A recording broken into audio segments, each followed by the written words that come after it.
My treasure, the love you share is my treasure, like a precious gem, holding so close now, and I won't let go. Deep in my heart, it's fading, but still shining.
Party with Ogre Pawn at the Festival of Masks in the Pokémon trading card game Scarlet and Violet Twilight Masquerade.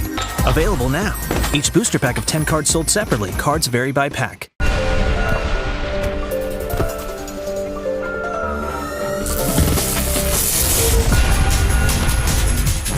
Newly discovered ancient and future Pokémon join the battle. In the Pokémon trading card game, Scarlet and Violet, Temporal Forces. Available now.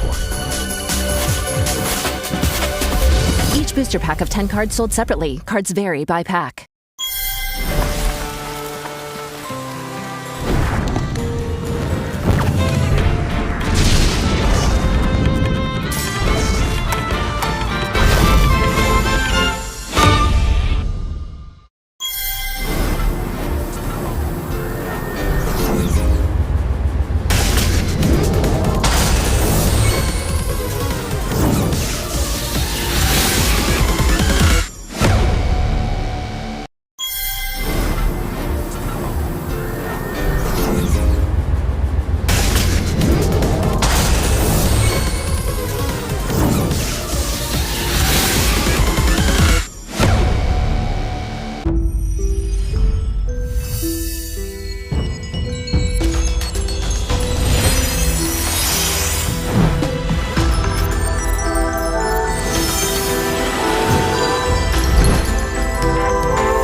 Discover the power of Stellar Terra Pokémon EX in the Pokémon trading card game Scarlet and Violet Stellar Crown. Available now. Each booster pack of 10 cards sold separately. Cards vary by pack.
holding tight, won't let them go.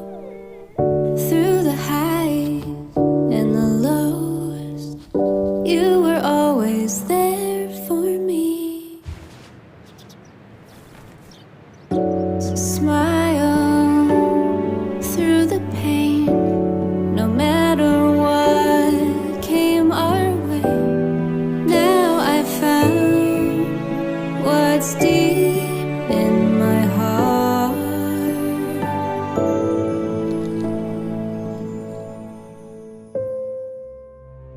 My treasure, the love you share is my treasure.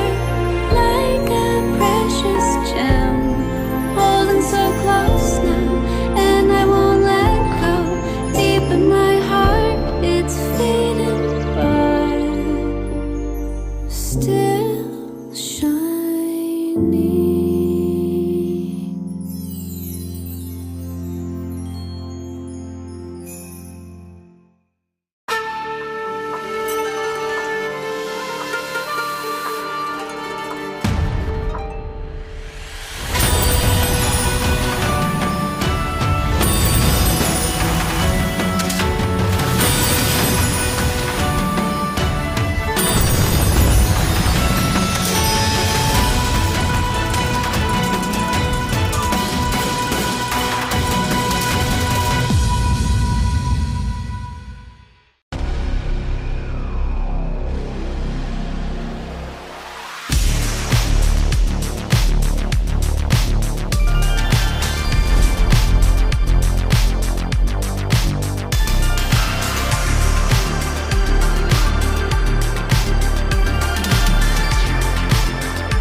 Party with Ogre Pawn at the Festival of Masks in the Pokémon trading card game Scarlet and Violet, Twilight Masquerade.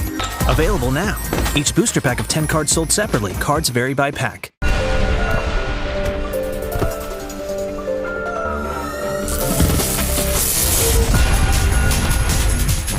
Newly discovered ancient and future Pokémon join the battle.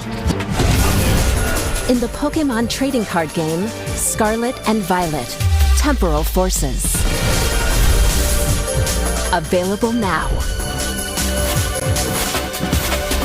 Each booster pack of 10 cards sold separately. Cards vary by pack.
Discover the power of Stellar Terra Pokémon EX in the Pokémon trading card game Scarlet and Violet, Stellar Crown. Available now. Each booster pack of 10 cards sold separately. Cards vary by pack.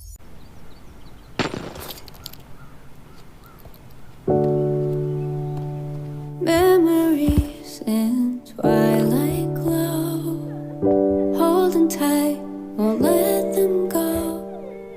Through the highs and the lows, you were always there for me. So smile through the pain, no matter what came our way. Now I found what it's deep in my heart.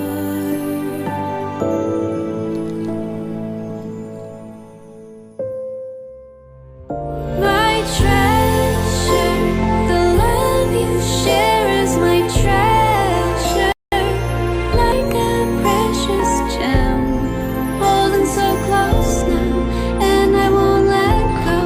Deep in my heart, it's fading, but still shining.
Ogre Pawn at the Festival of Masks in the Pokémon trading card game Scarlet and Violet, Twilight Masquerade.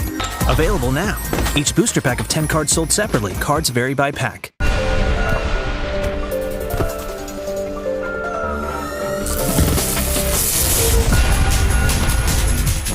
Newly discovered ancient and future Pokémon join the battle. In the Pokémon trading card game, Scarlet and Violet, Temporal Forces. Available now.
Each booster pack of 10 cards sold separately. Cards vary by pack.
Discover the power of Stellar Terra Pokémon EX in the Pokémon trading card game Scarlet and Violet, Stellar Crown. Available now. Each booster pack of 10 cards sold separately. Cards vary by pack.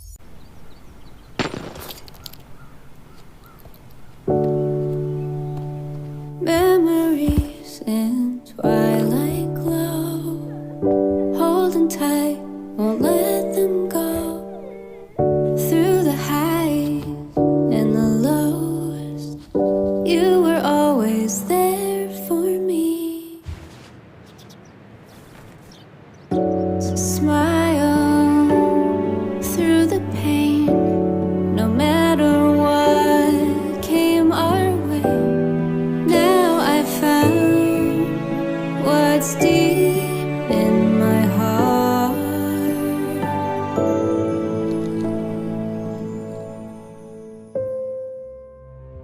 My treasure, the love you share is my treasure, like a precious gem, holding so close now, and I won't let go.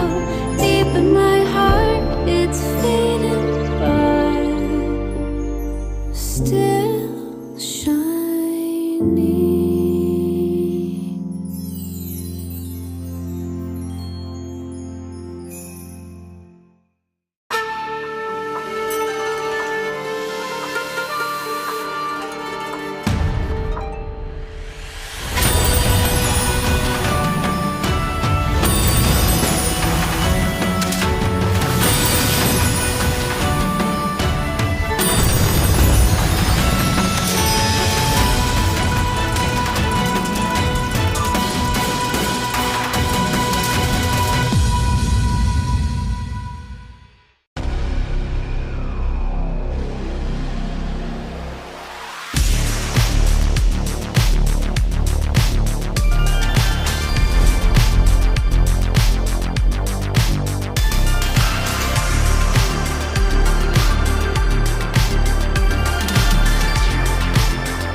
Party with Ogre Pawn at the Festival of Masks in the Pokémon trading card game Scarlet and Violet, Twilight Masquerade.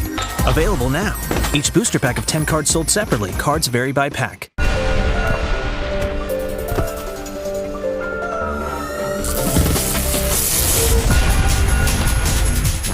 Newly discovered ancient and future Pokémon join the battle. In the Pokémon trading card game, Scarlet and Violet, Temporal Forces. Available now. Each Each booster pack of 10 cards sold separately. Cards vary by pack.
Discover the power of Stellar Terra Pokémon EX in the Pokémon trading card game Scarlet and Violet Stellar Crown. Available now. Each booster pack of 10 cards sold separately. Cards vary by pack.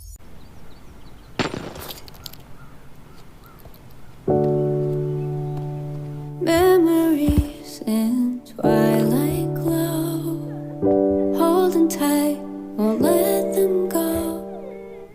Through the highs and the lows, you were always there for me. So smile through the pain, no matter what came our way. Now I found what's deep in my heart.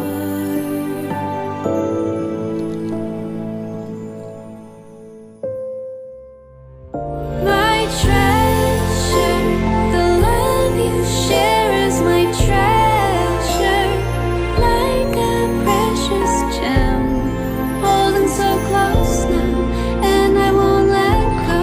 Deep in my heart, it's fading, but still shining.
Hello, Pokemon fans, and welcome to the beautiful city of Manila, Philippines, where we're live right now for the Premier Ball League. We're going to talk about that in a little bit, but of course, just to introduce myself, my name is Juancho Saldana, and I'm joined by the amazing Vincent Hauson. Vincent, how are you feeling today? I am very excited for the matches for today. Welcome. Good morning again, everybody.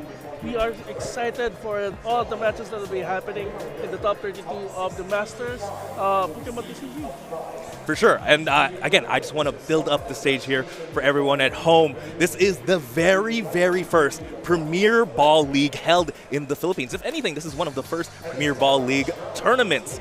And it's a very exciting, this is the first big event of the season. It's a way to really start us off, give us a lot of points at the very start of the season. Again, we're live here from PICC, the Philippine International Convention Center, which is, quite a step up, I think. Considering all of our events are at malls, at other convention centers, and this time we are here in the place where a lot of graduations are being held. The last time I was here, I graduated college, Yeah, so me it's too. very surreal to be back to play some Pokemon. But again, we're here for the top 32. 300 players went. Over 300 players played in day one, and we only took the top 32 to make this cut here into day two. It's very interesting. Tell us about the tournament structure, Vincent. For the tournament structure of the Premier League, we'll be having a standard format, which means all cards that are Regulation F onwards are allowed. And for the top 32, it's going to be 35 minutes, where players will have to get a result out of the match themselves. Also, it's a best of one for this time around for the Premier League, and it's going to be interesting seeing how the decks are going to play. No, I have to agree. Best of one, 35 minutes. This is, again, we're in Asia. Things are a little bit more fast-paced, a lot of fast Pokemon action, which actually develops into a very interesting metagame. Again, here we're just waiting for our top 32, but I have to say we're going to have a very, very interesting match ahead of us. We're going to have a lot of very interesting matches Yes. throughout the day. Again, we've been able to really scour the field, see a little bit of the metagame, and I can assure you, there's not a metagame like that, like anywhere else here in the Philippines. Yeah, especially with some of the decks that we didn't expect to get to the top 32, but we are seeing them now. It's not just one, but two or three. There's a lot of, let's say, rogue decks that really Yes. squeaked into the top 32, but we also had a lot of old talent really coming into play. A lot of people that are no stranger to really being in a top cut, being in a top 32 situations. A lot of world's competitors, and again, it's very tough for the Philippines in general to get world qualification. We only Yes. choose the top 4 players every year, Yes. and the fact that multiple world's representatives have made it into the top cut, it's very impressive. Really shows they have skill in this game. There is skill here in the Pokemon trading card game, and yeah, I'm very, very excited. Before we start, though, maybe we can spice things up. Let's make some caster predictions, Vincent. Right, sure. What do you think is going to win this tournament today? I have a feeling that considering what we have in the top 32, I want to say the mill decks, just mill because. decks. Just because I don't want to face them, but then seriously, I think it's going to be the Palkia ones, the Palkia decks that are going to get to the finish line for this one. I like that. Palkia is a very established Pokemon, something that has been in the metagame for ever since its release, really. But I'm going to have to pick Lugia V-Star. I'm a Lugia believer. Big Of course, hands, of big course. Pokemon. Of course, Marshall. You're a believer. You're a believer. Very powerful Pokemon, very powerful ability, possibly the best V-Star Pokemon, I'd have to argue. And but yeah, we do have a couple of Lugias that did make it into top 32. But we're going to have to see. Hopefully, there's also, I believe, an Iron Thorns that made it to top there's 32. Iron Thorns. So a lot of interesting things. And Actually, if you're saying, I believe that some of the players that used Lugia coming into the top 32 are actually veterans in the game. So I think they're going to rank high, but I don't think that they're going to. I don't know. Believe they're going to prove you wrong, Vincent.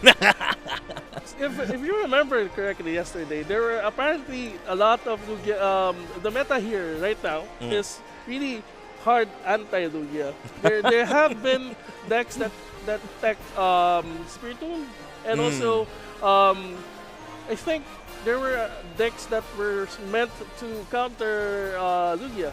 I've seen also decks yesterday that had Enhanced Hammer, which, for those who do not know what it does, is that it removes special energies from attached Pokemon. Yeah, definitely a very scary card. I have seen stuff like Temple of Sinnoh and Hans Hammer. There is a lot of Lugia hate, but there is a reason for that hate. It is a great deck. Yeah, well, let's see. It's going to be interesting. It's going to be interesting for sure. But again, we're talking about the metagame here in the Philippines. It's how it's completely different from really anywhere in the world, right? I'm used to seeing all the different decks and metagames from all the international championships in the US or EU. But the fact that we're at 35 minutes, best of one, really facilitates a different type of metagame. Yeah. Control basically does not exist here in the Philippines. But then I guess I have to correct myself because Tusk Mill is a form of control, but a faster form of control. And the thing is, two of them are there. Two of them are in the top 32. And it's both annoying as a player, and also at the same time as a caster and someone who's looking at the metagame. It's very, very interesting and fun to see that two mill decks are there right now at the start of the premiere of our competitive scene. Yeah, it just really goes to show that you really can, if you put in the time with the deck, right? When we know that these players have put in practice with a lot of these decks, even if you don't necessarily bring a tier 1 deck, a Charizard or a Regidrago, as long as you put in the time, you know your deck like the back of your hand, back and forth, you will show results. Yeah. And I think, again, Tusk Mill is in no one's radar. You have that surprise factor. And again, if you're bringing Tusk Mill, you have to have the confidence in your deck. And it pays off. They're here in top 32. And you know what, just a little bit of spoilers. It's actually something we are going to feature on the very first match on the stream. Yes. and the thing is, I'm really... one of the things that really is interesting with the Tusk Mill players here, the players that came into the top 32 for this time, they're known locally as players who use those decks. And it's really interesting to see that they finally got the limelight for the deck that they actually love to use. I love to hear that. They definitely are about to get the limelight. I mean, our very first featured match here in the very first Premier Ball League in one of the biggest tournaments for Pokemon here in the Philippines, as well as, again, just the stage, just the vibe that PICC brings here into the competition is just, it blows my mind, really. So this is a lot of pressure on them. It's really electrifying, actually. Yeah, for sure. I mean, if you've seen pictures of the venue itself, again, we basically filled it up with a bunch of Pokemon fans. There's vendors and all that. It's an amazing experience. There's truly no better time to be a Pokemon fan than right now. Actually, now that you mentioned it, one of the more interesting things that happened in the Premier League this time is the side events. The side events right now, before, we were only given stickers to do 2v2 battles. But this time, it's 3v3. But then, if you finish your match, you're given packs and folders. I have to agree. Again, a good time to be a Pokemon fan. But with that, we are on our way. And I believe this is top 32, not top 16. But right now, we're starting with Christian Fernandez is going to start us off here. Does open with an energy attack before turn, as well as this Nest Ball. Nest Ball allows them to find a basic Pokemon. What do you think they're going to be looking for here, Vincent? For this one, I think he's setting up his Duskull and also his other Palkia in preparation for the next turn where he will be able to evolve them in the D-side version of Palkia. Definitely want those basic Pokemon in play first for a turn to be able to evolve. But a little bit of background here for both these players while Christian really just searches his deck. Again, Hallmark is a good player, knowing what you really have access to, what is in your prizes. Christian Fernandez, actually Chance, known as Chant, is one of the best players here in the Philippines. He is no stranger to a top 8, to a top 16, being here in a top cut. He was a finalist in a national championships 2022 and multiple regional top 8s and top 16. However, not quite finding that win just yet, but who knows, he could be the very first Premier Ball League champion. While Alan Velasquez, I believe you have a couple of things to say about Alan. Alan, as mentioned earlier, he's one of the guys who is known locally as one of the guys who love playing Dustmill or playing mill decks. I faced against him in Locust with Black. I faced him with this one with Great Tusk. especially, I think we also tried one time to use Wagyu. So if you notice the history of his decks, it's either you annoy your opponent or you just build them out for a win. Well, looks like it's starting to pay off as he's made it here to top 32. Chad opening up though with triple Nest Ball. Who needs Buddy popping when you just find your Pokemon in any size, really? So Nest Ball able to find a second Palkia V, interestingly enough, as well as looks like that was a Pokestop played from the hand. This should very interesting card. It's a good card in the sense where it could essentially almost give you 3 cards, but it mills your deck. Yeah. Is that something you want to do against a mill deck? It's really interesting, especially if he plays Pokestop. It's going to make the win condition for Alan faster. And now we have Alan doing his second turn, and it's going to be interesting which card he's going to play. Looks like he plays Professor Sada, which is important in using his ability, the Land Collapse, which if you play it with ancient supporter card, you get to mill 4, I believe? Yes, it's mill 4 as long as you play an ancient supporter card on your turn. And thanks to the Pokegear 2.0, able to look at the top 7 cards of their deck, was able to find that specific ancient supporter. Looks like they already had one in hand anyway. So, hey, you know what? The more the merrier, the more Sadas the merrier. You definitely need energy on that Great Tusk. Now that there is a singular fighting energy, we need one more. One more, that's why he's searching for it. Oh! With using that trekking shoes, opting to discard that energy does signify there is already energy in hand. It's going to be that double turbo energy. Should be more than enough now to be able to land collapse the very first one of the game. It's very funny to think that the very first attack launched in Premier Ball League history is land collapse. And it's also very interesting here. If you see, it's also Alan is also setting up for the second attack for Great Tusk. The Giant Tusk, 160 damage. I'm not sure how much impact it really is going to do. You're two-shotting a Palkia while they're technically one-shotting you while it takes 4 energies. But you never know, really, as, ooh, what is that? The Gravity Stone. Very interesting card. What does it do here? Gravity Stone it adds an energy cost from the retreat cost of the active Pokemon, of the opponent's active Pokemon. So that means that if Chad decides to retreat with the Palkia V, it's going to take 1 more extra energy for him to retreat back. And, big Pokestop here, though, from Chad. That was, I believe, a Rare Candy Ultra Ball. I missed the last card, but those are great cards to get because they essentially were drawn instead of milled. Let's talk about the cards there. Rare Candy, Ultra Ball, Dustdoor. How big of an impact do you think that card is going to be in this game? I think Rare Candy is going to be really important, especially with Chan's win condition, because he needs Rare Candy for him to evolve Dust to Dustdoor, which would allow him to deal 130 damage with the first blast ability of Dustdoor. Yes, 130 damage, essentially for free. Typically, this is a card you don't want to, well, you use very sparsely, right? Yeah. You're giving up a prize to do more damage. Well, if your opponent's win condition isn't taking prizes anyway, this is 330 damage just going to be able to knock out that Radiant Greninja. Essentially taking out some draw here on Alan's side of the field. Very interesting position. Hasn't even quite attacked yet, but with this Ultra Ball, discarding 2 cards, should be able to find any Pokemon they want. What is Chant finding here? It's probably looking for Palkia V-Star, especially considering that he has he decided to go with the full-out attack instead of preparing for the other attacks for the Great Tusk. And that, sure enough, Palkia V-Star hits the field. 1 energy attached, just lacking 1. Luckily, there is still the V-Star power. Looks like a Trekking Shoot is being played. Something of note, Chan is actually going through their deck very fast as well. Let's see if this pays off for him. Again, in order to launch attacks, you are going to need to use some resources. But we're going to have to see here. Again, Chan has multiple attackers, potential attackers, let's say. We do see the Froakie on the bench.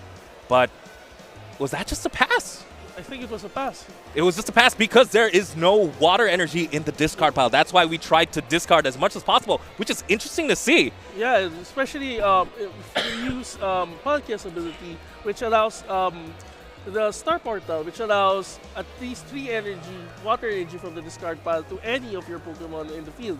And now that Chant, if you can see him, he's trying to search his deck for more energies, and I'm not sure how many energies does he run right now, but it's going to hurt him if it's going to continue on like this. It's definitely, he plays 7 energy, which is the typical amount. But again, the fact that he's used so many discard cards in the Pokestop, in the trekking shoes, and even getting discarded himself by the Tusk Mill, the fact that there's no water energy is definitely odd here for Chat. Missing out on attack, giving Alan another free land collapse, another free 4 cards essentially. And something we did fail to mention is Alan did use a Super Rod to put back the Radiant Greninja, double Nest Ball to get the Radiant Greninja back, and as well as another great Tusk. And there it is, the second Sada we knew was in hand, attaching fighting energy to that Great Tusk, but more importantly, activating the land collapse. We're going to see another discard for 4, and I'm sure Chad would love to see some water energy discarded that way. I wish there was a way to just really see how many cards Chad has left in deck. Big A-Spec being played here now on Alan's side of the field. I believe it's a neutralizing zone. Yes, neutralizing zone essentially gives it a safeguard ability. That means you can't get hit by Rulebox Pokemon, I believe. And the good thing about this is that not only does it protect Alan's Great Tusk, it also allows him to delay the match more. And since considering that almost all of the Pokemon Chant has in the field are EX, the only way for him to remove Neutralizing Zone is to bump it either with a Lost Vacuum or another Stadium in hand. Definitely, definitely. Again, unfortunately, he was able to play the Pokestop early. I'm trying to see here how many. He only has 3. So he has 2 outs left to this neutralization zone. And if this just sticks again, another turn, it's another free mill from Alan's side of the field. Big Iono here from Chant's side of the field. Yeah. Again, so far, if we're counting what the attacks are, he has lost his vacuum and he was able to remove neutralizing zone. It's a big move for Chant, especially now that he could freely attack the Great Tusk in the active zone. Big find here, and just like that, Subspace Swell is going to take the knockout on the Great Tusk, bringing Chant down to 4 prizes left. Only has to take 4 more knockouts. What can Alan has to respond here? Does have the energy on the Tusk Mill already. Question is there a supporter in hand? You can't mill if you don't have the supporter. What do we find here? Hey, a way to put back more supporters. That's not in hand though. Yeah, especially he's running 4 Professor Sadas and 4 Explorer's Guidance. So there's a way for him to at least get more ancient supporters out for the land collapse. And now, considering everything that's happened, it's going to be an uphill battle for Alan, especially now that Palkia V-Star is really on the rampage, especially with the removal of the neutralizing zone. Definitely, just again, just being able to attack with no cost, really. Just the 2 energy already paid here, and is, again, doing more than enough damage. Is it more than enough? That is 60 plus for each bench right now. There's only a very small bench size. Maybe there is an avenue for Alan, maybe to play a lower board size, make the Great Tusk survive a little bit longer. Looks like Explorer's Guidance was played here. Look at the top 6 cards of the deck. Choose 2 to put into your hand. Do we find any energy is the question. Big discards, a lot of energy discarded, so we just have to assume there is in hand. As looks like that was Earthen Vessel, a way to find even more energy from the deck. I like that play there. Again, you discard the energies, yes, but you get Earthen Vessel, thin the deck out a little bit more, and in my opinion, thinning is definitely winning. Yeah, and considering what we have in the field right now, it's going to be a hard-pressed match. Actually, Alan is playing smart with the amount of Pokemon in his side of the field, because it allows him to not only attack the attacks from the Palkia V-Star, it allows him also to prepare for his own land collapse as well. That is true, as I believe that is Trekking Shoes plays now on Alan's side of the field. Does get the energy attached onto the Great Tusk. Will be able to land collapse at the very least. Here we go, 4 more cards. Energy, energy, energy. That and the Prime Catcher. So 3 energies and that pink card, something you don't want to see. The energies you do find, that is fine. But Prime Catcher, a great way to not only, boss something up, get something on the opponent's side of the field, but it's also a great way to switch, since we did see on Alan's side of the field the Gravity Stone. And he also, this is going to be tough for Chant, especially now that looking at Alan's list, he has 4 counter catchers. So now, if he needs to boss or switch out his Pokemon, it's going to take more effort on Chant's side to be able to switch around the Pokemon in the field. Yes, again, because we know this, we have access to their deck list here. Alan actually has another mode of winning. Not only is it just a mill, he does play cards like the Mawile to really get something stuck into active and potentially just wait for your opponents to draw out. Looks like Christian, though, just does get the knockout as we move back on to Alan's side of the field. Again, Alan, in no shortage of these Great Tusks, able to just Super Rod a couple more back. Has access to 2, still has the Radiant Greninja. Alan, again, able to really chain these land collapse very effectively. I just don't know if it's enough here. Like, the fact that Chant is also just able to attack without having to use any more resources at this point, I think it's going to be close here. It's really, this is one of those things that if you're a player and you're facing against Alan, it just shows how much he has played and how much he has mastered mill decks. And it's just keep on bringing out the Great Tusk, even if you knocked out one. He's already preparing another. And meanwhile, for Christian, for Chan's side, he also has prepared, he also has thought of possible outs and possible ways to fight against the Great Tusk, and it shows the amount of level of skill for both players. I have to agree. The fact that Chant really isn't playing any other Pokemon besides the Froakie, the Duskull, and this Palkia really shows that he's afraid. He's looking through the future, making sure he doesn't get stalled out, right? Everything on the bench can either knock itself out and switch or attack. Yeah, and that's one of the great things about the Palkia Greninja deck is that almost all the Pokemon in his deck or in the Palkia's deck will be able to attack one way or another. As we do see Alan go for the Professor Sada's Vitality, this time getting the full effect, attaching the Fighting Energy to 2 Great Tusks and drawing 3 cards. Definitely puts you, again, it makes it really easy to chain these attacks. Something I'd love for Alan to see is just grab your opponent's deck, check how many cards he has left, because, again, you only have 3 more turns of land collapsing. And it's going to be interesting how Alan's going to finish with this, especially now that he's putting out the Pidgeot V, and which means he has a Force Seal Stone, which he can get anything from his deck. What do you think he's looking for here? I am trying to figure out, too, what he's planning on doing. Because essentially, he does have the attack, right? He has every attack. What he needs to do now is really disrupt Chant's side of the board. It's either in forms of gusts, in forms of maybe another block-type Pokemon like, again, the Mawile to prevent retreat. He needs to switch things up because so far, maybe milling isn't working out. It depends really on how many cards Chant has left in deck. If Chant has left like less than 16, maybe this is enough. I do see the counter catcher now going on to the Dusclops. The Dusclops. And we're just going to see the land collapse. I'm not the biggest fan of this play just because this Dusclops is not getting stuck. It's going to be using Curse Blast. You can just switch out the Pokemon in the field immediately.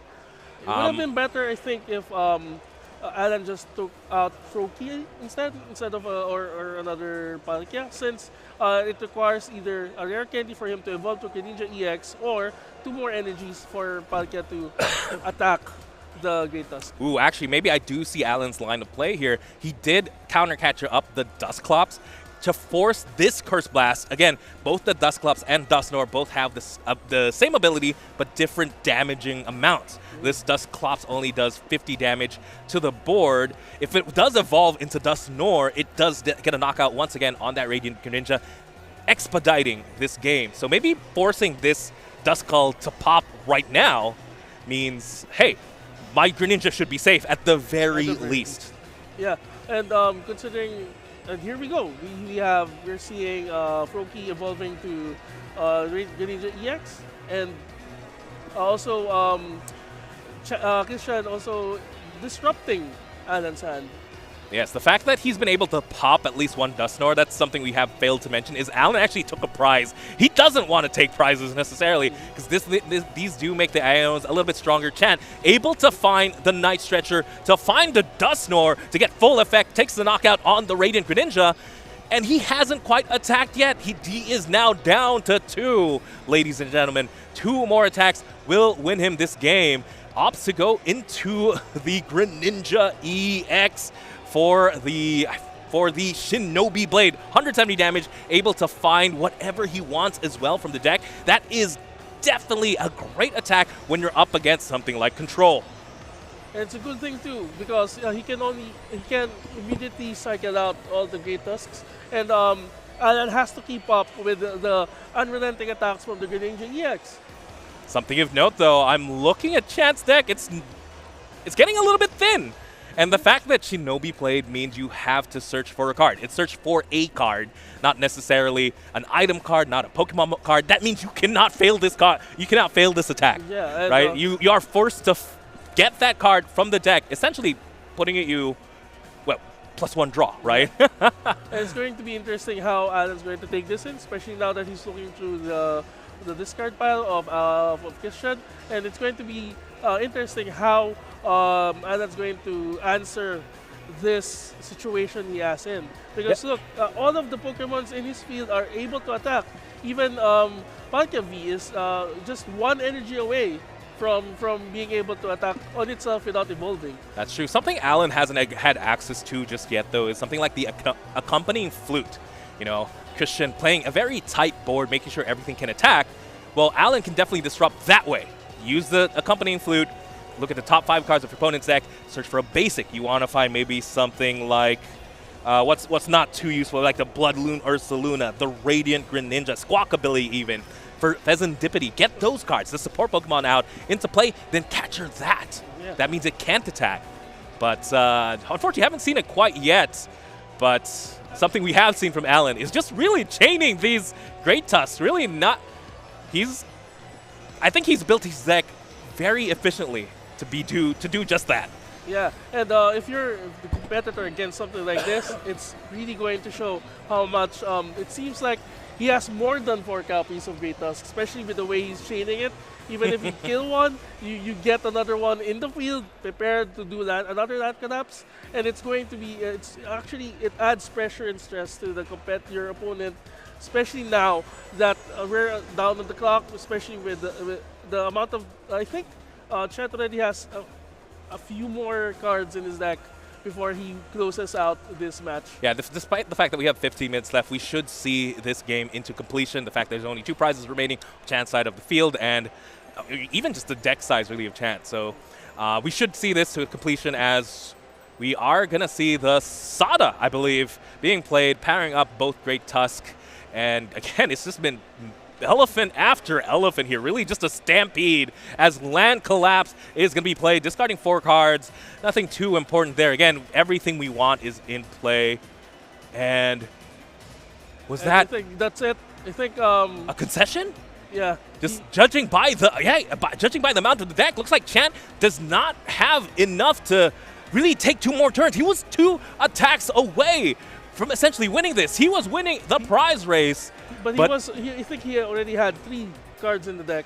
That's why he just had to give the win. Yeah, exactly. Just identifying he cannot take enough prizes to race the Tusk Mill. And with that, ladies and gentlemen, I believe it was Alan is going to proceed to top 16. Yeah, this is fun and also painful for me at the same time. It's fun because I think the prediction is going to one of my joke predictions is going to come in, but also it pains me because as a player, as someone who plays against Duskmill, it's hurtful to see you just see your deck with a doubt and your opponent win that way.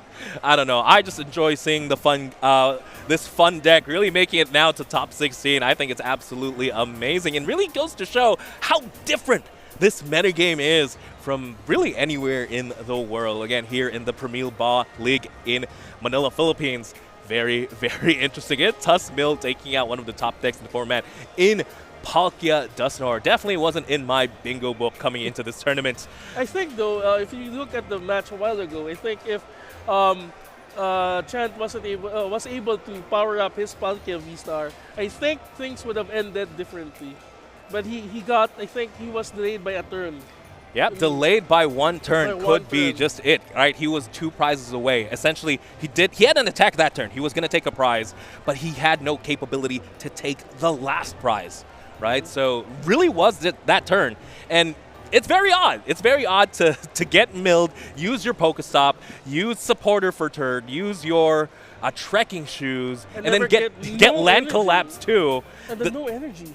But no energy on board. And That's then something. I think Palkia. It's one of those things I think Palkia is prepared to do, especially with Star Portal. But then, where are the energies? Where's the main ingredient in Palkia's winning strategy? The water energies, and it came out really, really late in the match. Again, it could also be in the how different the playstyle has to be, right? The fact that Chant isn't allowed to play his Radiant Greninja. Radiant Greninja is typically, your number one search. You're going to use your Irida. If you already have your Palkias, Greninja is typically one of your first picks then you get to use the ability to discard the energy and draw 2, and then you can put it back with the Palkia. But again, because he was playing around the Tussmill, it just couldn't work out that way. But with that, ladies and gentlemen, again, that was top 32 here at the Premier Ball League. We're going to take a short break before we head into top 16. We're going to pick the matches. Don't worry, we're going to pick a fun one. Don't go anywhere.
with Ogre Pawn at the Festival of Masks in the Pokémon trading card game Scarlet and Violet, Twilight Masquerade. Available now. Each booster pack of 10 cards sold separately. Cards vary by pack.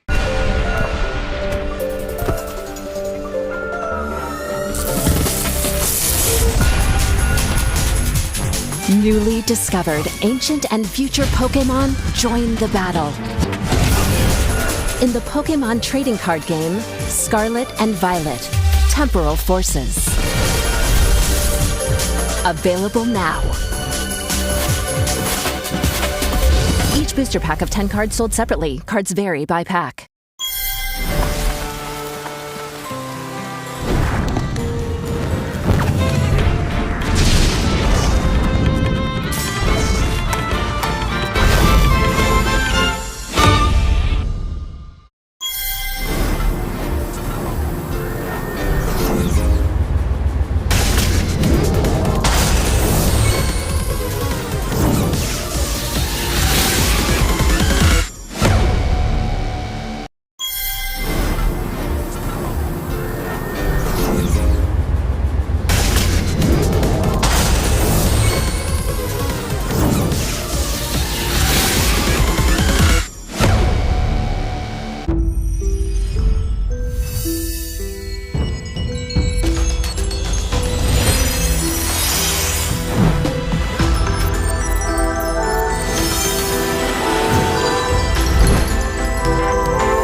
Hello, Pokemon fans. Welcome back to the Premier Ball League here in Manila, Philippines. Again, my name is Juancho Saldana, joined by Vincent Hauson. We just saw the last match. Before we get started, I do want to just correct ourselves real quick.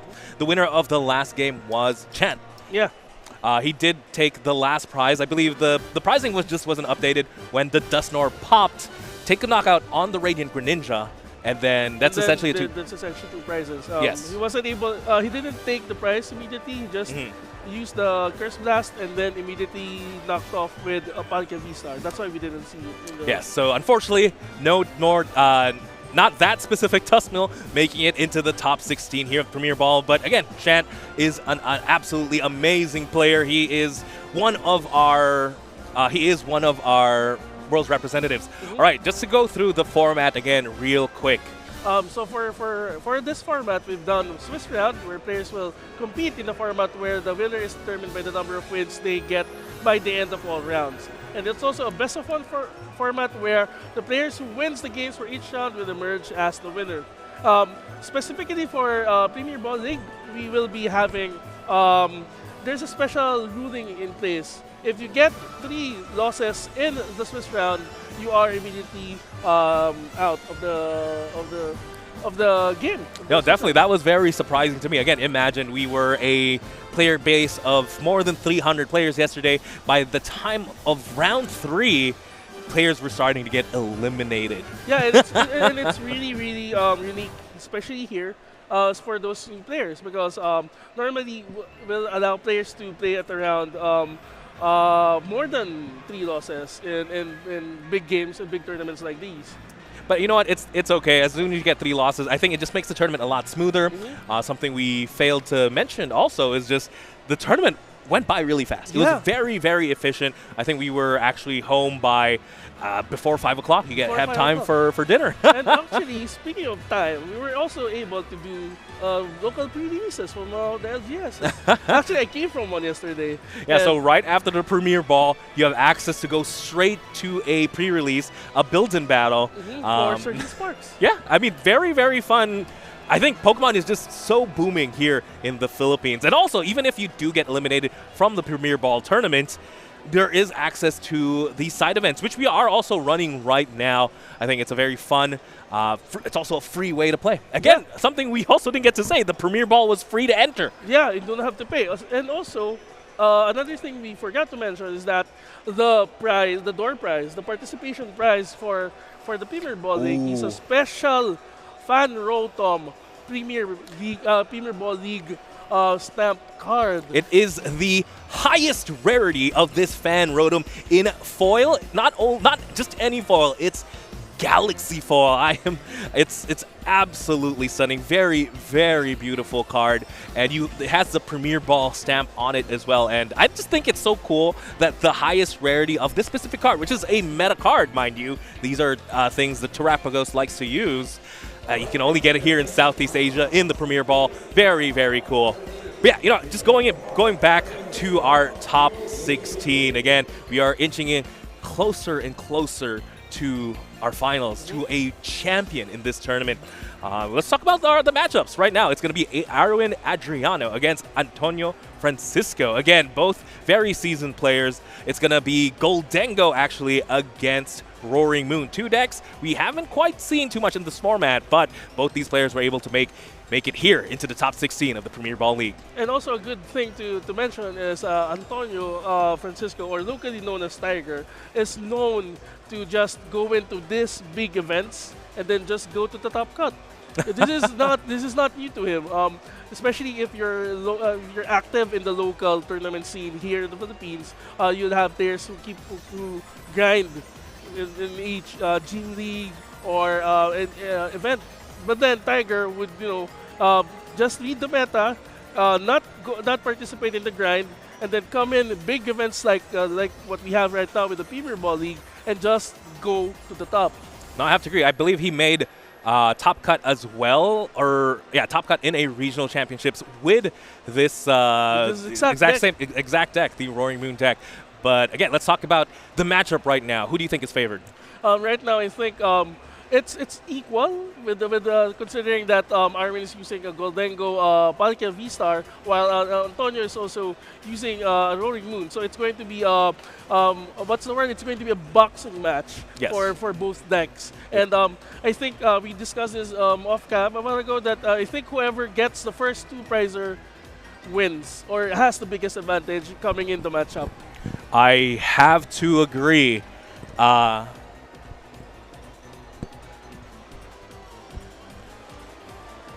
I have to agree. I mean, yes, whoever takes the first two prizes should win this match.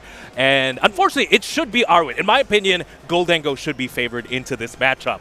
But then if you can't discount Tiger too, especially if he was able to set up the board properly and he was able to get all the darkness energy out and put them in the Roaring Moon EX in the field. No, exactly. But the fact that I was talking to is the fact that Arwin actually has the capability to set up a single prize board, meaning a board of only Gimme Ghouls and the Radiant Greninja, for example. And that would mean Antonio is only forced to take a single prize on his first turn, while Arwin is faced with a bunch of two prizes. Then he can start streaming his Goldengos. However, Arwin here off to a very, very weak start. Only the Palkia, you want to see Gimmigles. You want to evolve them into Goldengos. They're your main attacker. Yeah. Not only that, you have a two-prizer now in your active. This is going to be easily knocked out by Roaring Moon, giving Antonio, which is essentially the first two prizes of the game. So let's just see if he can put it together. There's a lot of combinations, a lot of ways he can get 3 energy on a Raging Bolt. How do we get there? Actually, especially now with Tiger ahead and you have Petronaut EX out, and it's one of the more key cards for the Roaring Moon now because it allows your field to switch around the deck, of course with just an effect of, I think it was poisoned if you switch out, but then it allowed the flexibility and the switching capabilities that normally Roaring Moon didn't have before. Before Twilight Masquerade? Yes. Essentially, giving it free retreat. Everything in the field has free retreat for Tiger's side of the field, but it does have to it does come with a caveat that you have to play this Petron, and you do have to poison your Pokemon. Doesn't quite matter. Roaring Moon has 230 HP. Something Tiger also has access to, I guess, is also another single prize Pokemon in that baby Roaring Moon with a Vengeance Fletchling attack. Unfortunately, that's not going to be enough to knock out a Palkia. Might as well just go straight into this big Roaring Moon EX. We do see the Professor Sada's Vitality, something we've already seen on stream, but that one was on Tuskmill. Getting the energy acceleration Tiger needs. So we're 1 energy onto that Roaring Moon. We need 2 more. We need something like a Dark Patch plus an energy attachment for turn. That's all we need. We're going to get the attack into the Palkia V, and I think that should be essentially Antonio's win from there. But we're going to have to see if it can happen. And I like it that Antonio was able to bring out Trekking Shoes immediately, since it's one of the key cards that Roaring Moon has in its arsenal, especially where with Trekking Shoes you'll allow to either put down dark energy in the discard pile for those dark patches, or you can get a dark patch without spending enough resources or effort in putting it in your hand. Yes, as Radiant Greninja is going to hit the board as well. Again, just more draw here, more great turn 1 cards. Nestball is going to be played, possibly finding a Squawkabilly EX. No, it's going to be a second Roaring Moon EX here. Hits the board. Do we have the Dark Patch? Do we have the energy? Do we have more ways to draw? Pokestop is another great way to draw here. I'm not quite seeing it. I think it's just a Palpad. Might just be... Yeah, that might just be it just here. Putting back Arvin in the field. And this is, I think, what happened also with the earlier match where Palkia deck had to have energies. And now you're looking at Antonio's list. He has 4 Pokestops, and we are not seeing it in the field. And it's going to be really important, especially for the Roaring Moon, considering that it needs more energy out. He should still have access to something like Squawkabilly. I believe I do see... No, there's the Dark Patch, ladies and gentlemen. Do we have an energy in hand? This could be an attack. Frenzying Gouging should be able to attack here. There it is. Attachment for turn. Now with the Petrorunt going to be used as well. There's the Squawkabilly too. We're going to keep going. We're going to draw even more cards. Possibly find the Stadium so we don't have to use Frenzied Gouging. And this is where I said earlier that it's going to be important for Antonio's deck to work because with Roaring Moon, if the cards are right, the board stays right, it'll be able to eliminate all Pokemon that Arwin brings out, considering it doesn't matter if it's Goldengo or Palkia V-Star. We're still going through the deck here. Again, the things like Earthen Vessel, unsung hero of the deck as well. These essentially get 2 cards out of the deck, 2 energy cards out of the deck, making your deck thinner, making your draws a lot more live. Just great value, that's for sure. As well as getting the discard as well there, just to set up your discard pile for big Sada plays, for example. But right now, we're just thinning. Antonio literally has everything he wants on the board. He has the bare minimum, actually, to attack. All that's missing is the Pokestop as that cherry on top to get the knockout, essentially, for free. But no, it's just going to be the Pecharunt. It's Pecharunt. And this is where things are going to get scary for Arwin, especially now that he only has Palkia V and Greninja in the field. And is it going to be a 2 Pokemon finish for Antonio, or is it Arwin's going to be able to fight back with another Goldengo, or at least bring out the Goldengo? Is this going to be all she wrote here for Arwin? Again, the lone Greninja on his side of the board. I don't think anything can attack, actually, now that I think about it, on Arwin's board. There's nothing. Yeah. Every single Pokemon Arwin wants to use has to evolve from a basic. They're essentially stage 1s. And the fact that he wasn't able to put anything down turn 1 is devastating here. There's nothing that can attack. You can use that Night Stretcher to get a couple of Pokemon back. You have the Ultra Ball. You can have Pokemon in play, but you're essentially passing this turn, leaving the Roaring Moon to essentially take another knockout, especially with Pokestop in play now. Yeah, and it's going to be hard for Arwin to get back, especially now that the Goldengo that he needs was put in the discard by the Pokestop, and he's using his Night Stretcher as a strategy. It's logic. It's logical for him to put it down, and he also has an Ultra Ball. And the question now is what Pokemon is he bringing out from the deck with the Ultra Ball? He's going to need to find a couple more Gimmicks, that's for sure. One isn't safe, but it's actually going to be Pheasantipity EX. Again, very powerful card, able to draw 3 cards as long as a Pokemon was knocked out the previous turn. And, well, Palkia was knocked out. We're going to see 3 extra cards here. However, I don't like seeing another 2-prizer hit the board. It's going to be really risky for Arwin, especially he could just gust Pheasantipity to the active spot and knock it out with, especially now that you have Pokestop, where Roaring Moon can just knock it out with 220. Maybe just really shows how desperate Arwin is for draws, as Flip the Script is now used, drawing 3 cards here. Arwin's going to need, I'm not sure what he needs, maybe another Gimmighoul just to be a little bit safer, maybe a way to disrupt Tiger's hand as well, but big Buddy Poffin here. Why not? We're not just getting 1. We're possibly getting 2 Gimmighoul here. Possibly even the Bidoof. Arwin is still in the game, especially this one. The Buddy Poffin is really critical for Arwin's side of the board, especially now that he needs more Pokemon out. And considering that it's one of those things where you have 4 copies of Buddy Poffin, and yet it didn't come out on the starting hand or in the second turn. And now that he has it, he may have a chance to at least win or get back the lost opportunities. That definitely, this is the board Arwin was looking for turn 1. This is looking stunning. You have your Gimmighouls, you have your support Pokemon in Ninja, Pheasantipity, and the Bidoof.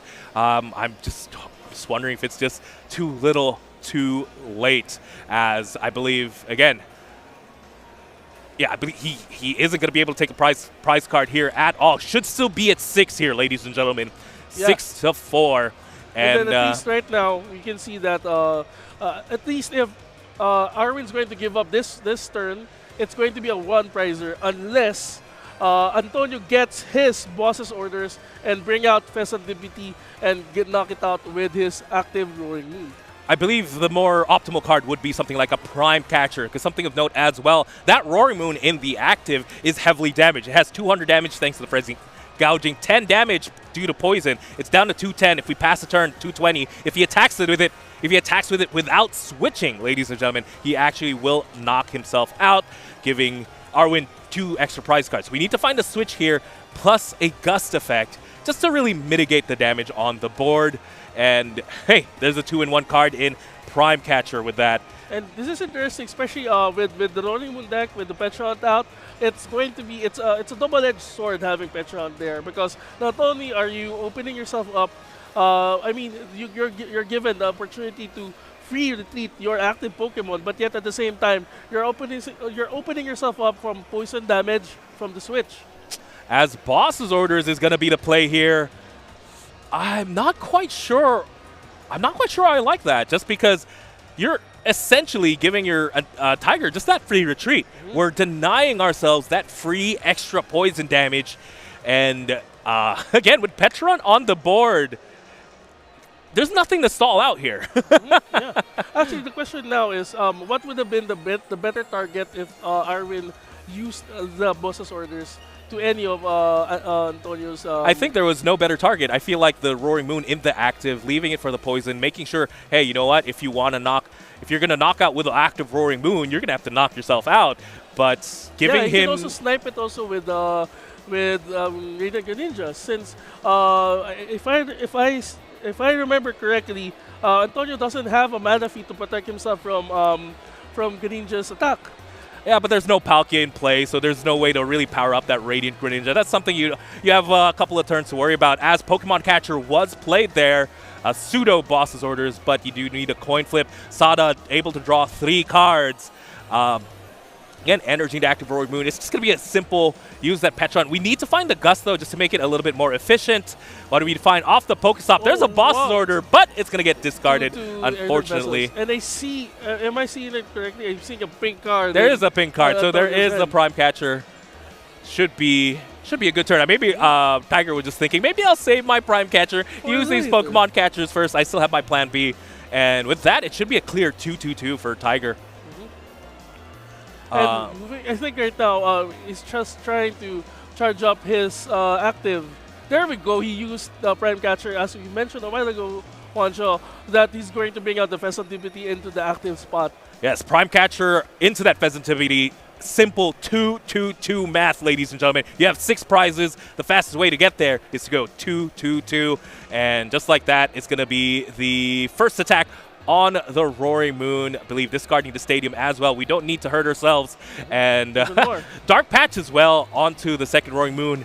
Arwin right now is staring down a two giant dragon Pokemon, very powered up, while we don't have a golden go to our name. A single coin to our name, ladies and gentlemen. But this is going to be interesting, especially for Arwin. He has to evolve his golden go to be able to attack and knock out the Roaring Moon, but at the same time, he's giving away a 2-prizer to either the active or the benched Roaring Moon. With that, actually, ladies and gentlemen, this is what we call a checkmate scenario here for Antonio, just because he was able to set up his board absolutely perfectly. There's no way you could boss stall. There's no way you can knock out 2 Roaring Moons at the same time.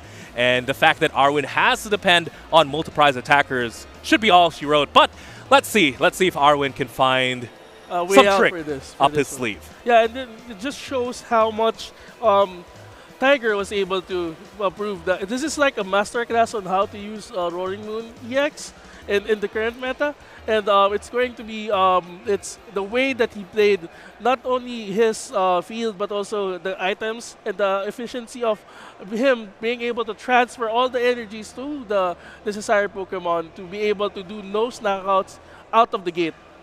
No, definitely. I think sequencing is a great skill set to develop in the Pokemon trading card game, using the right cards at the right time. As something we could see happen here actually is continuous coin toss on the Gimme Ghoul. We could potentially see the knockout. Unfortunately, that is tails. It would have been nice if that got the heads. That is definitely one way. Hey, again, Arwin was able to surprise us that way.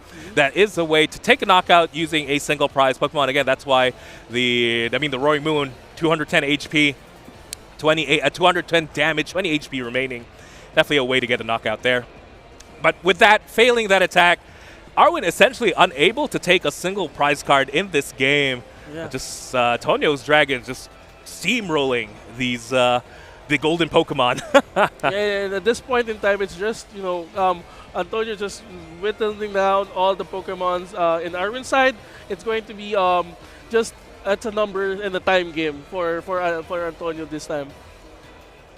That's for sure. Antonio here just thinning the deck out a little bit. Again, making sure, we have our win condition. At that point, a top player is just going to start to think of, how do I not lose this game? And how to make sure that I win without making a mistake. And you can see that Antonio is just not carelessly, not carelessly putting down energies or clearing out his hand or his deck. And he just makes sure that he can just bring home basically the bacon for this one. 100%, as, again, still has a lot of cards to be played. Just unable to find any disruption here from Arwen's side. Only plays 2 Iono, which does make sense here, but... It puts down an energy to the benched Roaring Moon EX, and that actually, would you be able to say that he's sealing the deal with this one? The energy on the Golden Go? No, on the Roaring Moon. The fact that both Roaring Moons have been powered up for the past couple of turns. There's 4 energy right now on the bench Roaring Moon. I think Tiger just really wanted to draw some prize cards there. It's just going to be, again, he had a game on board since the last turn, right? With that, it's just going to be a regular attack here from the Roaring Moon EX. Arwen, again, 6 prizes to Antonio's one, essentially. And then in the next attack, just wins for Antonio. What do we play here? Looks like... he has given it. The prize. Arwen's prize. Prime Catcher prize. You hate to see it, that pink card. But again, I think the game was really decided from that, from how powerful your turn 1 start is. Arwen essentially only had a detach for turn, not that much else, while Tiger went to the races. 3 energies on the Roaring Moon, set up everything, set up your support Pokemon, set up a future Roaring Moon, just had everything. And the fact that he was able to just attack back to back, unimpeded, really led to a swift victory here in the Premier Ball League. Again, Roaring Moon, not something you necessarily see in the format any longer. In the current meta. Exactly. It requires not only efficient hands, but also the proper sequencing, and it's one of those things that Roaring Moon needs, and it also shows how much skill the player has, and not just piloting the deck, but also building the deck itself. Exactly. Just proves, with Tiger coming in like this, getting into top 32, and then top 16, and it just proves that he's supposed to be in the top 16. No, exactly. Tiger is known for playing this deck. He is a Roaring Moon connoisseur. He's a master of this Roaring Moon deck. And despite, again, not being in the meta right now, maybe looking at tournament reports, not seeing the Roaring Moon, he decided to change that as we now have Roaring Moon as one of our top 8. Again, huge congratulations to Tiger. Huge congratulations as well to Arwen to just making it to top 16. Big accomplishment there. Again, this was a huge tournament, over 300 players. And would have loved to actually see the Golden Go make it rain, do a lot of damage. Unfortunately, sometimes that's how the card is dealt. That's how it goes. And it's kind of it's interesting to see, especially now the other matches are almost done with the top 16. It's going to be we'll see which decks are going to come in and prove their worth, especially in this current meta. And looking at whatever is happening. I'm just sad that the deck that I wanted to get in, like the Mill deck is out. Even the other Mill deck player in the top 32 is out. And I'm going to need to find a Lugia V-Star. I haven't been updated yet. Is the Lugia V-Star still there? I believe in the big winged Pokemon. He's still playing his match. So it's going to be interesting to see if Lugia comes out on top. Yet again, considering that the last major tournament locally, we had a Lugia winner. That's true. I mean, Lugia has been able to win multiple, even some unofficial tournaments, some grassroots tournaments. You won with one. I've won a couple of matches with Lugia, that's for sure. That's one of my favorite decks. But again, not to discount a lot of the other, known meta contenders. Something we haven't seen yet is stuff like the Regidrago V-Star, the Raging Bolts, even Gardevoir actually making a resurgence ever since getting decimated by Regidrago, really. Yeah. And actually, the fun thing, and considering the local meta here, it's interesting to see a Dragapult player in the top 16. With the meta shifting, coming in from Twilight, and also I think, well, the current pool of cards that we have, it's supposed to be Dragapult, but we saw a lot more Raging Ball players come in, and it's actually another thing to note, especially in the first day, is that we've had a lot of Raging Ball players, but then at the same time, the meta also is going to anti Raging Ball. We had seen a lot of Gardevoir players also in day one. Yeah, well. we've seen a lot of the resurgence of these single prize decks, Yeah, right? The turbo Gardevoir, single price decks. the Lost Box, I believe we've seen a couple. One at least made it to the top 32 here today. And again, these are decks that have favored matchup into these big 2 prizer decks. Actually, one of the decks that I'm happy that got at least to the top spot in the earlier Swiss is Lost Zone Tina. I've been a long time user of Lost Zone Tina, and it warms my heart to see that a player was able to bring it at least to the top tables in the Swiss. But then again, considering that the current meta is as it is, we're seeing a lot of Palkias, we're seeing a lot of I think Dragapults as well, and also Raging Bolt, also in the top 16. No I doubt. think. Let me. I know, I'd love to just stand up and feature walk around and all talk to these people. matches, really. Yeah. Again, these are our top players. These are the cream of the crop, the best of the best we have here in the Philippines. With that, I think we're going to take a quick break. Top 8 should be starting shortly. And with that, again, don't go anywhere. There's still a lot of Pokemon action. We'll see you in a bit. See you in a bit.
Discover the power of Stellar Terra Pokémon EX in the Pokémon trading card game Scarlet and Violet, Stellar Crown. Available now. Each booster pack of 10 cards sold separately. Cards vary by pack.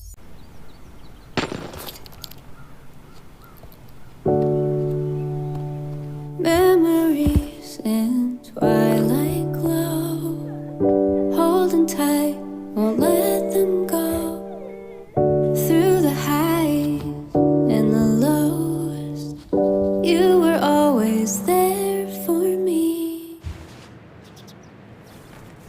So smile through the pain, no matter what came our way. Now I found what's deep in my heart.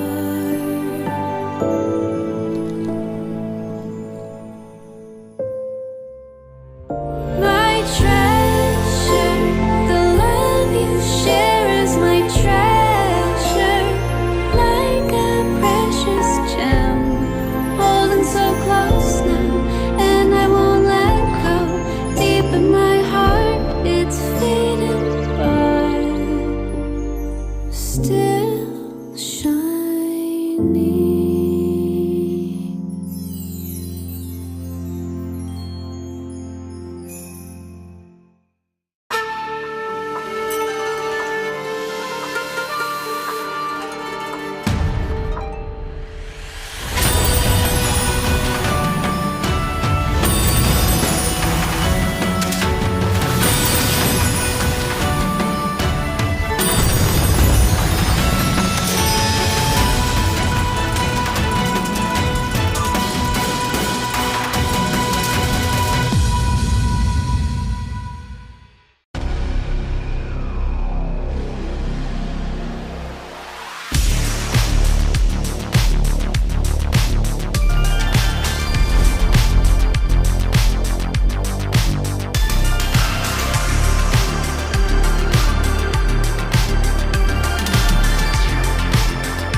Party with Ogre Pawn at the Festival of Masks in the Pokémon trading card game Scarlet and Violet, Twilight Masquerade.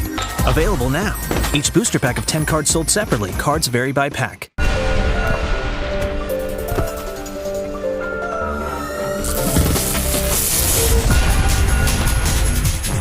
Newly discovered ancient and future Pokémon join the battle. In the Pokémon trading card game, Scarlet and Violet, Temporal Forces. Available now. Each booster pack of 10 cards sold separately. Cards vary by pack.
Discover the power of Stellar Terra Pokémon EX in the Pokémon trading card game Scarlet and Violet, Stellar Crown. Available now. Each booster pack of 10 cards sold separately. Cards vary by pack.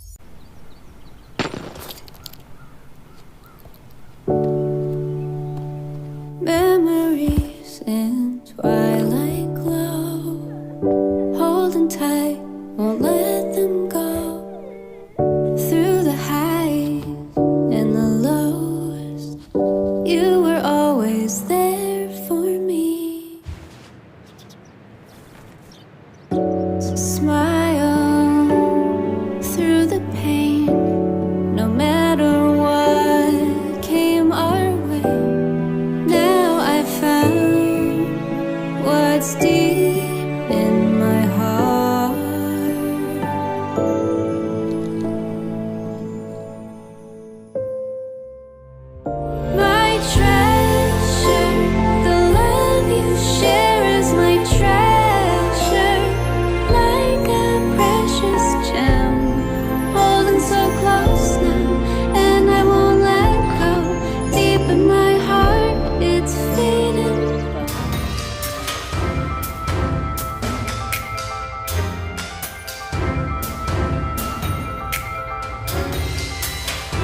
It's been fun and it's been exciting, especially now with all the decks are getting whittled down to the very, very best players and the decks as well.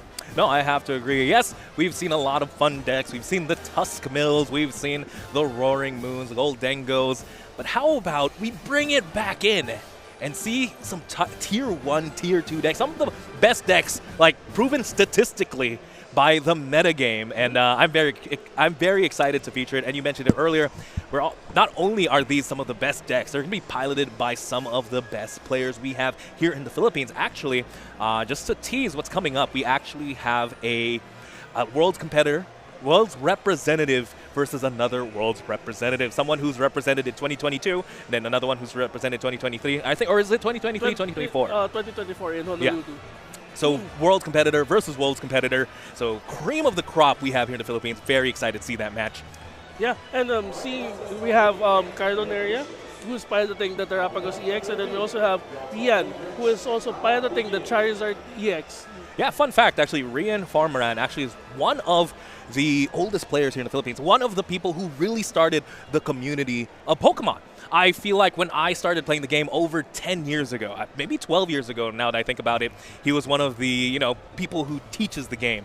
And I'm so happy to still see him here, especially in the top 8 of such a big tournament. Really shows his love of the game. As we are starting the match now. Top 8, ladies and gentlemen, of the Premier Ball League tournament. Carlo Niera is going to start us off.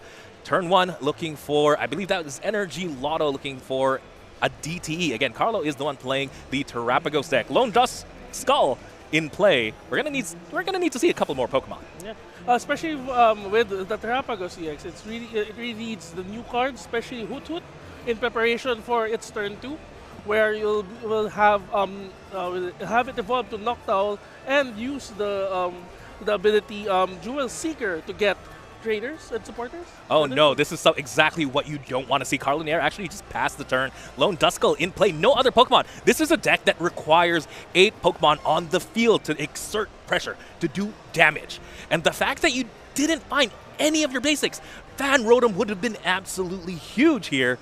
But now it's just the pass, as Rian is going to start us off with a very powerful turn 1. Starting out that Buddy Poffin. As long as you see that on your opening hand, I feel like you're a happy gamer as Double Manders hit the field. Especially with the Charizard EX deck, when you need to have your Charmanders out and your PGs out in preparation for the next turn, where you will have to evolve them and get your Pidgeots and also your Charizard out if possible. Ladies and gentlemen, that was a natural Buddy Poffin. No supporter has been played, as Arvin is going to be the first supporter played for the turn, opting to find a Nest Ball instead of a second Buddy Poffin. I believe I did see the Pidgey in Rian's hand already, so all we're looking for right now, I believe, is going to be a Rotom. Yeah, the regular Rotom V. Luckily, Rian was able to find it here. Gets the Forest Seal Stone in hand as well, so has access to that. Potentially drops the Pidgey. This is everything you want to see. Turn 1. You're going to get 3 extra cards as well. Why not? Rian off to an amazing start. Not quite sure what we need the last bench space for. Maybe just leave it free, potential Luminion or something. Maybe a Luminion, or if he runs, I think he also runs Duskulls as well. That's fair, that's fair. Maybe that's the only thing that can make this turn even better. Right now, it's just going to be an instant charge, drawing 3 more cards, filling up Rian's hand. Carlo Niera has to put something together here. Lone Duskull is in threat of getting knocked out this next turn and getting eliminated from the tournament. Do you see anything? Yeah, he's able to. He is able to evolve his Duskull to a Dusknoir, but now he needs the bench. He needs a good bench so that he could.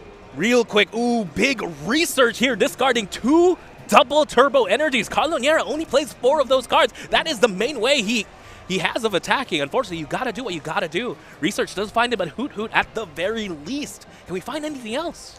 The thing, especially now that at least he is able to put more Pokemon in his field and prepare and put down, possibly he has an Era Zero, which is needed for the Terrapagos to work with his Unified Beatdown ability, where it gets more attack damage for each Pokemon in their bench. That is fair. That's something he needs to find possibly right now. He has the capability, ladies and gentlemen, to attack this turn if he finds the right cards. If he can find the Terrapagos EX, double Turbo Energy, he can pop this Dusknoir, put it to the active, and at least exert some form of pressure. Luckily, Terrapagos EX doesn't need to evolve or anything. It's a basic EX Pokemon. That means you put it down, it's ready to go. But losing 2 double turbos just, I feel like, just hurts a little bit too much. Makes it a little bit harder to find. These special energies are tough. And as considering that also he doesn't have any way to bring back the lost DTEs. And considering his deck list, he only has 1 extra energy there, which is a Jet Energy. Unfortunately, Jet Energy, the only thing that can use that energy passively is a Fan Rotom. Fan Rotom I've found actually to be a fairly good attacker, especially into this matchup. Why not? If the thing in the active is 70 HP. Unfortunately, Pheasantippi a little bit higher than that. Benches the Manaphy, and we are actually going to pop this Dusknoir. That means Carlo Nierup and Rian both take a prize, but taking out the lone Pidgey might be worth it here. What do you think the game plan is for Terrapagos? For now, he needs to put down more Pokemon, and if he's able to put a Terrapagos and an Area Zero, as Carlo has shown, he's going to be able to set up his field for an attack, possibly for the next turn. Yeah, unfortunately, you'd love to see this attack come out like right now. I think one of the strengths of the Terrapagos deck is really being able to decimate a board. The fact that you have access to something like Dusknoir, which is, you know, Curse Blast, very powerful, 130 damage. Rian's main attacker is Charizard, right? There's 2 Charmanders in play. You have the capability to go Dusknoir, pop a Charmander, Prime Catcher, knock out the other Charmander. What are you going to do? You have no more attackers. That's the ideal turn. And typically, these big combo decks, it seems tough, but the fact that you have Jewel, Seeker, Noctowl to really facilitate a play like that, it's actually the norm for a Terrapagos deck. So the fact that Carlo wasn't able to really do anything, couldn't do that play the last turn, it just has to hurt him right now. Yeah. And considering that Rian's deck, the Charizard deck, is able to beat down all of the cards that Carlo brings out into the field. Especially now that if he's able to get knockouts on his side of the bench. And now that coming in with the Evolved Charizard, it's going to be tough for the Terrapagos to knock it out in one attack. Definitely Charizard EX, 330 HP, and a damage scaling attack, which is absolutely powerful, as Rian actually opting to find the counter catcher off the Arven. Shouldn't work right now. Both players are at 5 prizes apiece, maybe just prepping it for a future turn, as it is going to be the Buddy Poffin. Maybe replace the Pidgey that was previously lost. Right now, Rian can opt to attack. Right, Rare Candy Charizard will get him there. Attack into a Manaphy. But because only 1 prize has been taken, we're capping out at 210 right now. So that doesn't really knock out the Terrapagos just yet. We have to wait 1 more turn, but I mean, exerting pressure is always good. Yeah, and putting down more Pokemon into the field is really important, especially for the Charizard. And the PG coming in, which will be evolving later with the help of Rare Candy for Pidgeot EX. It's going to be integral to Rian's win condition. As we do see the Ultra Ball being played here, maybe it could find something like the Charizard EX. If we have Rare Candy hand, this is the Wombo combo. Very easy 2-card combo. We're finding here. There it is, shiny Charizard EX. And we got to talk to Rian a little bit before the match. Oh, real quick though. That's going to be the Forest Seal Storm, V-Star Barker being flipped there. Should find the Rare Candy. I guess just have it in hand that way. And but yeah, this is a deck Rian is very, very comfortable with. This is something he's won a regional championship with. And I think he brought to the World Championships as well. So, you know, just like Rian being one of the very first Pokemon players in the Philippines, just piloting one of the very first Pokemon, just feels right, feels natural. Yeah, and also locally, Rian's known to pilot this Charizard EX with Burning Darkness, especially ever since it came out. And he's been known to, whenever you ask people, what's Rian going to do? What's Rian going to pilot? What's Rian going to play? It's always Charizard EX. And seeing how he's been able to not just win regionals, but also bring it to Worlds as well, it shows that his piloting capabilities for the Charizard is at the Worlds level at least. Ooh, counter catcher being played there, but I don't think that should work. Both players are tied in prizes, 5-5. Let's see if our judges catch it here. Again, counter catcher reads, you can only use this if your opponent has more prize cards remaining. And right now, again, Carlo Niera did take a knockout, but at the cost of giving up a prize card as well. That means both players are down 5 a pop. And it's going to be, looks like this attack is just going to go through. And that's what's scary with the matchup with the Terapagos. With the Terapagos matchup for Charizard. Especially if you have a Dusknoir in the field and where Charizard's attacks get bigger whenever he gets a when an opponent gets a prize card. And this is something you don't want to give to your Charizard opponent. And it's going to be problematic for Carlo later on, especially since the Charizard EX is very, very bulky. And it'll take more than just one hit from the Terapagos for it to be able to knock it out from the field. No, I agree. Again, I mean, the fact that this Terapagos has 230 HP, it's great, right? The fact that it's a basic Pokemon, 230 HP really shows that, it's a turtle that has great defense. Yes. As appropriate to being a turtle. Right now, though, Carlo Niera able to set up a board now with double Buddy Poffin, prizes,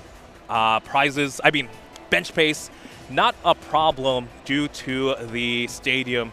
Again, the stadium, as long as you have a Terra Pokemon, which Terapagos is, you're able to fill the bench.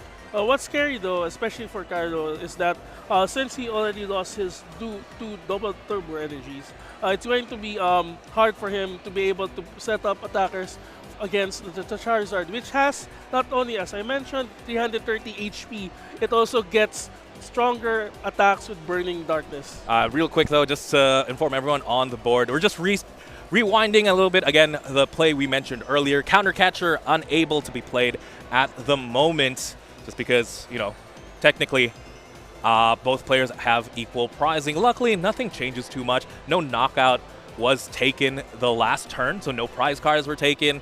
It's going to be a quick rewind. Puts the Manaphy back into the active, and maybe Rian gets access to just knocking out this Manaphy. And also, the good thing about this one is that at least since both players are at the same prices, Rian can still take on the Terapagos and knock it out if he's able to bring out something else as well. No, I have to agree. Again, it just goes to show, just because, misplays do happen even at the highest level of this game. You could be playing this game for over 20 years, give or take, and, things like this do happen, especially after a long, drawn-out tournament. You played 7 rounds yesterday. You played against some of the best players today, and we're now in top 8. Nerves will get you there, and it's a fairly simple thing to misplay as well. Your opponent took a knockout. In theory, I should be able to use this Counter Catcher. It's just a very unorthodox way to take a knockout, since it was with the Dusknoir, as looks like, there we go. It's just going to be the Counter Catcher taken back, attack into the Manaphy. Rian takes a prize card, goes down to 4 as we bring us back now to Carlo Niera. Yeah, and it's going to be interesting seeing how Carlo's going to play this out, especially since, again, I want to stress out the importance of having only 2 double turbo energies in the field. However, he still has a way out with Briar being able to allow Terra Pokemon to get an extra prize card if their opponents has last 2 prize cards in the prize pool. So how do you think Carlo has to maneuver his board state to facilitate this potential Briar play? He needs to either focus on being able to bring out either the Fesan DPT or the Rotom V in the bench, and then knock it out when Rian's down to 2. And then he'll be able to at least either win it with 3 prizes, or he'll be able to at least even out the prize exchange, or bring out, as mentioned, the Fan Rotom to, use its attack, especially since it gets boosted attack with the Area 0 out in the as a stadium. All right, as we do see Carlo Niera just filling up the board, Hoot plus a Duskull. Again, 5 prizes to take. Seems almost insurmountable, but right now with Rian down to even, I do think the play is possible. However, you do need to take knockouts right now. you have to go down to 3. So again, you mentioned earlier, the goal is to go down to 3 and then take 3 prize cards. Win in 2 attacks, which is possible here as Pheasantipity does hit the board, able to flip the script, draw 3. We need to find the rest of those. Well, we need to find the double turbo energy as we are thinning the deck out of more Pokemon. I believe that was Buddy Buddy Poffin plus a Nest Ball. Nest Ball finding another Terrapagos. Buddy Buddy Poffin possibly is going to thin the deck out of maybe some Duskulls, maybe another Hoot Hoot. Yes, we need another Hoot Hoot since we want as many Jewel Seekers in play and the Pidgey as well. So this is the board you want to see coming from Terrapagos. This is typically what you see. A bench full of 8, a bunch of birds, and the turtle being able to attack. And it's good because it's able to not only buff Terrapagos' attack, it also allows Carlo to think of possible outs and strategies where he can find that optimal price spot for the win with the Charizard EX, even in the field as well. Yes, again, so many avenues, so many possibilities. I think that's one of the good things with the Terrapagos, current Terrapagos build. You have the Noctowls and also the Pidgeot EX as means for you to get your trainer cards and supporter cards, and it'll allow. Real quick though, Pheasantipity draws 3. Though after the Iono, we've seen 9 cards here. Have we found the double turbo energy? If we don't have the double turbo energy here, it might be all she wrote. I don't see it in the hand. It's just might just have to be a pass here from Carlo. It is, as Rian now takes control of the game. 4 prizes to 5. Has an attack off. Luckily, 5 prizes means Charizard's still only doing 210. Doesn't quite have the knockout just yet. But if we find the boss's orders here, that could be it. That could be yeah, especially if he bosses the Serendipity and the Pheasantipity, and it's going to be the nail in the coffin for Carlo if that happens. A lot of plays are available here. We even have access to something like the Dusknoir. Dusknoir being able to pop itself, do damage on the board. But hey, that's another way to really manipulate your opponent's prize cards, manipulate how much damage your Charizard is doing. Since your opponent has taken a prize card, that means now we're doing 240 as we do see the Arven in hand. That's a great supporter. Something, what is Rian's A-spec of choice? Looks like it's Unfair Stamp. If it was Prime Catcher, that would have been it. But yeah, it looks like Arven is going to find us the Ultra Ball, and we know we have the rare candy in hand. That means either he can get a Pidgeot or get the Duskull for him to knock out one of the Pokemon in the bench for Carlo. Exactly, and I think that's exactly what Rian needs to do. Takes a knockout here. It's almost impossible for Carlo to really take 5 prizes in one turn, as we are going to see the rare candy into the Pidgeot. Pidgeot, very powerful card, able to find yourself any card you want from the deck, really. And it could be another rare candy into a Dusknoir, could be a boss's orders. The world is Rian's oyster.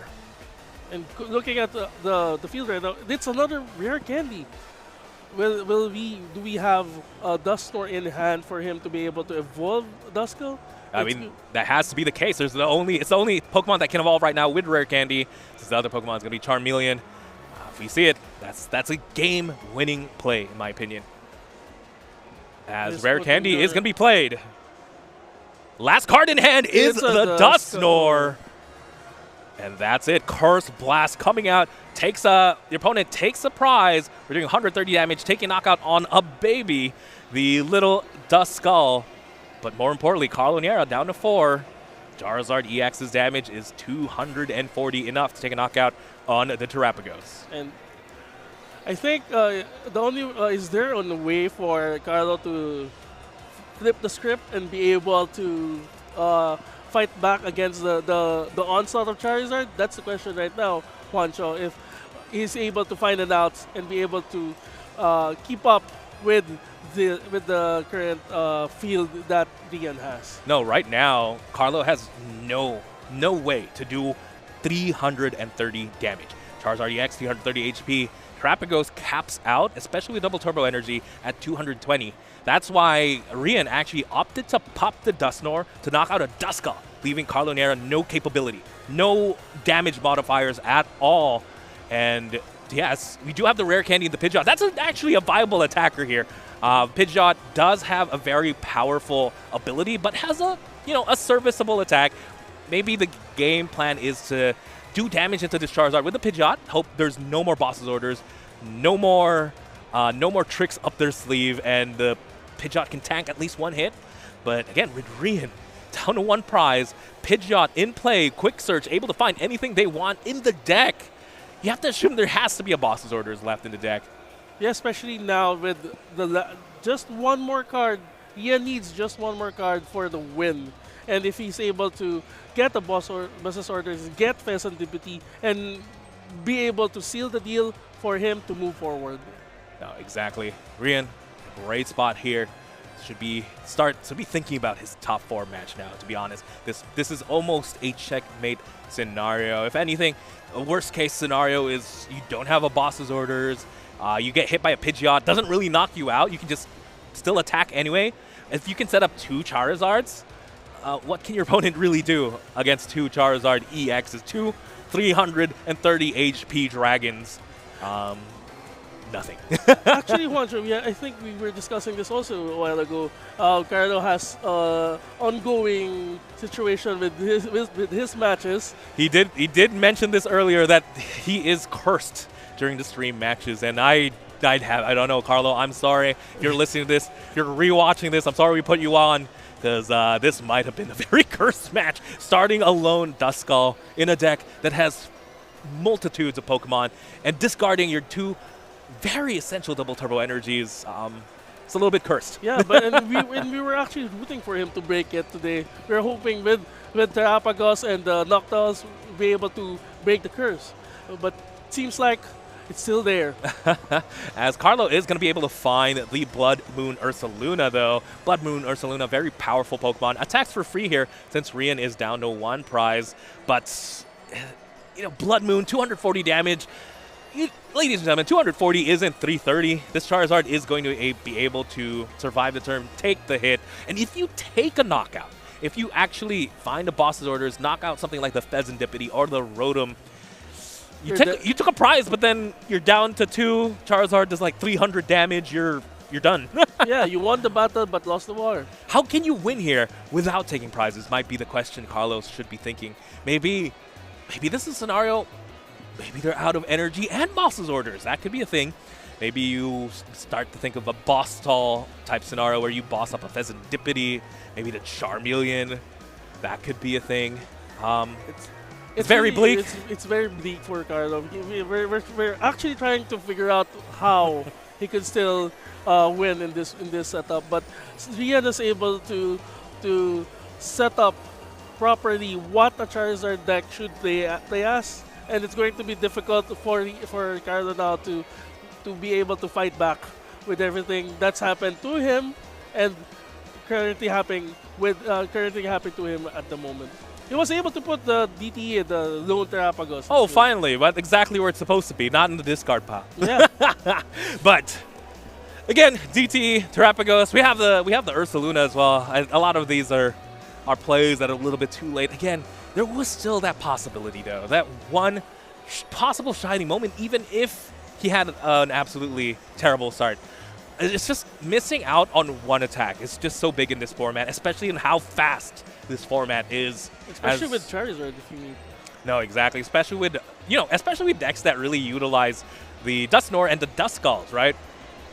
You're accelerating game state. And Carlo, I think, is still finding ways for him to fight with the Charizard in the field. He puts down the Duskull so that he'll be able to probably set it up if he survives this turn. I think it's just there to sit on the bench. Unfortunately, you can't really pop a Dusknoir when your opponent's down to 1 prize, unless, of course, he wants to just go down on his own terms, which this is fair. As we are going to see the counter catcher on the Charmeleon. Iono Rian down to 1. I don't know how much Iono is going to help when you have Pidgeot. But you're going to have to see here. Carlo Dinera draws 4 cards. Does find the ace spec as well. Love to see the pink card, especially when your back's against the wall. Are we going to take the knockout? Looks like we are going to retreat. We could retreat to something like a single prize. No, we can't retreat to a single prizer. I think the best Pokemon in the active is this Pidgeot. Pidgeot EX, 280 HP. So they're able to at least tank the damage for Charizard, even if it comes in. Yeah, but looks like, no, we're still thinking about it. pass the turn. Sometimes that's the best play, is to do nothing. Rian draws a card. This is where we'll know. This is where we get information, ladies and gentlemen. If Rian has a way to switch, win the game, or if it's going to be a pass, leaving Carlo Niera with a chance, with a possibility of winning this top 8. Everything is going down to this one quick search. Quick search. Can we find it? Do we have a switch plus a boss? It has to be two things. Unfortunately, Rian isn't playing Prime Catcher. Unless he gets a Charizard. Could get the Charizard as well, because start swinging. I'm actually looking at him now and seeing his reaction for the deck, and it seems like he's being passive. So maybe he got the boss, maybe he got the Charizard. Maybe he got a boss and just passes the turn. Next turn gets the switch, because technically you can only get one card a turn. Yeah. You need 2 cards to win. We have time. Yeah, and he's way ahead. It doesn't matter if he loses the Charmander now. That's for sure. As Rian just really taking his time, deciding on what to grab. Carlo Niera must be breathing a sigh of relief. There's light here. There's light at the end of this tunnel. Maybe there's a possibility this play might be working, as Super Rod is the play. Looks like that was the grab as well from the Pidgeot. This is I think one of the difficulties, especially piloting a Charizard deck, since most decks, even Rian's, only run 6 energies. If he doesn't have any energy in the deck, even if he evolves the Charmander to Charizard, if it doesn't have energy, it won't do anything at all. I mean, if you think about it, Rian plays 6 basic fire. You know, Carlo only plays like 5 special energies. So technically, and those special energies, you can't get them back. As Rian is just going to instant charge here.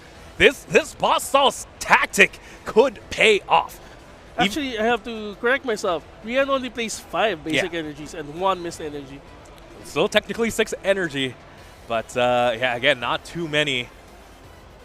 Prime Catcher is the next play here. Prime Catcher back to Charizard, looks like. Looks like Carlos is thinking, you know what, I'm going to switch my strategy once again. This time, how about we boss? How about we actually attack? Maybe we can stop them from setting up a Charizard, but, again, Pidgeot. Pidgeot is just... I feel like there, it's just right there. These Ionos to 1 would be so much more powerful if we didn't have access to everything we want in the deck. If right now, especially in the next turn, if Rian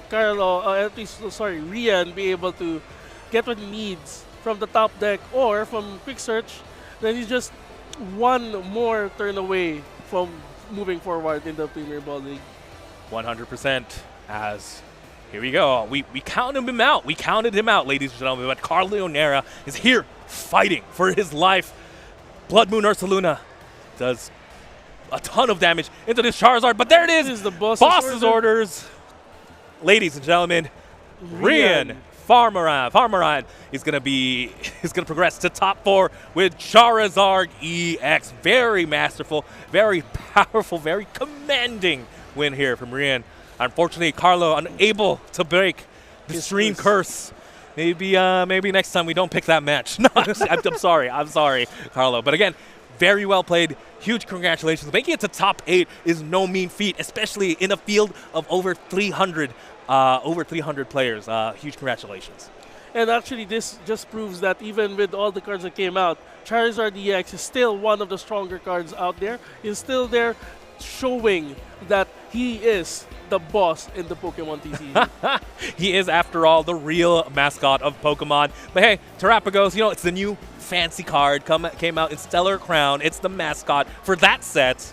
I think it had pretty good showing. There was a possibility. The fact that there was some light at the end of that very, very, very, very, very dark tunnel.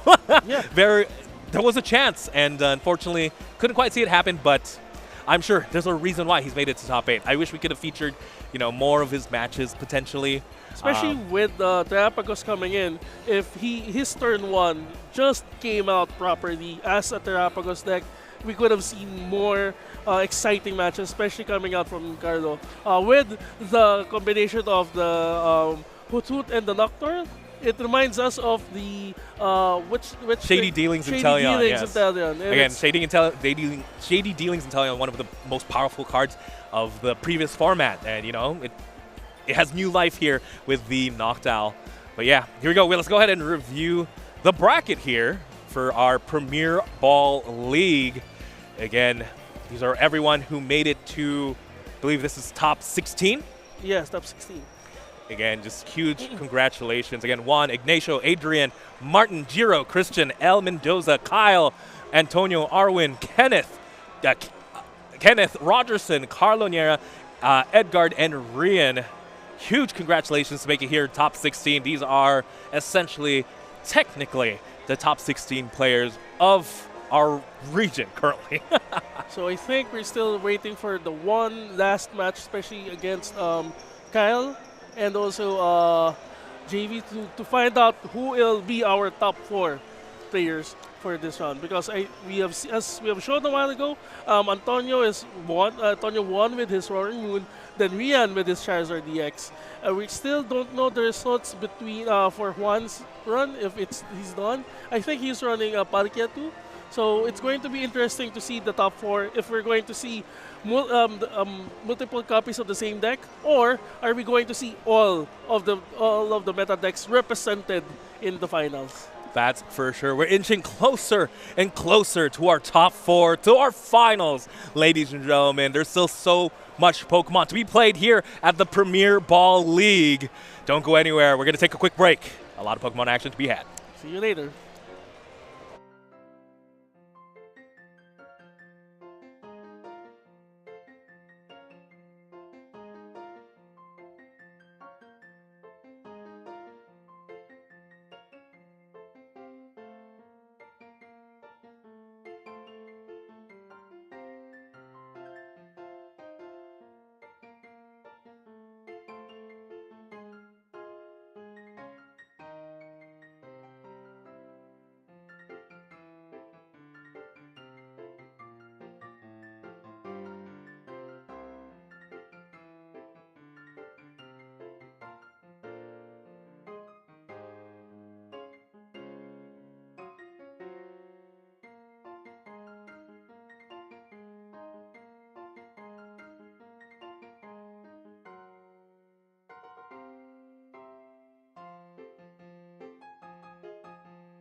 Still shining.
Party with Ogre Pawn at the Festival of Masks in the Pokémon trading card game Scarlet and Violet, Twilight Masquerade.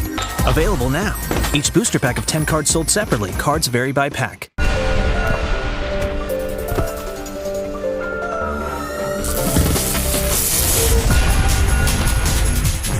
Newly discovered ancient and future Pokémon join the battle. In the Pokémon trading card game, Scarlet and Violet, Temporal Forces.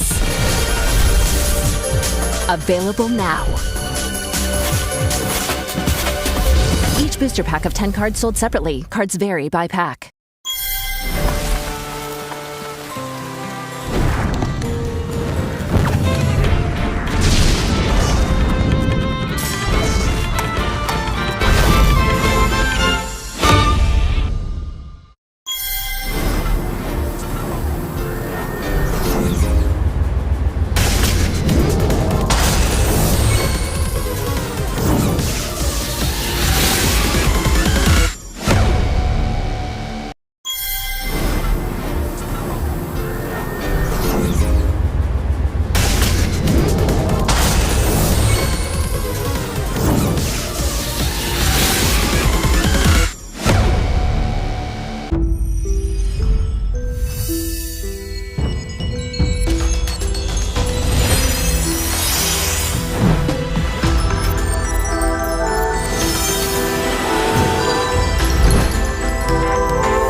Discover the power of Stellar Terra Pokémon EX in the Pokémon trading card game Scarlet and Violet, Stellar Crown. Available now. Each booster pack of 10 cards sold separately. Cards vary by pack.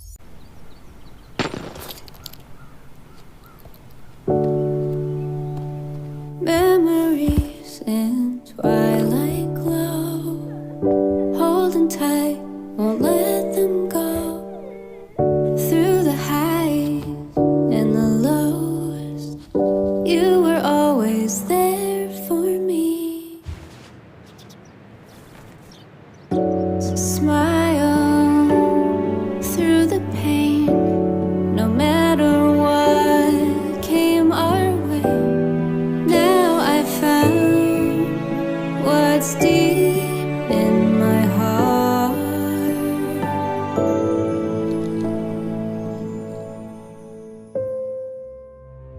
My treasure, the love you share is my treasure.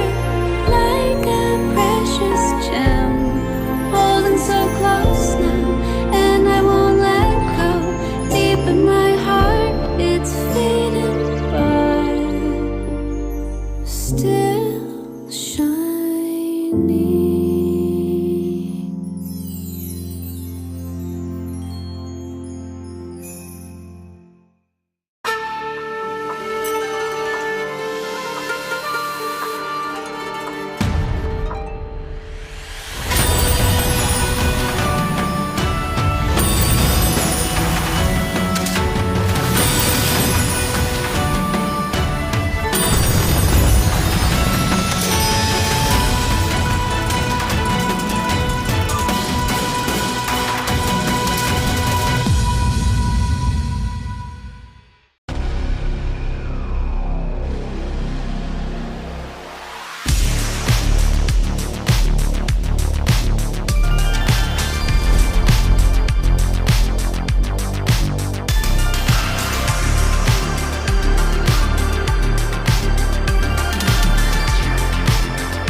Party with Ogre Pawn at the Festival of Masks in the Pokémon trading card game Scarlet and Violet, Twilight Masquerade.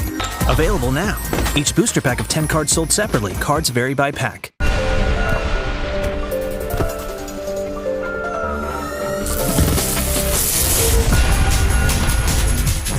Newly discovered ancient and future Pokémon join the battle. In the Pokémon trading card game, Scarlet and Violet, Temporal Forces. Available now. Each booster pack of 10 cards sold separately. Cards vary by pack.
Discover the power of Stellar Terra Pokémon EX in the Pokémon trading card game Scarlet and Violet, Stellar Crown. Available now. Each booster pack of 10 cards sold separately. Cards vary by pack.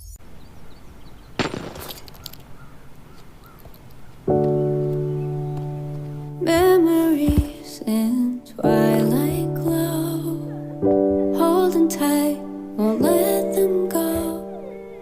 Through the highs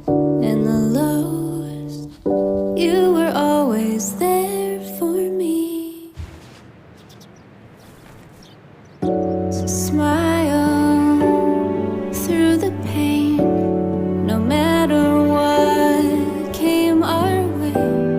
Now I found what's deep in my heart.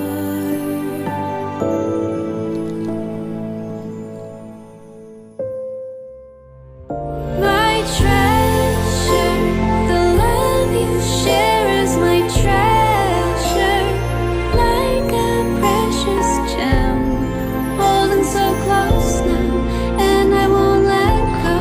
Deep in my heart, it's fading, but still shining.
Party with Ogre Pawn at the Festival of Masks in the Pokémon trading card game Scarlet and Violet, Twilight Masquerade.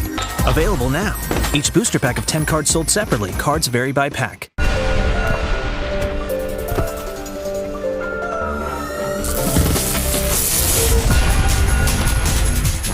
Newly discovered ancient and future Pokémon join the battle. In the Pokémon trading card game, Scarlet and Violet, Temporal Forces. Available now. Each booster pack of 10 cards sold separately. Cards vary by pack.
Discover the power of Stellar Terra Pokémon EX in the Pokémon trading card game Scarlet and Violet, Stellar Crown. Available now. Each booster pack of 10 cards sold separately. Cards vary by pack.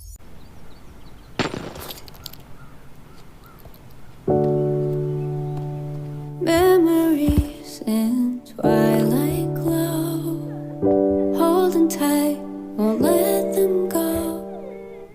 Through the highs and the lows, you were always there for me.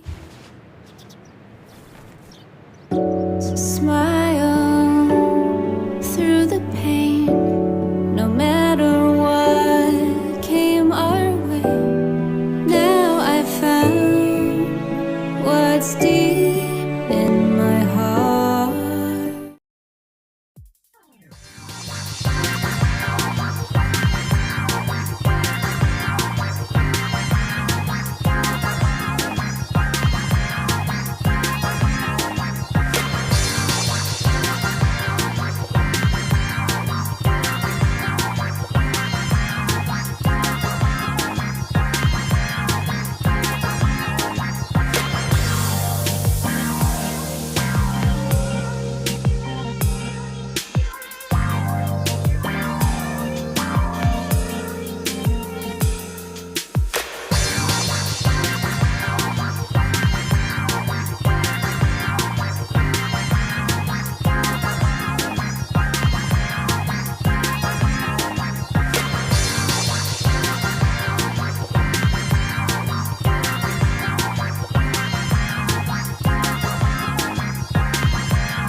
still shining.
Party with Ogre Pawn at the Festival of Masks in the Pokémon trading card game Scarlet and Violet, Twilight Masquerade.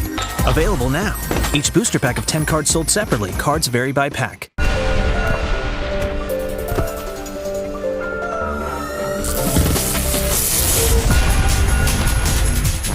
Newly discovered ancient and future Pokémon join the battle. In the Pokémon trading card game, Scarlet and Violet, Temporal Forces. Available now. Each booster pack of 10 cards sold separately. Cards vary by pack.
Discover the power of Stellar Terra Pokémon EX in the Pokémon trading card game Scarlet and Violet, Stellar Crown. Available now. Each booster pack of 10 cards sold separately. Cards vary by pack.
Party with Ogre Pawn at the Festival of Masks in the Pokémon trading card game Scarlet and Violet, Twilight Masquerade.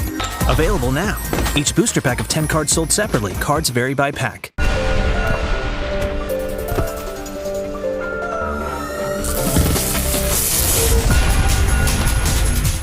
Newly discovered ancient and future Pokémon join the battle. In the Pokémon trading card game, Scarlet and Violet, Temporal Forces. Available now. Each booster pack of 10 cards sold separately. Cards vary by pack.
Discover the power of Stellar Terra Pokémon EX in the Pokémon trading card game Scarlet and Violet, Stellar Crown. Available now. Each booster pack of 10 cards sold separately. Cards vary by pack.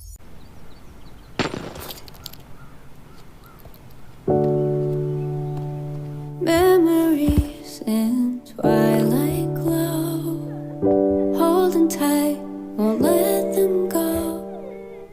Through the highs and the lows, you were always there for me.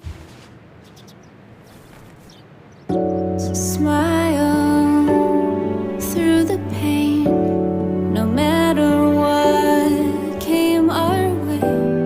Now I found what's deep in my heart.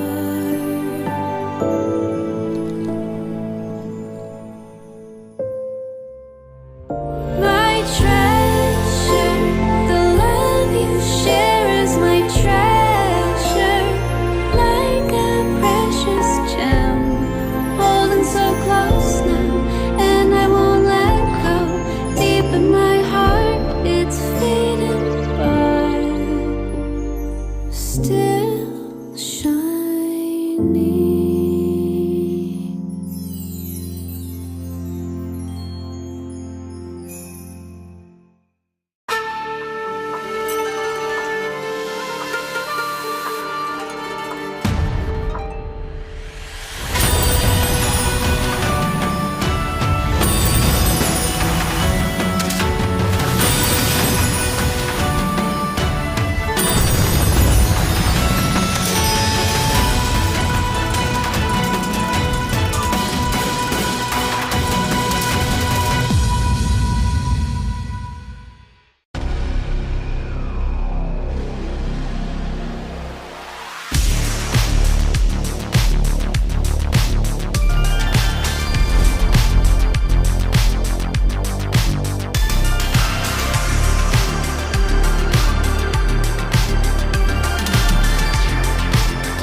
Party with Ogre Pawn at the Festival of Masks in the Pokémon trading card game Scarlet and Violet, Twilight Masquerade.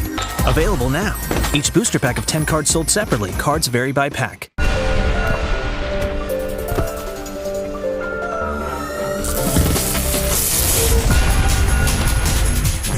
Newly discovered ancient and future Pokémon join the battle.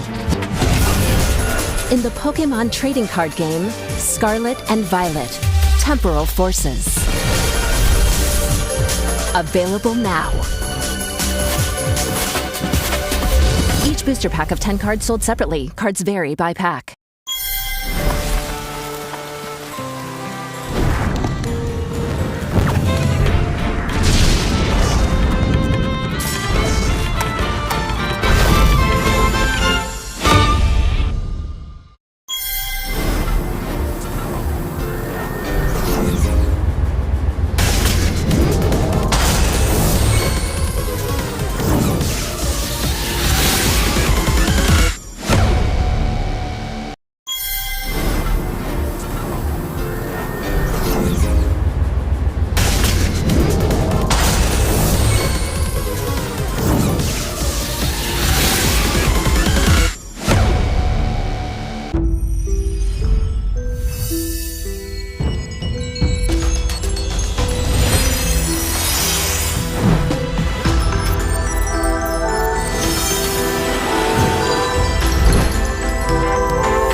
Discover the power of Stellar Terra Pokémon EX in the Pokémon trading card game Scarlet and Violet, Stellar Crown. Available now. Each booster pack of 10 cards sold separately. Cards vary by pack.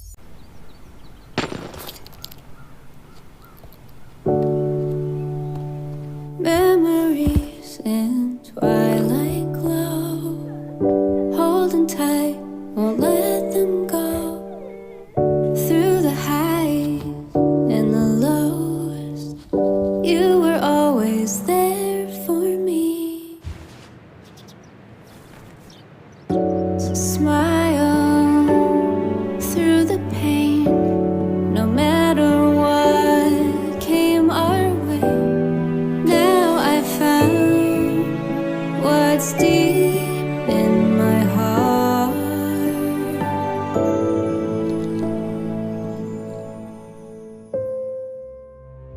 My treasure, the love you share is my treasure, like a precious gem, holding so close now, and I won't let go. Deep in my heart, it's fading by.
Hello and welcome back once again, ladies and gentlemen, to the Premier Ball League. My name is Wanchel Zadana, joined by Vincent Hausan. Again, apologies for the long wait, but trust me, it's going to be worth it. We have a very, very intense top four match upcoming.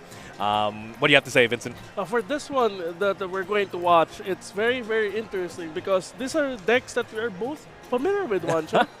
You know, it's more the players that I'm really excited to see. Again, it's going to be, I'm just going to spoil it. It's going to be Kyle Vincent against Adrian Velasco. Both of these players have a very storied history with Pokemon here in the Philippines, actually. Adrian Velasco is one of a past national champion. I believe he was 2013, 2014.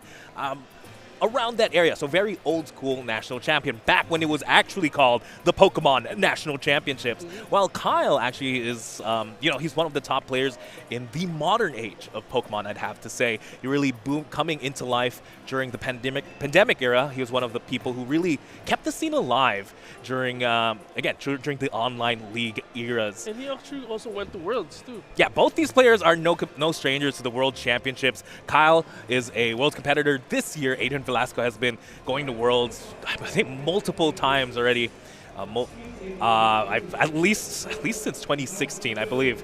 But yeah, both players absolutely amazing. Kyle Vincent here playing the Regidrago V-Star. Adrian Velasco with the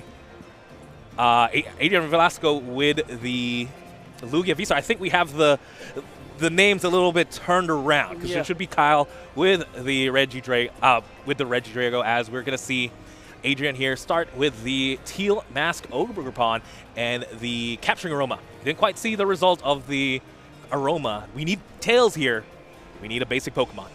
Yeah, especially with the start for Adrian with the Lugia. He needs to set up the Lugia as early as possible so that in the first turn he can switch it up and evolve it to Lugia V-Star by second, and then if he has Archops discarded by then, he'll be able to use the V-Star ability and bring them to the field and power up all the attacks for Lugia. Yeah, again, both players are playing the V-Star mechanic type Pokemon. Some would say, Lugia V-Star is one of the most powerful V-Star Pokemon. Regidrago has a very powerful V-Star ability as well. And, there we go. But yeah, it's a matter of setup, really. Adrian Velasco needs to find a Lugia V. I still don't know. No, it looks like it was Tails here, the result of the Capturing Aroma. That's part one of the puzzle, ladies and gentlemen. You need, next part of the puzzle, we need to get the Archeops in the discard pile. We have a little side quest as well. Nestball is going to help us out with the side quest, because one of the main attackers in the Lugia V-Star deck has to be Minchino, which is, there we go, we're going to see it, which evolves into Cinchino, which has an absolutely huge attack. Again, Adrian has a pretty good start. Depending on the hand, if he can find a way to discard, should be off to the races. I think an important note here as well is who went first in this matchup. Both these decks do want to go first. What do you think Kyle has to do to respond to this, pretty standard play from Adrian? For this one, I think Kyle needs to set up his bench, put in Ogerpons, put in enough energy for his, at least, for his Regidrago V in the front to attack at least for the first one, because he needs to bring out the damage as soon as he can. Totally unlike Adrian, who has the advantage of having one prizers as attackers. Kyle doesn't have it even with the Regidrago. However, what he can do is he can snipe them with the QRM if he puts it in the discard pile. Looks like Adrian Velasco attaches a V-Guard energy there onto the Lugia V. Ladies and gentlemen, keep note of that energy. That is actually one of the most important energies in this matchup. Brings up the Lugia's HP up to 310, essentially it being attacked by a V Pokemon. Looks like we're moving over to Kyle's turn. Does start with an Ultra Ball. Does have a single prize attacker in Radiant Charizard. However, that's not going to come into play until much later in the round. Looks like he's going to go ahead and hit the discard pile. Ultra Ball able to find anything they want from the deck. Well, any Pokemon they want from the deck.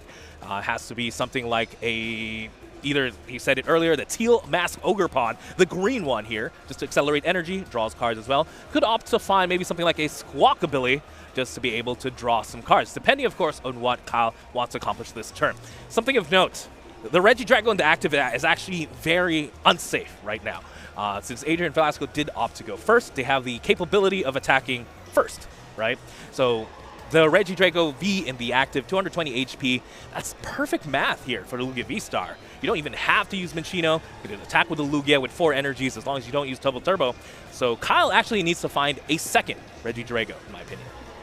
Yeah, especially with the setup for Kyle. He needs it so that if the current active Regidrago gets knocked out, he'll be able to answer with another Regidrago at the backline, at the bench.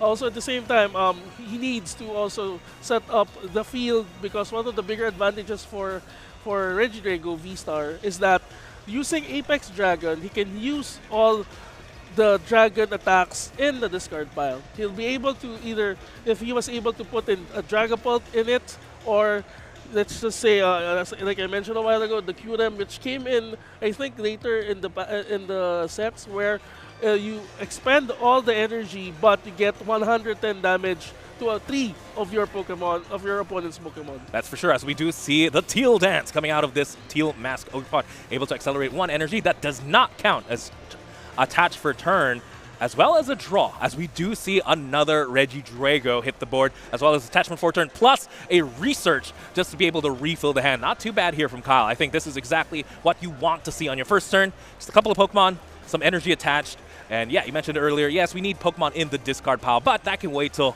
once we have an attack going. But yeah, let's see what else we can find. It's funny to think that both these decks actually really revolve around getting your discard pile set up. Kyle wants Dragon Pokemon, Adrian wants the Archeops, as looks like Kyle is just going to pass the turn here back to Adrian. Up in front is actually the, I forget, Wellspring Mask Ogerpon, the active for Adrian. Very interesting Pokemon. I don't think it's going to matter too much in this matchup.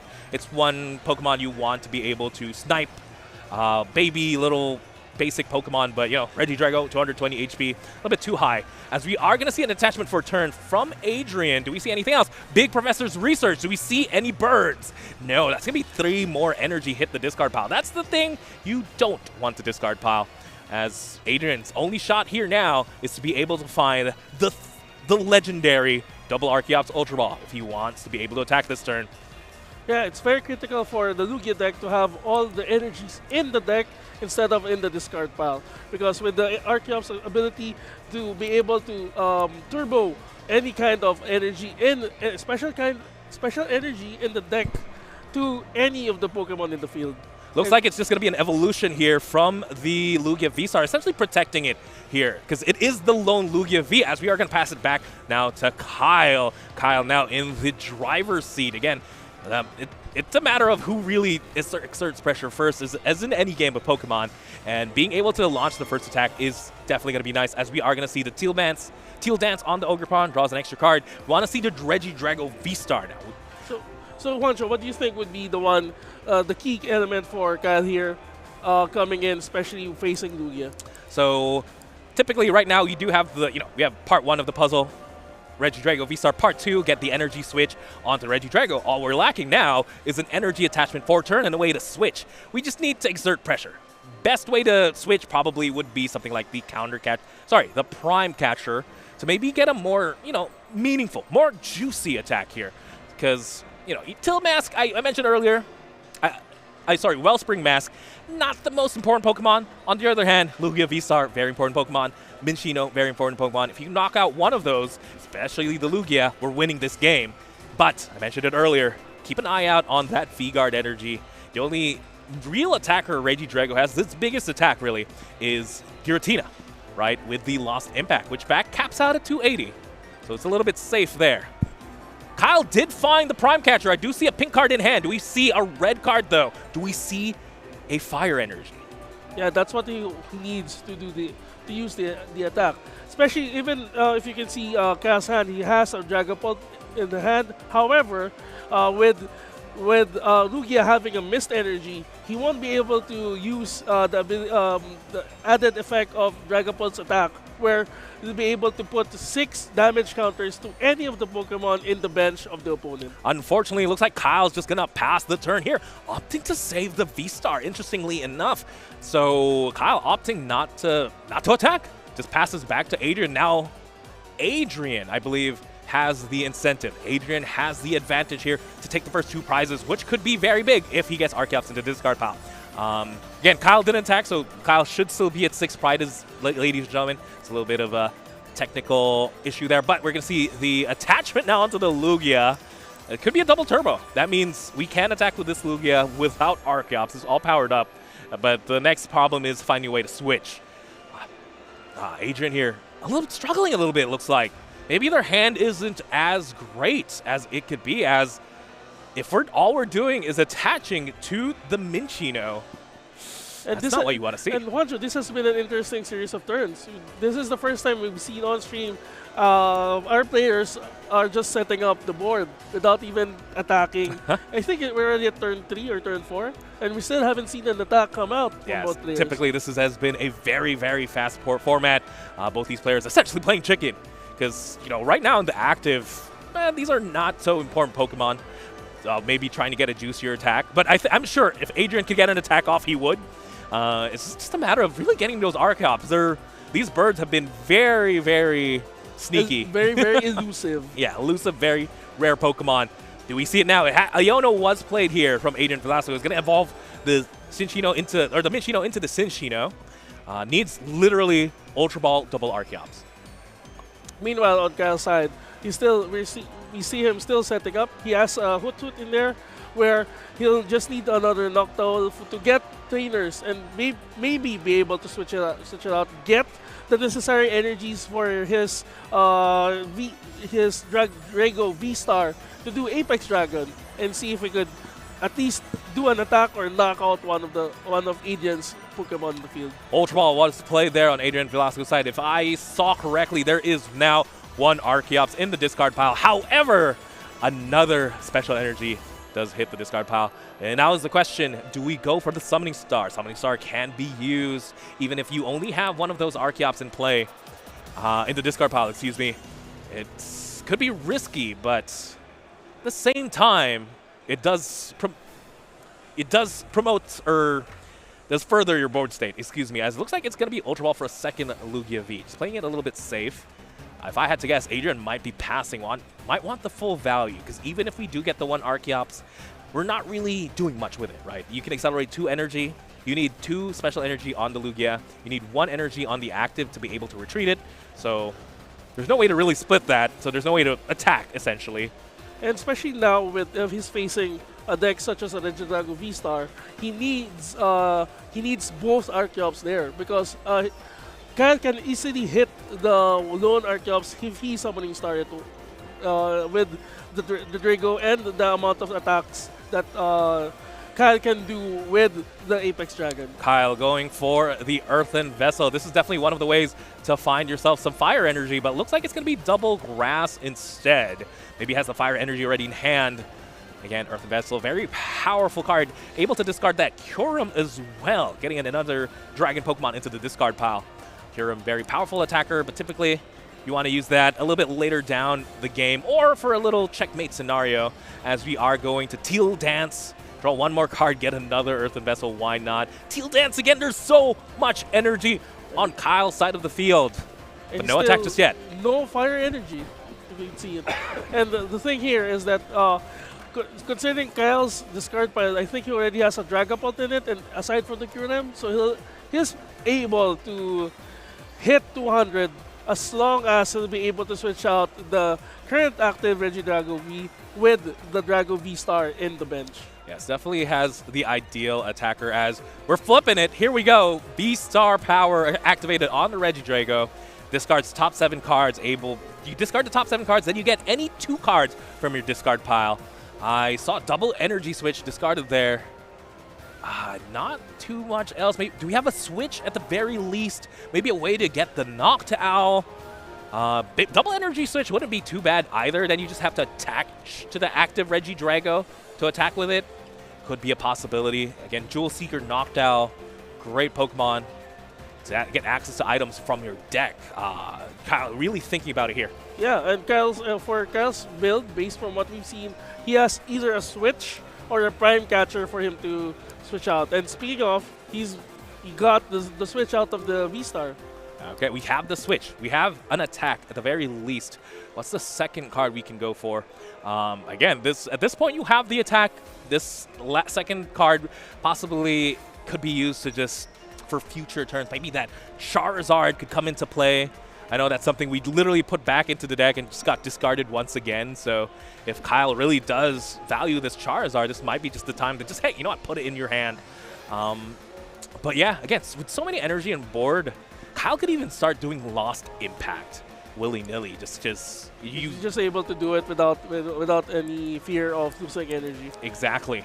As looks like the second card grab is gonna be the Ultra Ball, maybe just to grab the Noctowl or potentially Regidrago once again, as Ultra Ball is gonna be played discarding two support Pokemon in Squawk Ability and Mew. What do you think Kyle's gonna be looking for here? It's probably another Regidrago, or at least Noctowl, for him to use Noctowl's ability, Jewel Seeker, and probably get the supporters that he needs for him to finally start attacking and taking the fight to Adrian. Yes, definitely Kyle wants to just pull ahead here. Really just do some damage. Not even if you don't necessarily take a knockout this turn, even doing the 200 plus the 60 damage, maybe put it on the Minchino. Just damage on board would feel really nice. As looks like it is going to be the Noctowl Jewel Seeker. There's so many items already, though. We already have the Switch. We have the Fire Energy. Curious to see what we're finding. Maybe an Iono, a Boss's Orders. For Professor's research to just clear his hand, but then Looks like it's an Ultra Ball plus the Prime Catcher. So just a lot of Switch cards technically grab this turn. This is it. We're finally going to see some aggression, some attacks fly off in the top 4 in the semifinals of the Premier Ball League.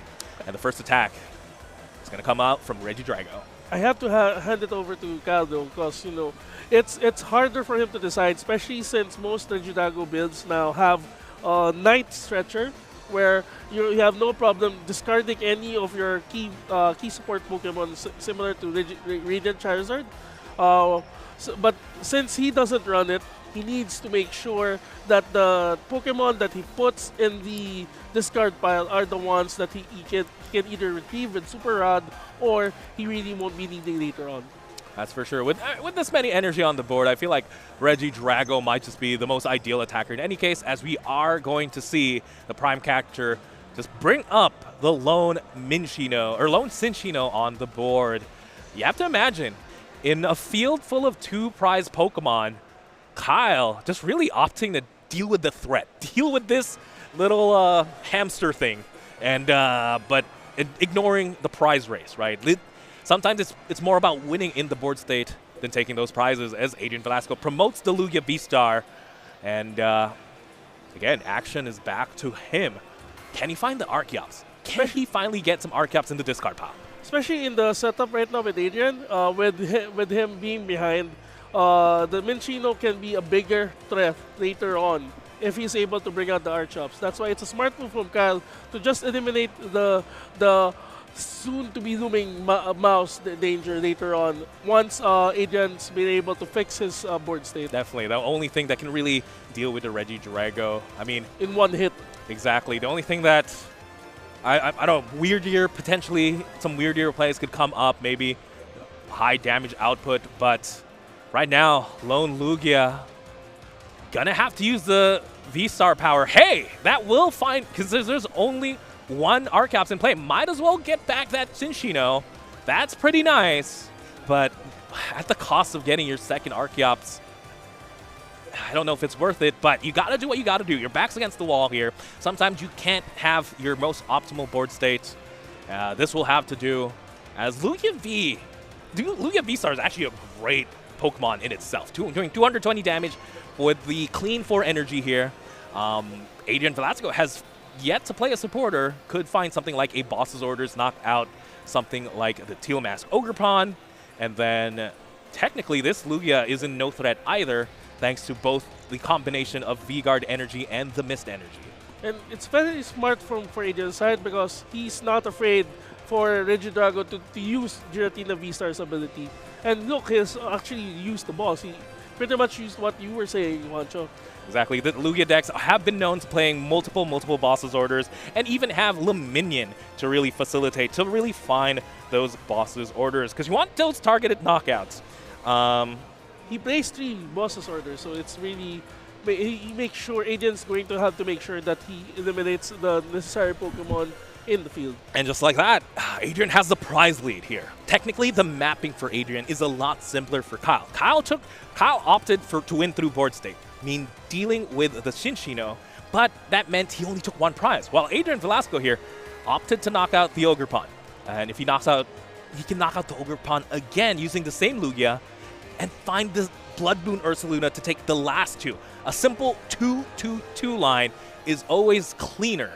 But again, Kyle having to do what he had to do, deal with the threat. Let's see if he can find himself, maybe a boss's orders himself, to deal with the Archeops, the lone Archeops in play. So it's going to be interesting how Kyle responds to Adrian's attack. Will he boss the Archeops, or will he focus on taking down the Lugia V-Star there? And considering Kyle's list, it's going to be eventually the V-Guard may be negated with a properly placed Temple of Sinnoh in the field. And now the question is, how will Kyle respond and use the Drago and all his attacks and capabilities facing against the current setup that he is behind one prize? Yes, exactly. The very important card of note is Temple of Sinnoh that will shut off every special energy effect on the Lugia V-Star. No more Mist Energy, no more V-Guard Energy, even no more Gift Energy to draw. It's a very powerful card. Haven't quite seen it just yet. I don't think it's been discarded. Or Super Rod being played, getting back the Radiant Charizard. Again, Kyle just saying this Radiant Charizard's really important to me, as, again, it does want to force Adrian possibly to take the odd prize as well, take out a single prize Pokemon. But right now, I don't see, I believe that's a Jamming Tower. There's a Jamming Tower. So Jamming Tower is not Temple of Sinnoh, unfortunately. And with no boss's orders, this could just be a regular attack. Looks like it is. It is a regular Dragon Ball attack with the damage distributed to the Archeops and the other benched Lugia. Wait, no, it's in the Ogerpon. Yes, very interesting line of play here. I like it. Looks like Kyle is setting up for a big 4-prize turn, potentially, with the 4 damage counters on the Arceus, bringing it down to 110 HP. The Lugia and the active damage, and Cinccino itself having just low HP. Could set up for a big Kyurem play. This is something Kyle has the capability to do with so much energy on board, as we do see Capturing Aroma being played. If that's Tails, we could see another Luminion for a boss's order to go down to 2 prizes. If Adrian Velasco could just chain boss's orders here, he should be en route to win this game, potentially.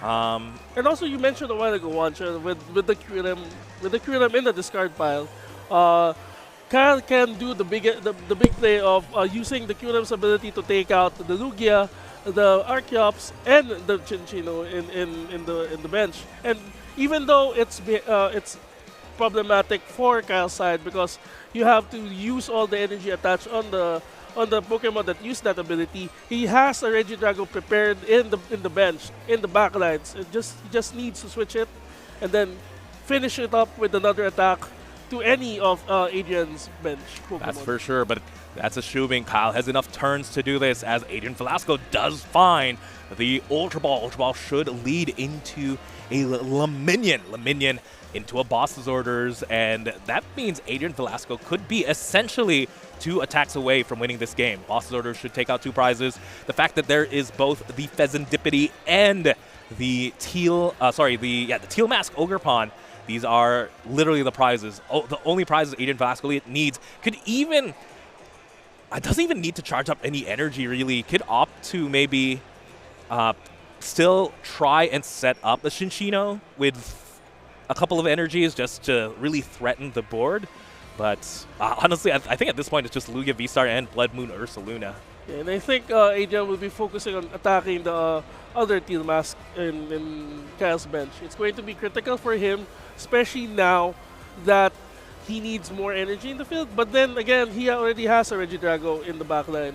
So maybe this is where it's important for Adrian to target the right Pokemon in the bench to be able to make Kyle feel the wall behind him. Yeah, I definitely feel like the ideal attack here is into the Pheasantipity. You want to deny 3 prizes on the board, free 3 card draws on Kyle's side of the field. And I mean, 1 extra draw off a Teal Mask Ogerpon That's okay, but you still need an energy. And yeah, That's Kyle right. even just understanding, yeah, this is the thing you want.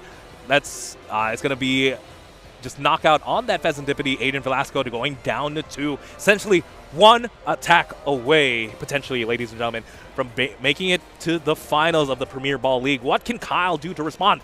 If he's going to do something, it has to be this turn. For Kyle, I think he still has a few outs for this. He has a Thornton, he has a Jack, and maybe he also has an Iono, which could interrupt Adrian's hand at this point, since Adrian would only get 2 cards, considering. He has to combine the Iono with something like the Temple of Sinnoh, because again, gift energy is just such a powerful effect. If I'm right, there should be a gift energy on that Lugia, as we finally see that Radiant Charizard hit the board. Radiant Charizard has just been a Pokemon that Kyle has really been prioritized having access to, having it in the deck, having it on the deck, no matter how many times it hit the discard pile, because this is it. This is a way for Kyle to find a way to buy an extra turn. This is a single prize. You can't win just yet. Maybe at this point, I think even Kyle Kyle needs to finish off with QRM, even if it's going to be he's kind of behind, but then he needs it to eliminate the standing threat with the Lugia V-Star and the Archeops and the Cinccino in the field. That's for sure. That's for sure. Again, Kyle has a lot of options here. There it is. Big Kyurem attack, opting to knock out. Oh, very interesting. You're knocking out the Archeops, knocking out the Minccino, and putting damage on the Luminion. Looks like he's aiming for an even bigger prize turn. Big Ultra Ball here. Adrian Velasco. Can you find one more fish? One more Luminion will get him there. Ultra Ball. Sometimes you don't need that many energy. Finds the boss's orders. There's a Luminion. It's a nice finish. Adrian Velasco finds the boss's order. Is going to be able to knock out the lone Teal Mask Ogerpon. 2-2-2. Ladies and gentlemen, Adrian Velasco is going to make his way to the finals of the Premier Ball League. Absolutely huge. This is one of those matches I really want to watch. It's really interesting, considering that both are big threats to each other with the way things are set up. It's just sad that Kyle wasn't able to have access to Temple of Sinnoh, which would immediately flip the situation against Adrian's side. Definitely. So many buts and ifs in the match, because so many things can happen in the Pokemon trading card game. Again, this was a very odd match to watch, right? This isn't your cookie cutter flowchart type deal. You know, typically you want your Lugia V-Star to get 2 Archeops, then you're going to start swinging, or even as Regidrago, you want to accelerate your energies, get the attack off and all that. Both of these players took their time. They made sure they set up the board and start maneuvering when they were more comfortable in maneuvering. I mean, Kyle was basically powered up. He had access to his V-Star, he had the switch, but opted to pass when he didn't feel like he had the most optimal attack.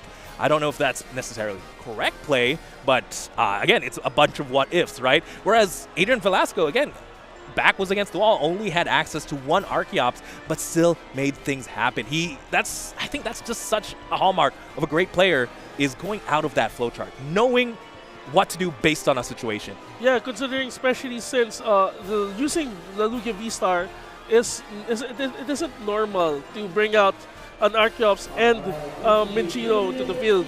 And normally it's supposed to, as you mentioned a while ago, it's a cookie cutter, 2 Archeops.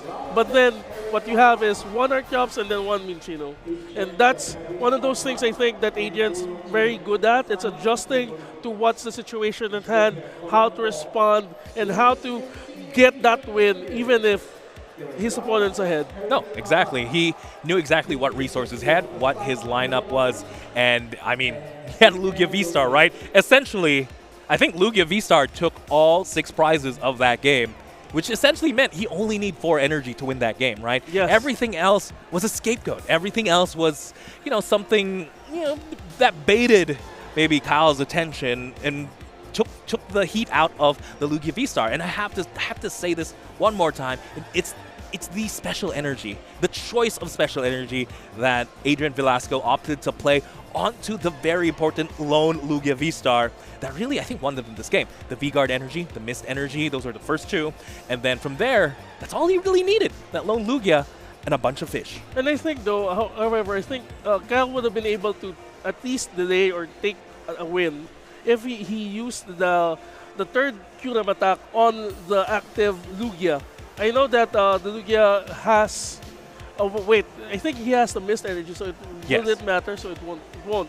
So, yeah, I don't think he has an out there. No, exactly. The Mist energy plus the V-Guard energy meant that Lugia was just a big wall. You needed to find the Temple of Sinnoh. I almost have to assume it was prized. It was prized. Just because of how much, how much he really did go through the deck, really to find a couple of resources. Again, very important card in the matchup. It's there specifically for the Lugia matchup, And I just have to give my hats off to Kyle, though. Again, being able to maneuver despite having these awkward prizing and just making it to the top 4 of a 300-person Premier Ball tournament. I mean, that's a huge accomplishment. He's going to go home with a trophy and all that jazz. He's going to be one of the very first people to win something off, the Premier Ball. The current competitive season. Exactly. He's starting off strong.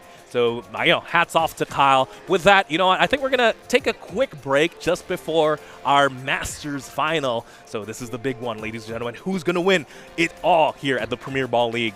Don't go anywhere.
Still shining.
Party with Ogre Pawn at the Festival of Masks in the Pokémon trading card game Scarlet and Violet Twilight Masquerade.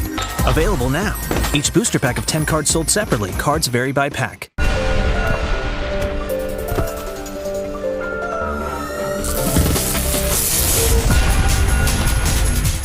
Newly discovered ancient and future Pokémon join the battle. In the Pokémon trading card game, Scarlet and Violet, Temporal Forces. Available now.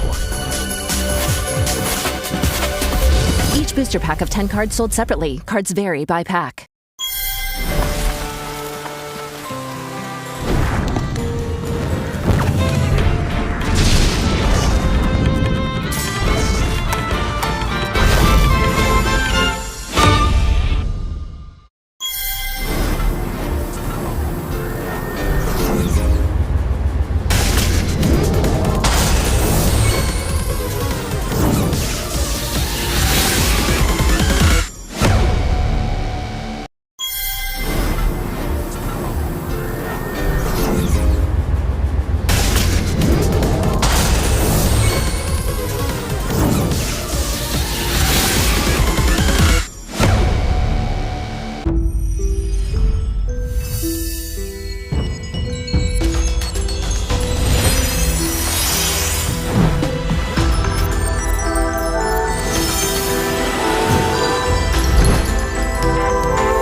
Discover the power of Stellar Terra Pokémon EX in the Pokémon trading card game Scarlet and Violet, Stellar Crown. Available now. Each booster pack of 10 cards sold separately. Cards vary by pack.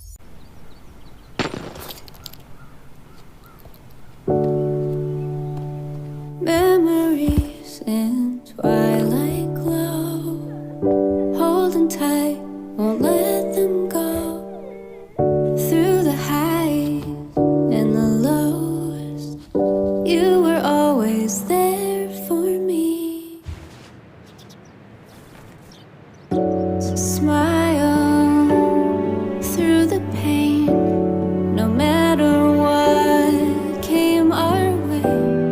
Now I found what's deep in my heart.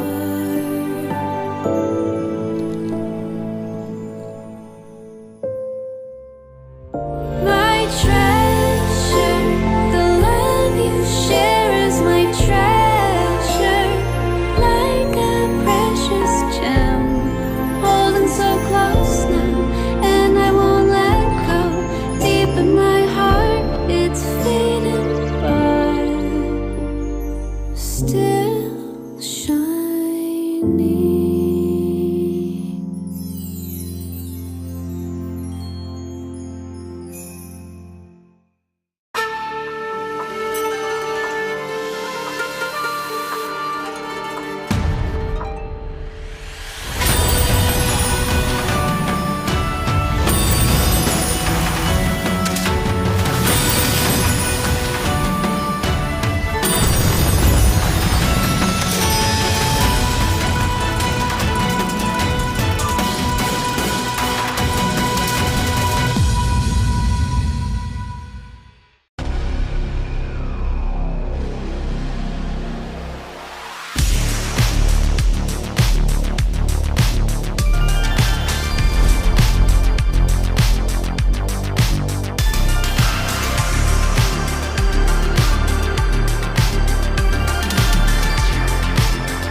Party with Ogre Pawn at the Festival of Masks in the Pokémon trading card game Scarlet and Violet, Twilight Masquerade.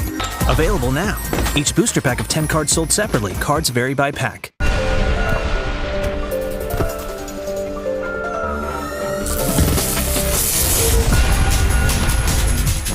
Newly discovered ancient and future Pokémon join the battle. In the Pokémon trading card game, Scarlet and Violet, Temporal Forces. Available now. booster pack of 10 cards sold separately. Cards vary by pack.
Discover the power of Stellar Terra Pokémon EX in the Pokémon trading card game Scarlet and Violet Stellar Crown. Available now. Each booster pack of 10 cards sold separately. Cards vary by pack.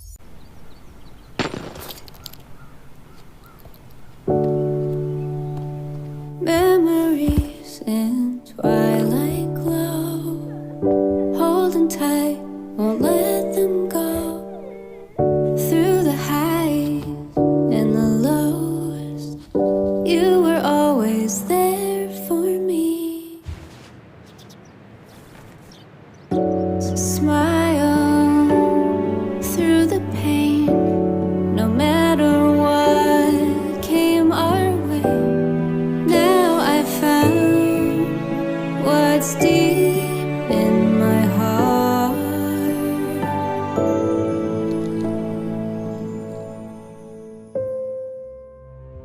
My treasure, the love you share is my treasure, like a precious gem, holding so close now, and I won't let go. Deep in my heart, it's fading, but still shining.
Ogre Pawn at the Festival of Masks in the Pokémon trading card game Scarlet and Violet, Twilight Masquerade. Available now. Each booster pack of 10 cards sold separately. Cards vary by pack.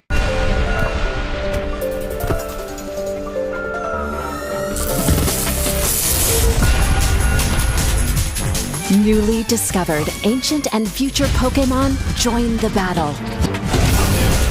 In the Pokémon trading card game, Scarlet and Violet, Temporal Forces. Welcome back, ladies and gentlemen, to the Premier Ball League. My name is Juancho Saldana, joined by Vincent Hauson, and this is it. Ladies and gentlemen, 2 days of intense Pokemon playing, 300 players. It's going to come down to the finals here. Adrian Velasco against Rian Farmeron.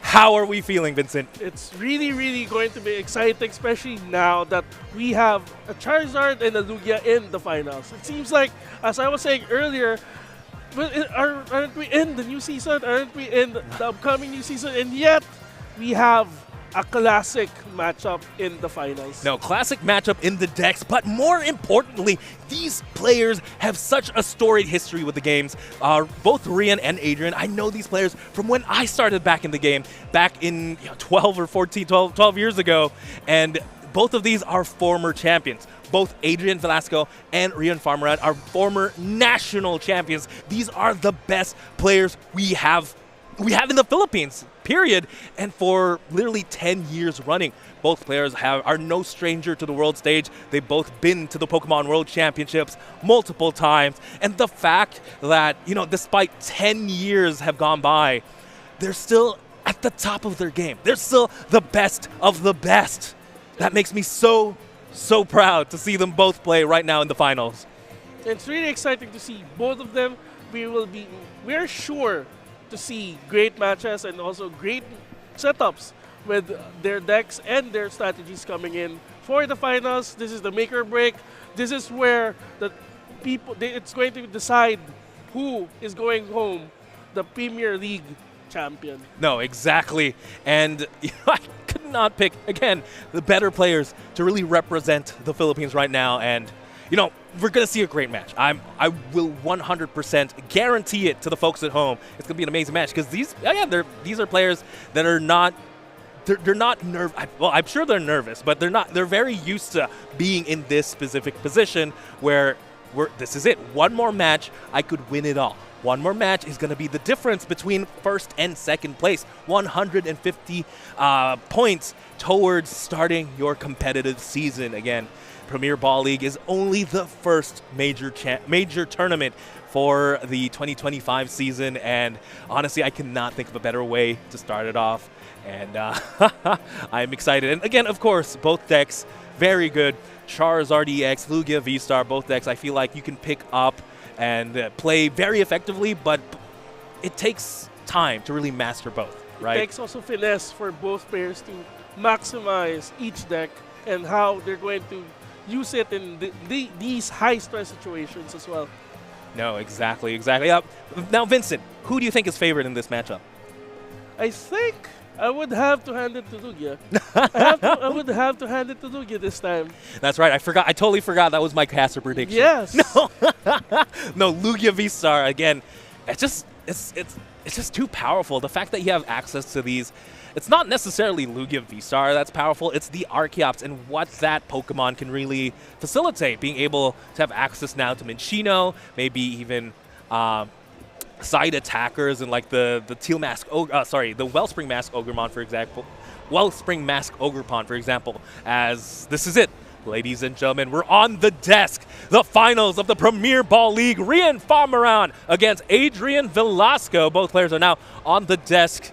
Fist bumps in. And something of note as well, both these players are just great friends in general. They have been part of this same competitive team in the past. It looks like Rian is going to start us off. Charmander in the active. Lone starter. Attach for turn. Do we see anything else?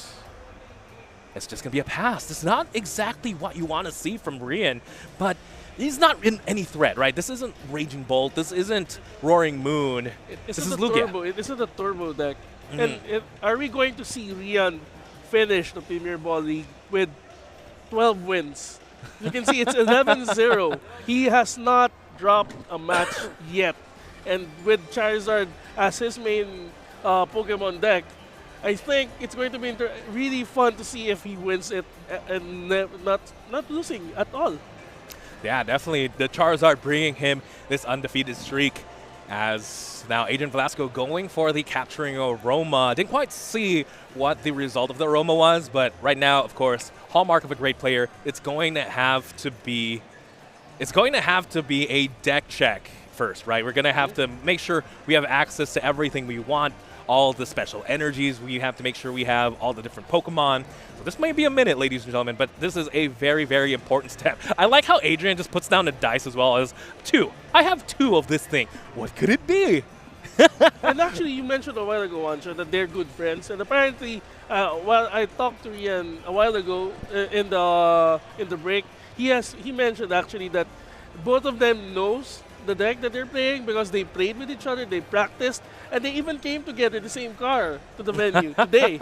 And now they're facing off in the finals. Hopefully they can still go home with the same car. No hard feelings, I'm sure.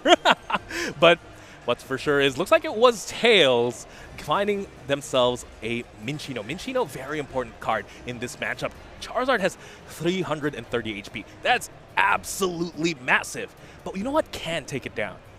A little rat, a Minchino, because Minchino can go upwards of 300 plus damage, no problem, as long as we have enough special energy in play.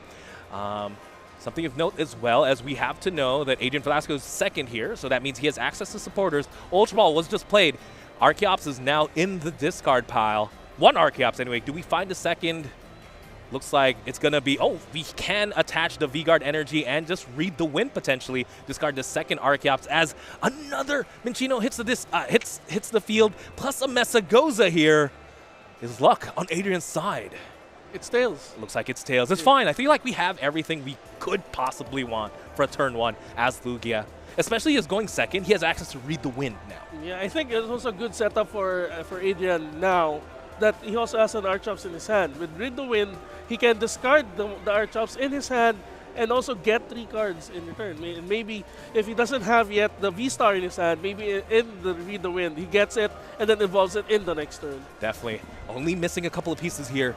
Lugia V-Star, maybe evolve a couple of Minchinos, but these are just, find the Pokemon and you're good.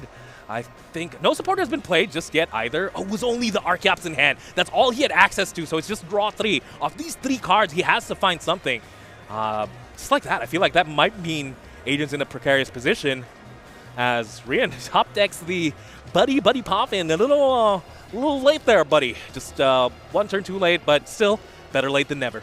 Yeah, and you mentioned a while ago in the Lugia puzzle, the first thing is to make sure is to have the Archeops in the discard pile. And now, moving forward for Adrian, he has at least, the next piece in his puzzle is to get the V-Star and have it summon the Archeops in the discard pile. Yes, definitely needs. That's the name of the game. That's why the deck is called Lugia V-Star. And moving forward with the Charizard though, Rian is setting up. I think he would be putting another Charmander. He needs another Charmander in the field aside from the PG, which is integral to how the Charizard deck plays. Definitely. You can't win the game without a Charizard, as second Charmander does hit the board. And Pidgey, again, we saw how important this one Pidgeot is for throughout the entire game. Just being able to have access to everything you want in the deck is just so important. Mesagoza doesn't betray Adrian Lowe. Looks like it's Tails. Only fair here, as Arvin is played as well. Could find a Candy. Again, this one Charmander already has been on the board for at least a turn. He could evolve it if he has Candy in hand. And with Arven, he could get a Candy and then possibly an attachment.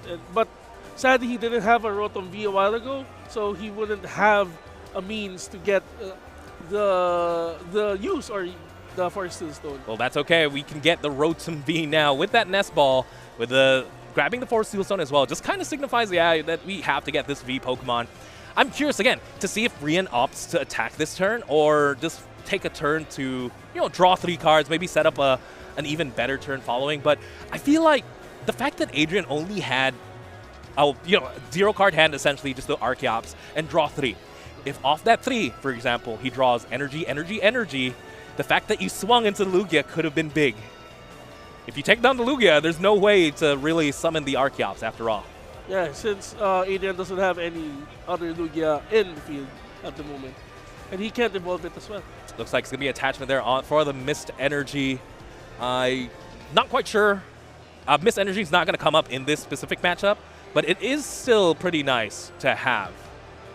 As, ooh, looks like Rian opting to attack with the Charmander, using Blazing Instructions to discard the stadium and play, but it was Adrian, a top deck.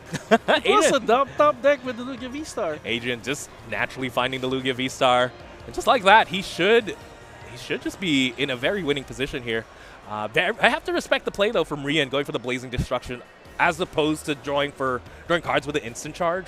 Yeah, because it removes the possibility for Adrian to get more Pokemon in his turn.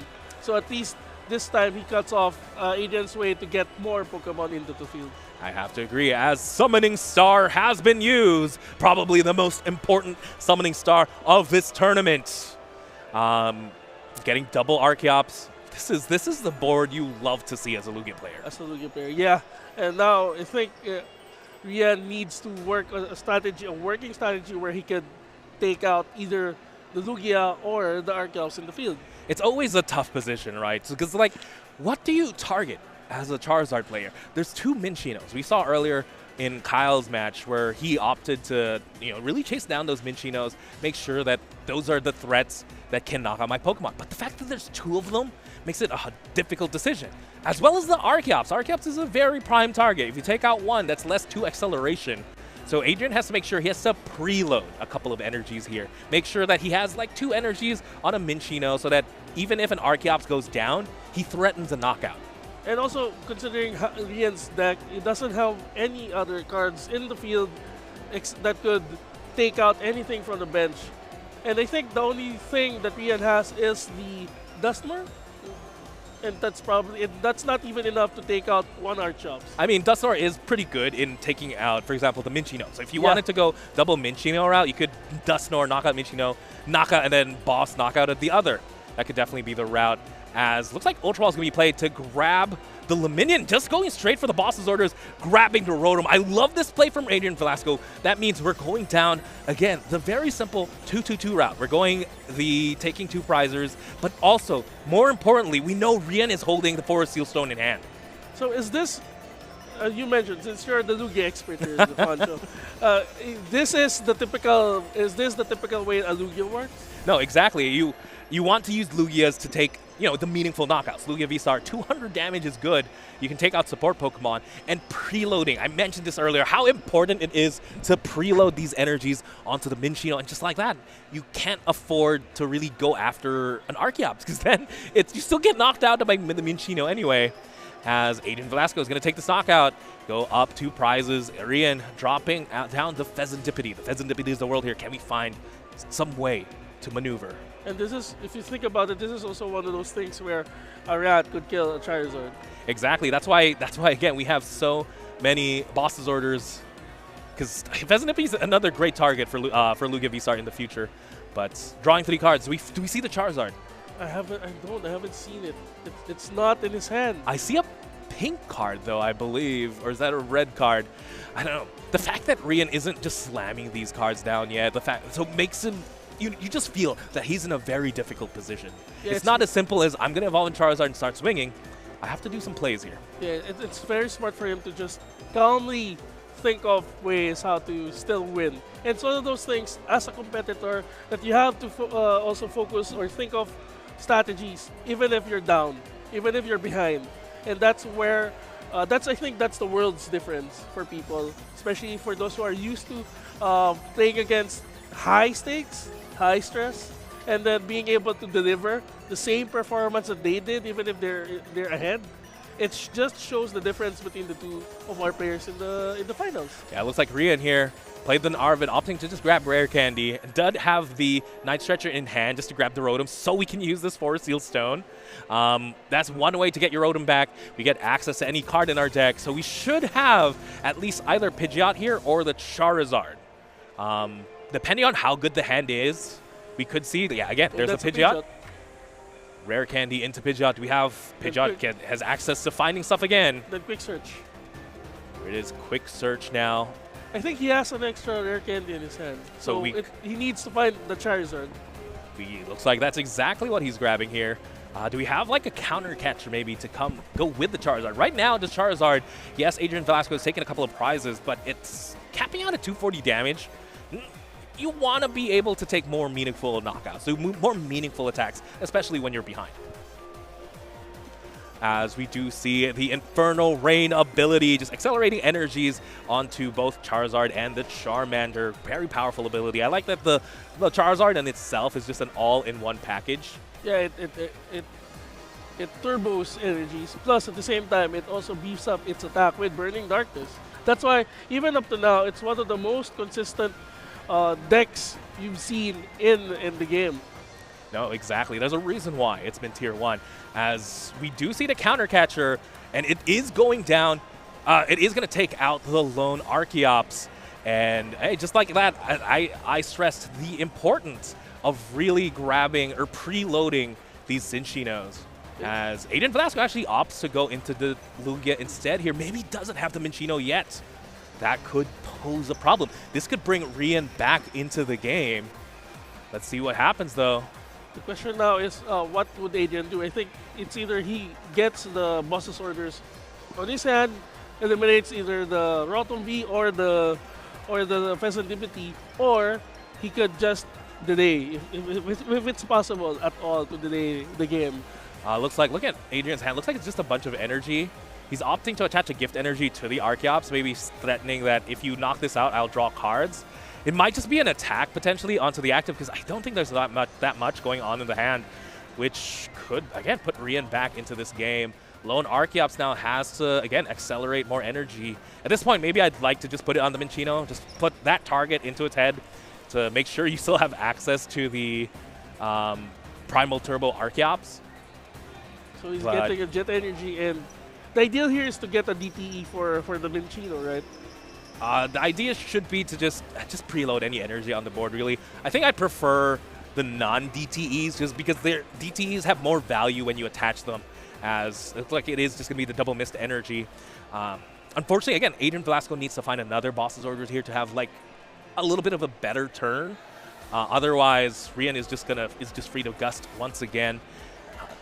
The only nice gust Pokemon, a nice Pokemon to bring up for Adrian's side of the field is the Rotom V. Just because there's double turbo energy on the Lugia, that means it can't quite knock out the Pheasant Deputy. And it's going to be interesting too, especially now that the thing we were seeing Adrian ahead with his setup being, he was able to set up earlier than Rian, but it's hurting him now that he doesn't have any other attacker prepared aside from Lugia V. And Lugia V-Star is putting in the work here. It is doing 200 damage on this Charizard. It threatens it. Yes, I'm not progressing it's not necessarily I'm going to go 2-2-2, right? It technically is, but the first, one of those two prizes you're going to have to work for a little bit harder. As, quick search. Not quite sure what you're going to try and gust around now, though, right? You could possibly go for maybe the Luminion, go down to 3 prizes, and then go for a big Briar knockout Lugia, right? Mm-hmm. Just because Charizard EX is a Terra Pokemon, after all. Or maybe he can also target the last remaining Archeops in the field. Targeting down the last Archeops could be good, but then the fact that Adrian Velasco put a gift energy on it, and we know for a fact his hand's a little bit stuck, I'd be a little bit hesitant to do it, as tempting as it really is. But I'm going to have to, we're going to have to see what Rian opts to do here. Just because you take down the Archeops, yes, but you're still behind on prizes, right? You're still 2-2. But it looks like it is what's going to happen here. As boss the lone Archeops, if Adrian Velasco can find maybe back-to-back boss's orders, he could still win this game. He doesn't even have to boss this turn. He just eventually has to find a boss's orders. And I think Rian's going to risk it, since I think at this point in time, getting the Archeops out in the field gives more advantage for him to win, or at least to be able to even out the field. They're both tied at 4-4 at the moment, so it's going to be interesting how Adrian responds to the key cards out in the discard pile for Lugia. Yeah, it's 4-4, but I still have to give it to Adrian Velasco. I feel like a good Lugia player should know how to maneuver an Archeops-less field. You know, Archeops is a nice bonus. We got to accelerate some energy here. There's 2 energies on each Cinccino. Cinccino, excuse me. If we could evolve them into the Cinccino and then attach, they're still doing 210 damage, right? So that's still enough to knock out Pheasantipity, Rotom, and we have this free Charizard just staring us in the face down in the active. Adrian just needs to find Pokemon and boss in the next couple of turns. Should be able to close this one out. Gonna have to think. Rian has to find something like, you know, he has to Iono basically, and the Iono has to stick. And then there's a possibility for Rian to actually get it with, I think he's playing with Unfair Stamp, right? So if he's behind, Rian can just use Unfair Stamp to ruin Adrian's hand, and then Rian can just keep on attacking with either the Charizard or if he's down to 2, with the Radiant Charizard in the field. No, I have to agree. And right now, again, Great Ball was played. It looks like Ursaluna was grabbed. We did see the, what do you call this? The Jack in hand. Jack could be a great card. Just grab double Cinccino. Thins out the deck and keeps your ball searches in your hand because you do want to just find the minion. We also saw a Thornton in hand too from Adrian Velasco. I'm not sure what essentially wanted Thornton into. You could also just remove liabilities like that Luminion V, go down to like another single prizer. That would be a very cool play. But we're going to have to see here. A lot of options, I think, in the hand now, just literally because of a gift energy. As looks like it is going to be Jack, potentially. Yes, it is. Jack is the choice here. This is what you mentioned a while ago, Juancho. One of the dangers for with Rian focusing the attack on the Archeops with the gift energy is giving options for Adrian that he did not have a while ago prior to the attack.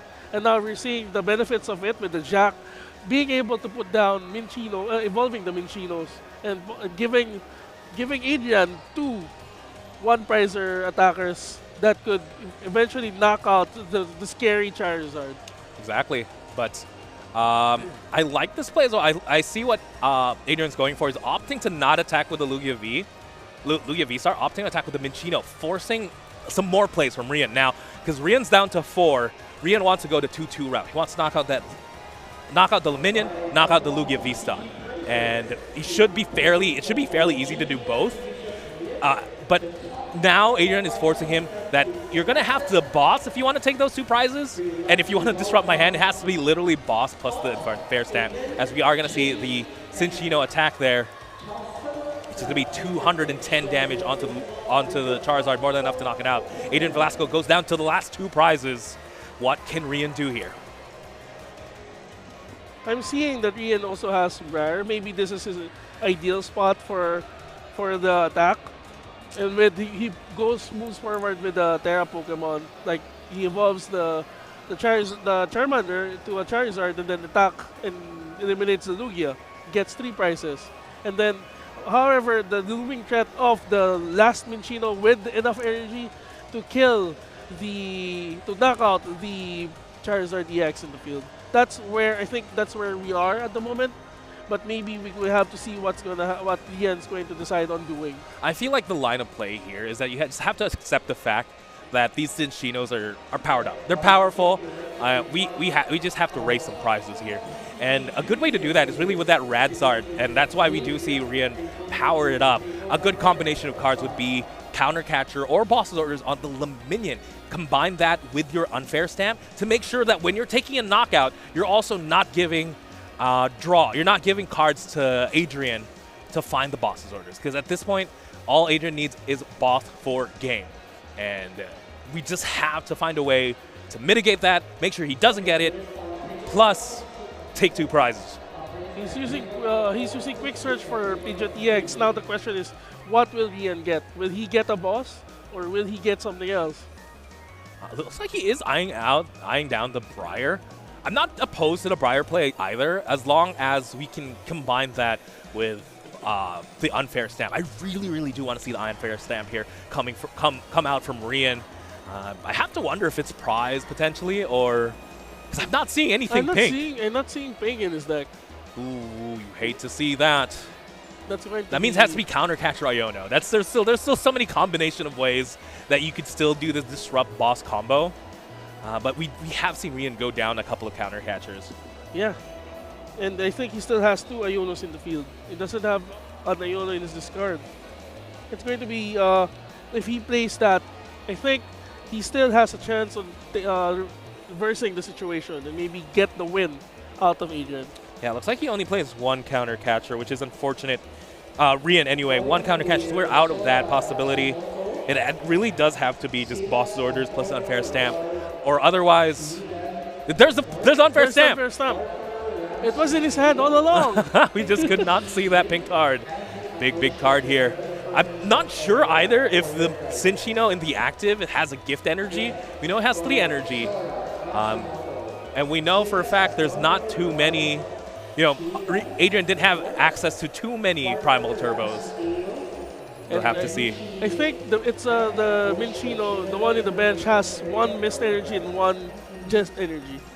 I'm not sure with the one in the active if it has gift energy though. Yeah, that's the most important one right now because I think that's the only one Rian has access to knock out, unless we draw into a boss's orders here. Boss into Luminion would just be the biggest play. Boss into Luminion, take 2, as well as knock out something that doesn't have a gift energy. 5 cards here for Rian, 2 cards for Adrian. I didn't quite get to. If we just see a boss's orders, this could just be game. There's always that possibility for Adrian to just top deck boss. I don't think Rian has it. Eyeing out the Dusk Clops could be another way to close this out a little bit cleaner. If you miss out on a 2-prize knockout this turn, yeah, definitely Dusk Nor into a 2-prize knockout will be able to do that. I like that play. Very tense situation here. Collapse Stadium is absolutely huge, but there's 2 liabilities. Unless there's no energy. Unless there's no energy. Looks like we are going to go into the Charizard here just to knock out on the Cinchino. This is it, ladies and gentlemen. We need an Is it just a pass? No, it's a knockout. Okay. It's a knockout. There's the gift energy. Gift energy, drawing 4 cards. It kind of undoes the unfair stamp, but there's no other line of play for Rian at this point. All right. I do see the boss's orders in Adrian's hand. Do we see an energy card? That's all we're lacking here. 1 singular energy card to be able to attach to the Minchino. Unfortunately, the Lugia V-Star has a double turbo energy. This is where you mentioned a while ago that DTE is really important, especially in this critical moment. If he had DTE in his hand, he would just have to advance the Minchino, boss the Festive DPT and win. I don't think DT is going to cut it for the Minchino, unfortunately. So this might be the scenario where maybe we should have been attaching the DTE, because DTE does increase the damage by 70, but decreases by 20. So with 3 energies attached to Minchino, that's 70, 140, 210. That's only just enough to knock out Pheasantipity. Wait, I think that was an energy. Ladies and gentlemen, is this it? Is this an energy that we're looking for? So wait, it looks like it might not be it. Otherwise, Adrian would have just slammed it out. It literally has to be a clean energy plus the boss's orders. I don't think it is. Oh no. I don't think it is. The fact that this collapsed stadium saved Rian's entire run right now. Collapsed stadium being able to bump out the Rotom. Ultra Ball being played. Something he could grab as well is the Blood Moon Ursaluna. Blood Moon Ursaluna plus a double turbo if he has double turbo in hand. Yeah, he has Blood Moon on his hand a while ago. Oh wait, no, it was shuffled into the deck with unfair stamp. But Ultra Ball is going to find Weirdeer. Weirdeer does 40 damage times amount of special energy. I believe he has a Jet in hand. Jet energy onto Cinchino plus a boss order should be able to do it as well. Is he going for the knockout on the Charizard instead? There it is, Jet energy. Shoots the Weirdeer into active. Frontier Road, let's do the math here. 40 damage times amount of special energies, 40. Oh, there's a lot. Now they're all bashed. There's a boss's orders. Oh, that should be it. Ladies and gentlemen, Adrian Velasco is your Premier Ball League Masters champion. That was really great work for both of the players. It Ah. was really tense for a while. We were trying to figure out what were they planning, but apparently we forgot that Adrian has Weird Deer. We I feel actually like forgot the deer. I feel like attach the Minchino to the active is also 210 damage. So either way would have worked, but Weird here is doing it with style. It's a lot of damage. I didn't quite get to do the math. I wish the camera was still on the table. table. Actually, I'm looking across from them, and they're just hugging in and out. You know, Yeah. these players, they're friends. At the end of the day, yes, this is a competition, a very big Pokemon competition, mind you. But at the end of the day, these guys are friends. They're part of the same Pokemon community, and it's amazing, an amazing community to be a part of.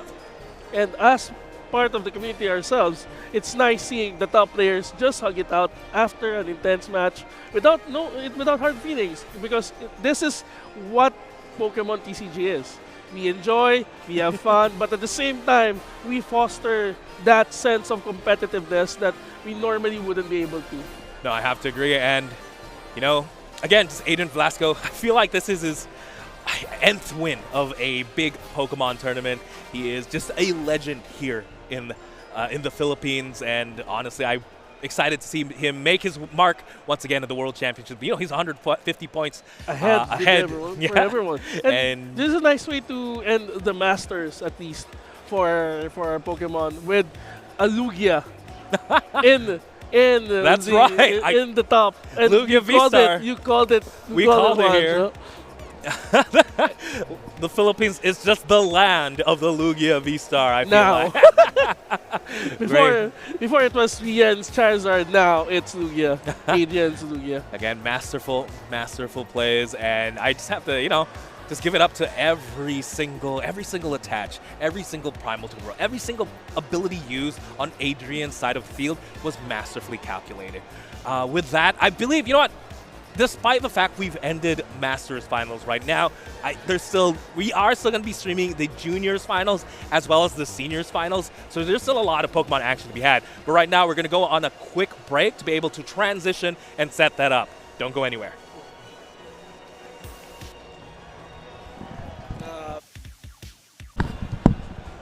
Grabe, Lugia.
Available now. Each booster pack of 10 cards sold separately. Cards vary by pack.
Discover the power of Stellar Terra Pokémon EX in the Pokémon trading card game Scarlet and Violet Stellar Crown. Available now. Each booster pack of 10 cards sold separately. Cards vary by pack.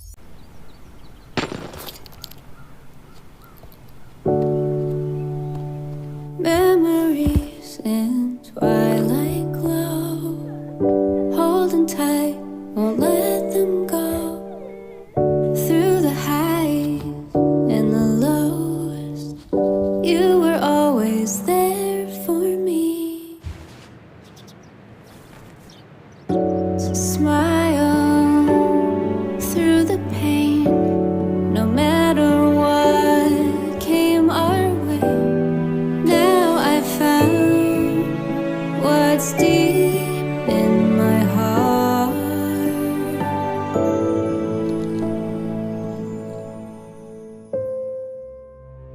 My treasure, the love you share is my treasure, like a precious gem, holding so close now, and I won't let go. Deep in my heart, it's fading, but still shining.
Party with Ogre Pawn at the Festival of Masks in the Pokémon trading card game Scarlet and Violet Twilight Masquerade. Available now. Each booster pack of 10 cards sold separately. Cards vary by pack.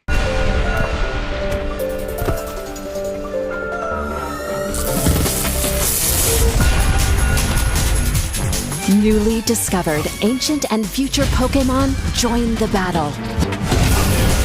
In the Pokémon trading card game, Scarlet and Violet, Temporal Forces. Available now. Each booster pack of 10 cards sold separately. Cards vary by pack.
Discover the power of Stellar Terra Pokémon EX in the Pokémon trading card game Scarlet and Violet Stellar Crown. Available now. Each booster pack of 10 cards sold separately. Cards vary by pack.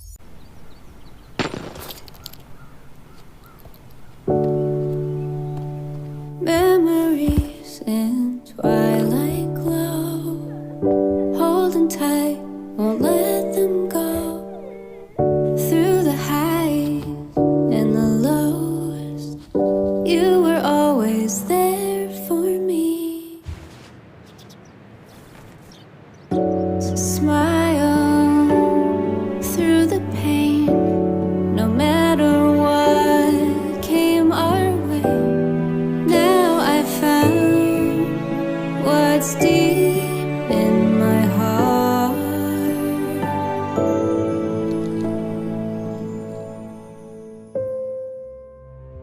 My treasure, the love you share is my treasure, like a precious gem, holding so close now, and I won't let go. Deep in my heart, it's fading, but still shining.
Party with Ogre Pawn at the Festival of Masks in the Pokémon trading card game Scarlet and Violet Twilight Masquerade. Available now. Each booster pack of 10 cards sold separately. Cards vary by pack.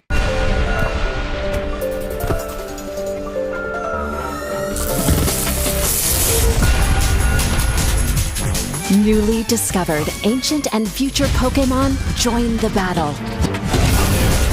In the Pokémon trading card game, Scarlet and Violet, Temporal Forces. Available now. Each booster pack of 10 cards sold separately. Cards vary by pack.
Discover the power of Stellar Terra Pokémon EX in the Pokémon trading card game Scarlet and Violet Stellar Crown. Available now. Each booster pack of 10 cards sold separately. Cards vary by pack.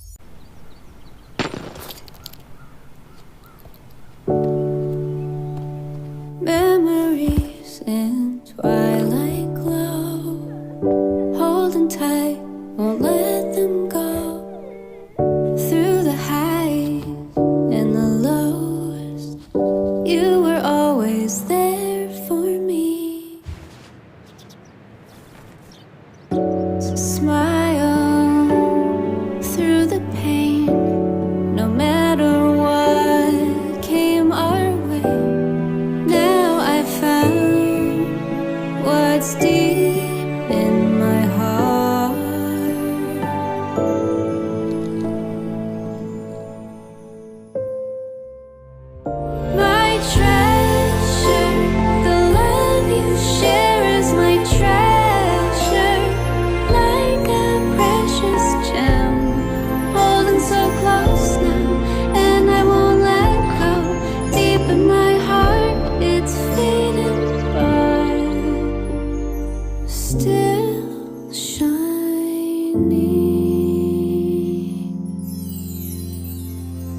Party with Ogerpon at the Festival of Masks in the Pokémon trading card game Scarlet and Violet, Twilight Masquerade. Available now. Each booster pack of 10 cards sold separately. Cards vary by pack.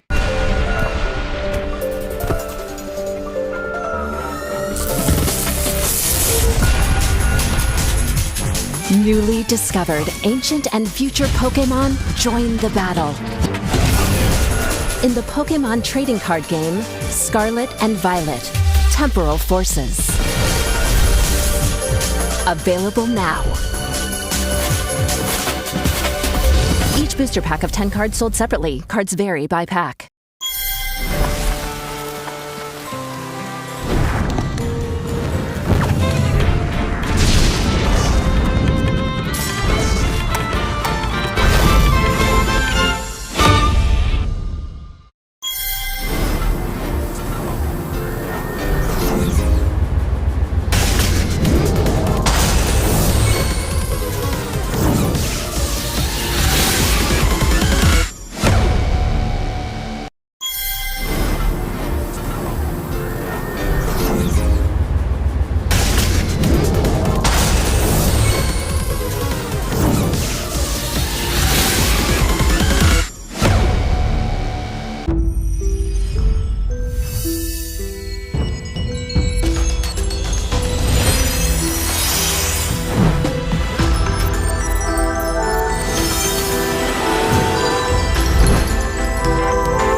Discover the power of Stellar Terra Pokémon EX in the Pokémon trading card game Scarlet and Violet, Stellar Crown. Available now. Each booster pack of 10 cards sold separately. Cards vary by pack.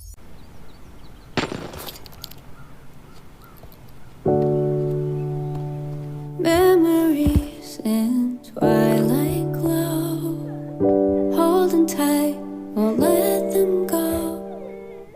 Through the highs and the lows, you were always there for me. So smile through the pain, no matter what came our way. Now I found what's deep in my heart.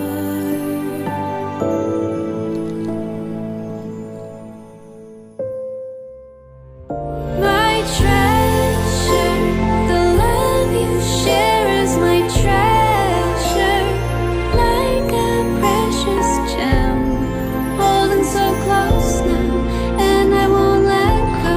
Deep in my heart, it's fading, but still shining.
Party with Ogerpon at the Festival of Masks in the Pokémon trading card game Scarlet and Violet, Twilight Masquerade. Available now. Each booster pack of 10 cards sold separately. Cards vary by pack.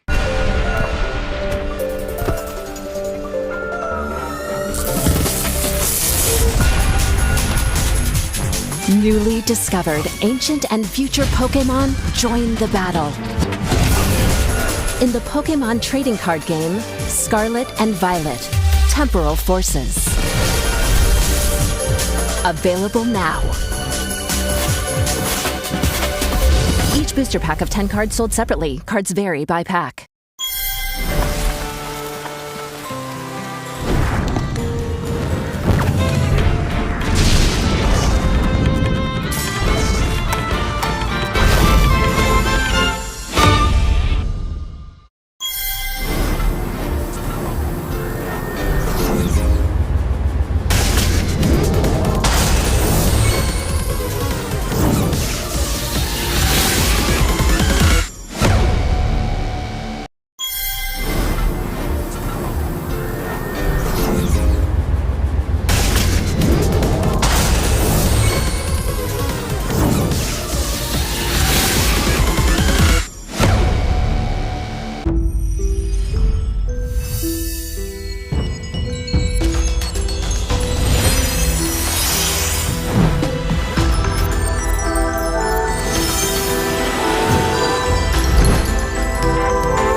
Discover the power of Stellar Terra Pokémon EX in the Pokémon trading card game Scarlet and Violet, Stellar Crown. Available now. Each booster pack of 10 cards sold separately. Cards vary by pack.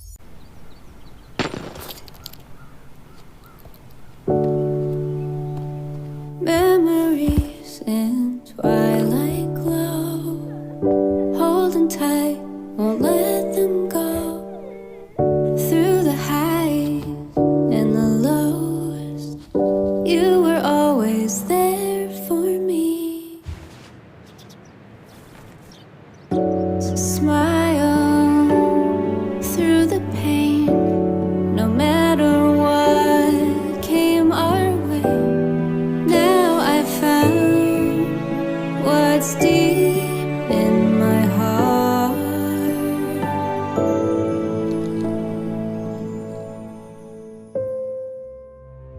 My treasure, the love you share is my treasure, like a precious gem, holding so close now, and I won't let go.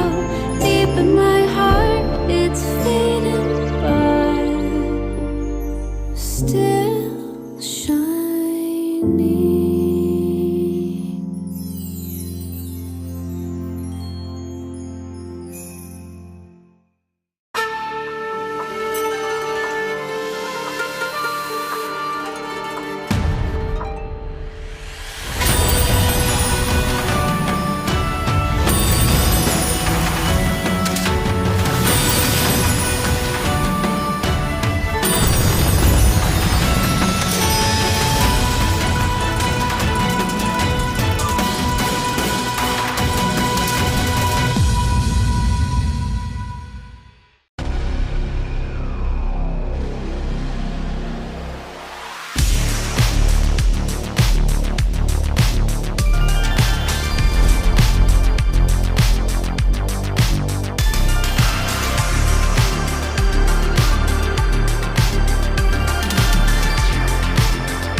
Party with Ogre Pawn at the Festival of Masks in the Pokémon trading card game Scarlet and Violet, Twilight Masquerade. Available now.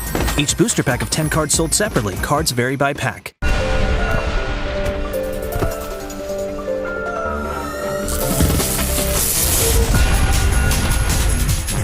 Newly discovered ancient and future Pokémon join the battle. In the Pokémon trading card game, Scarlet and Violet, Temporal Forces. Available now. Each booster pack of 10 cards sold separately. Cards vary by pack.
Discover the power of Stellar Terra Pokémon EX in the Pokémon trading card game Scarlet and Violet Stellar Crown. Available now. Each booster pack of 10 cards sold separately. Cards vary by pack.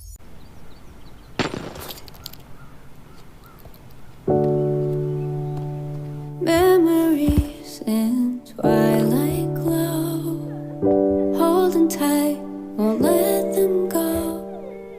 Through the highs and the lows, you were always there for me. So smile through the pain, no matter what came our way.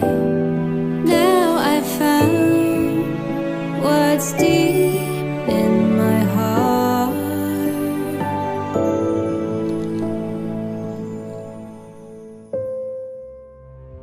My treasure, the love you share is my treasure.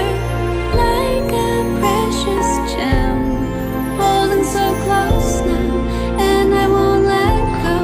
Deep in my heart, it's fading, but still shining.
Party with Ogre Pawn at the Festival of Masks in the Pokémon trading card game Scarlet and Violet Twilight Masquerade.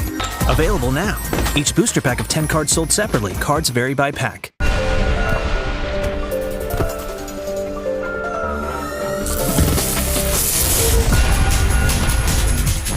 Newly discovered ancient and future Pokémon join the battle. In the Pokémon trading card game, Scarlet and Violet, Temporal Forces. Available now. Each booster pack of 10 cards sold separately. Cards vary by pack.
Welcome back once again, Pokemon fans. My name is Walter Saldana, joined with Vincent Hauson, and we're here for the Premier Ball League. If you thought the action was over, we still have a couple more Pokemon games to feature. I believe the next thing we're about to stream is the Seniors Finals. Seniors Finals, we have Lance and Jans as the top two finals players from the Seniors Division of the Premier Ball League. Should be an interesting match, that's for sure. I believe, so even if they're just seniors, they're a little bit younger. A lot of them aren't really strangers to the top tables. Yeah, especially Lance, who has been he actually represented the Philippines in the last Worlds as well in the seniors division, and he's been playing and competing against adults even before in other tournaments as well.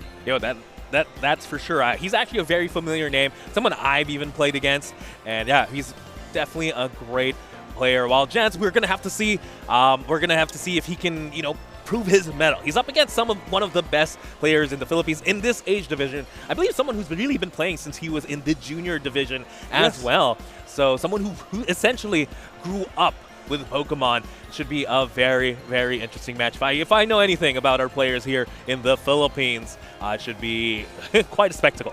And I think also we've been Jans on the other hand. We've had encounters with them in the local scene as well. But this is, I think, the first time he is able to reach this kind of level. And to be able to reach here, I think it's going to be both a struggle, but at the same time, it'll show what he needs to do if he needs to improve moving forward as a competitive TCG player. Also, his brother is also one of the more prominent local players in his age division as well. So it's kind of interesting to see the younger one at the top table for the Premier Ball League. It's great to see, and something I love as well is you just know that these are just core memories for both of these players, especially if this is your first time in Top Cut, first time performing well, especially in a big tournament like these. You just know, like a lot of our players, especially in the younger divisions, seniors, juniors, they're going to come out of this just with great memories. Yeah, and also it'll show actually. When I talked to Lance before, it shows a sense of maturity for them, especially being able to reach this kind of level of competitiveness, and also just playing with adults and the same age group that they're at.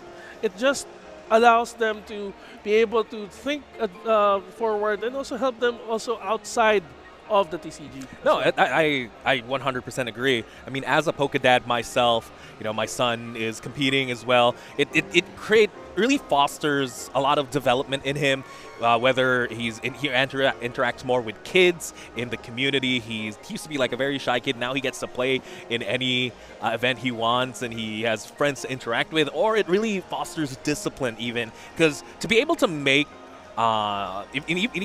to be able to get good standings, to be able to make it to the finals of something this big like a Premier Ball League, it's not luck. It really truly is skill. And the only way to develop that skill is through practice, through patience, and it fosters a lot of discipline, and it builds character. So I'm just very much glad to be a Poke parent. Even up to now, with the local scene, considering especially where we were having locals with some of the kids, it just shows that you see the connection between the parent and the child as a Pokedad yourself, and one of the teams that we've seen here having a father-child combo. You'll see the difference in being close to each other as a parent and as a child, especially in Pokemon as well. I agree. I mean, the saying, the family that plays together stays together, right? And it shows. It shows. It really does. It really, really, truly does. And with that, I'm excited to see as well as just what these players have brought to a tournament like this. I definitely never count out the juniors and seniors, especially in the day and age of the internet and everything. They have access to some of the best deck lists that they can have access to. Like we have so many tournament reports from all across the world. It's sometimes just a mix and match of like, oh, you know what, they like playing Charizard, so we'll take like the best, most optimized type of Charizard list, which then translates to, then they just have to practice with it, right? And But yeah, and, another very cool thing is a lot of even our masters today, they are essentially just aged up juniors and seniors. Yes, actually, one of the top 32 players, Christian, was an active junior player who reached seniors and now playing in the Masters division. Yeah, now he's one of the best Masters players out there, world competitor and all that, and it really it paid off, right? He was able to make a trip all the way to both Yokohama and Honolulu, Hawaii, just by playing Pokemon. I think that just blows my mind. And I think that also applies to Lance. He's also been. Actually, I have to admit, he's one of the players I don't want to face in the Swiss, because I know he plays really well, he plays effectively, and he has this sense of confidence that you normally wouldn't find in the Swiss rounds. And actually, the funny thing is, some of the decks that I built were adjusted because I faced Dan, especially the Regidrago that I've been using a lot lately. I've seen him play, watch him play, see how the steps are efficient, the decision making. I actually talk to him sometimes and ask why did he do this, why did he decide to discard this and all those things. And it shows that someone is older than Lance learns from him. And I think that's one of the things I enjoy in the TCG as well. Oh, 100%. Again, Lance, no stranger at all to like these big high-level tournaments. He's someone who's been to the World Championships and competed with the best of the best. And honestly, yeah, and the fact that he plays and is up to par with a lot of the masters, all the adults, when it comes to like even our old town leagues and everything, he plays, right? He plays top 8, top 4, even though he's up against like 100 Masters players. and sometimes twice as old as him. Yeah. He wins. Handedly even. And then it's one of those things that I actually enjoy seeing now, considering the juniors and the juniors and the seniors division. You see the parents play Pokemon in the Masters division, and then now you see the kids not only play but also excel in their own divisions. And it's so fun to see the bonding time that TCG brings into the family, especially for those who are playing the game as a family. Oh, yeah. We live and breathe Pokemon at home, right? We open packs together. We do pack battles. We battle in the video game, and we do the TCG. And I think also the birthday, Eden's recent birthday was also Pokemon themed, right? Yeah, a lot of his birthday. I think he had 2 birthdays back to back where we did do it Pokemon themed. It was a blast. Honestly, him growing up in this type of environment. Yes, it is competitive and all that, but I feel like getting used to that type of pressure, the competitive pressure gives him an edge in life in general. So I think I don't know. It's been great, that's for sure. But yeah, and I think it also shows in the juniors level, because some of the players, especially with the juniors division, the parents of some of the players are there watching. Actually, they're watching now in the sidelines, cheering for their children. And at the same time, some of the parents also admittedly weren't able to go to the locations that they fly into, except because their child got in Worlds. They got the invite, they got the flight invitation, and they were able to go there because of the child's achievements. No, exactly. What an opportunity, right? Imagine you're just here, you're playing Pokemon cards, and suddenly, oh, what? We won a trip to Hawaii? I get to I get to play Pokemon against other people outside my country. Yeah. What it's just astounding, really. And the fact that, again, if you're a junior or senior, you bring along your parent, right? Yeah. You have to have one guardian and all that, and it's just a lot of fun. It really is. It creates a lot of memories, creates a lot of character in all the players, and all that. And it's one of those things that people actually don't see in the surface, especially if you play Pokemon TCG. People are just, especially for those who are not familiar with what we experience, this is more than just playing cards, playing cardboard, playing with Pokemon. This is creating memories, as you mentioned, core memories. It also builds up camaraderie, as shown with the Masters Division a while ago, where they just hugged after the intense match. And then at the same time, it builds character for the younger ones because it teaches them how to be sportsmanlike. Yes. How to be sportsmanlike and how to deal with high stress situations where what's on the line is not just their pride but also something substantial. Yeah, trust me. Sometimes it's absolutely heartbreaking to watch, like a juniors match where after they lose, they can't control their emotions too much, so a couple of them will cry and whatnot. But then they learn. You see the same junior like a couple of tournaments later, they'll lose a match and they'll know how to like shake the opponent's hand, know to be happy for their opponent sometimes, and you just learn. Sometimes you do have to learn how to lose, right? Yeah, and that's where you mentioned that character building happens when things when they lose. They build character, they understand what it means to, how painful it is to lose. At the same time, how to be good winners, how to be sportsman-like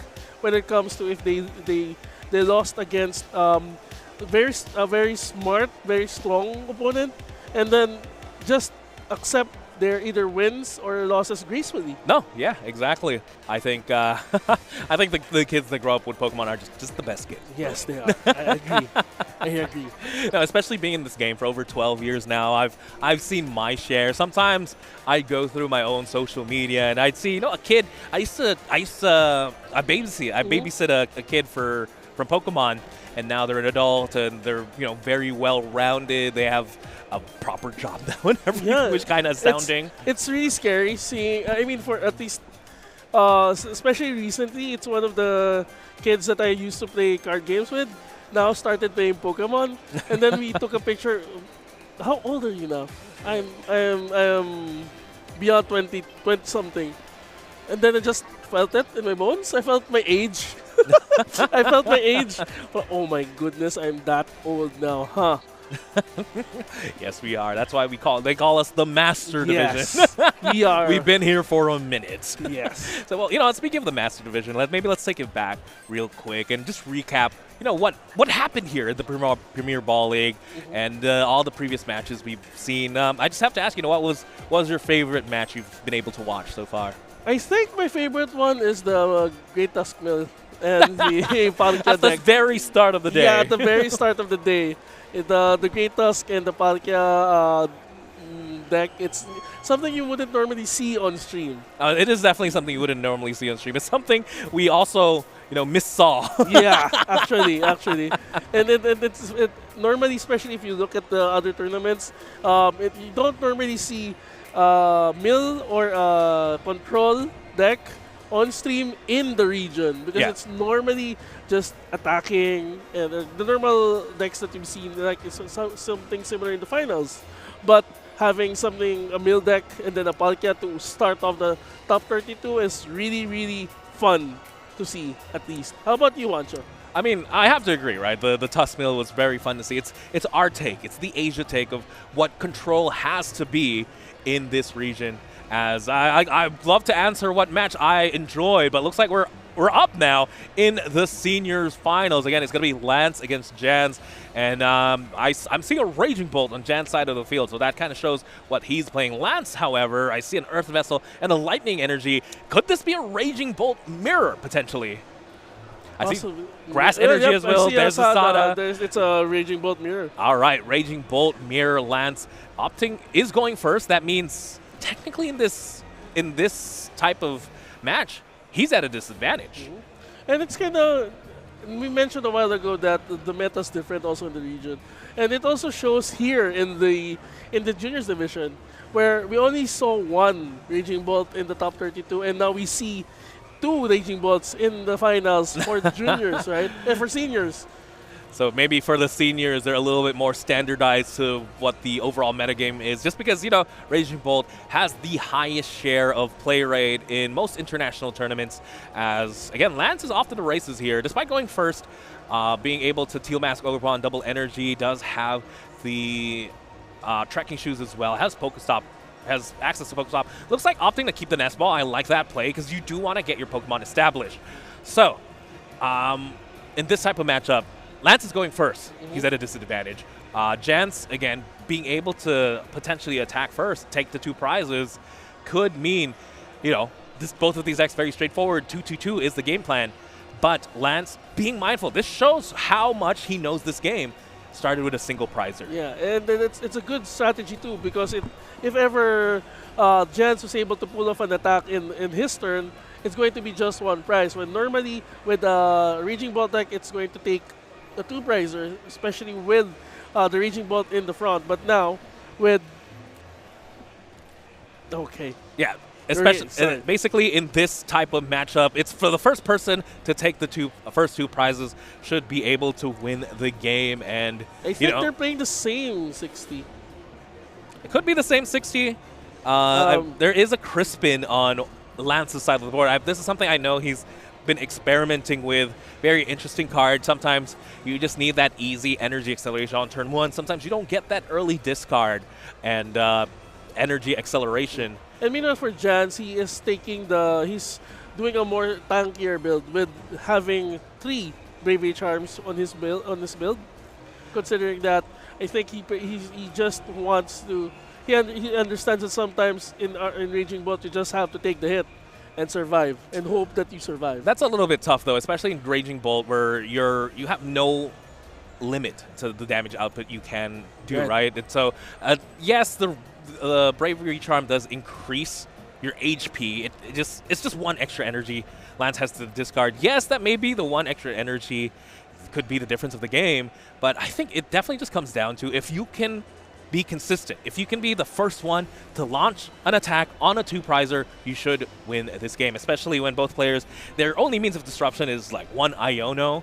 So a big card would definitely be maybe setting up something like the Pheasantipity is always a good card. Right now, looking at the board, Jans has the Raging Bolt with the Bravery Charm attached, 290 HP, big Pokemon there. Uses the Earth Vessel, gets a couple more energies. We'll be able to at least dance, Teal Dance to draw 1 more. We need to see a Sada. We need to see some energy in the discard pile.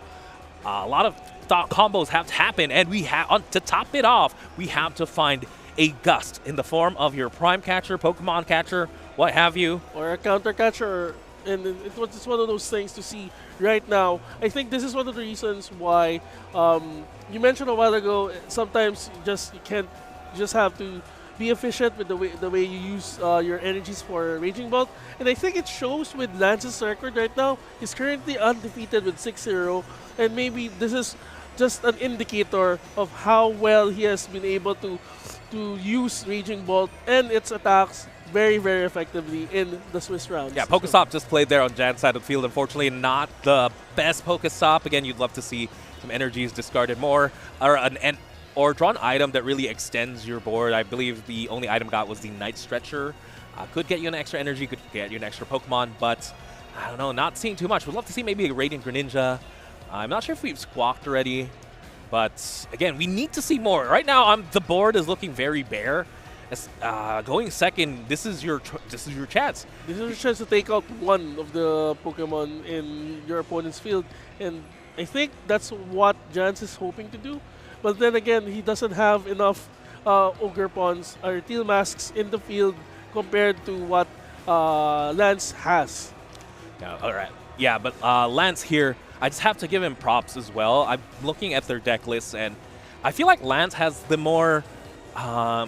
it's more streamlined Raging Bolt. I feel like he knows exactly what he wants to do with his deck and how he's going to execute. That's why if you notice how many cards he's able to draw, how much energy he's able to really accelerate despite going first. And is this everything?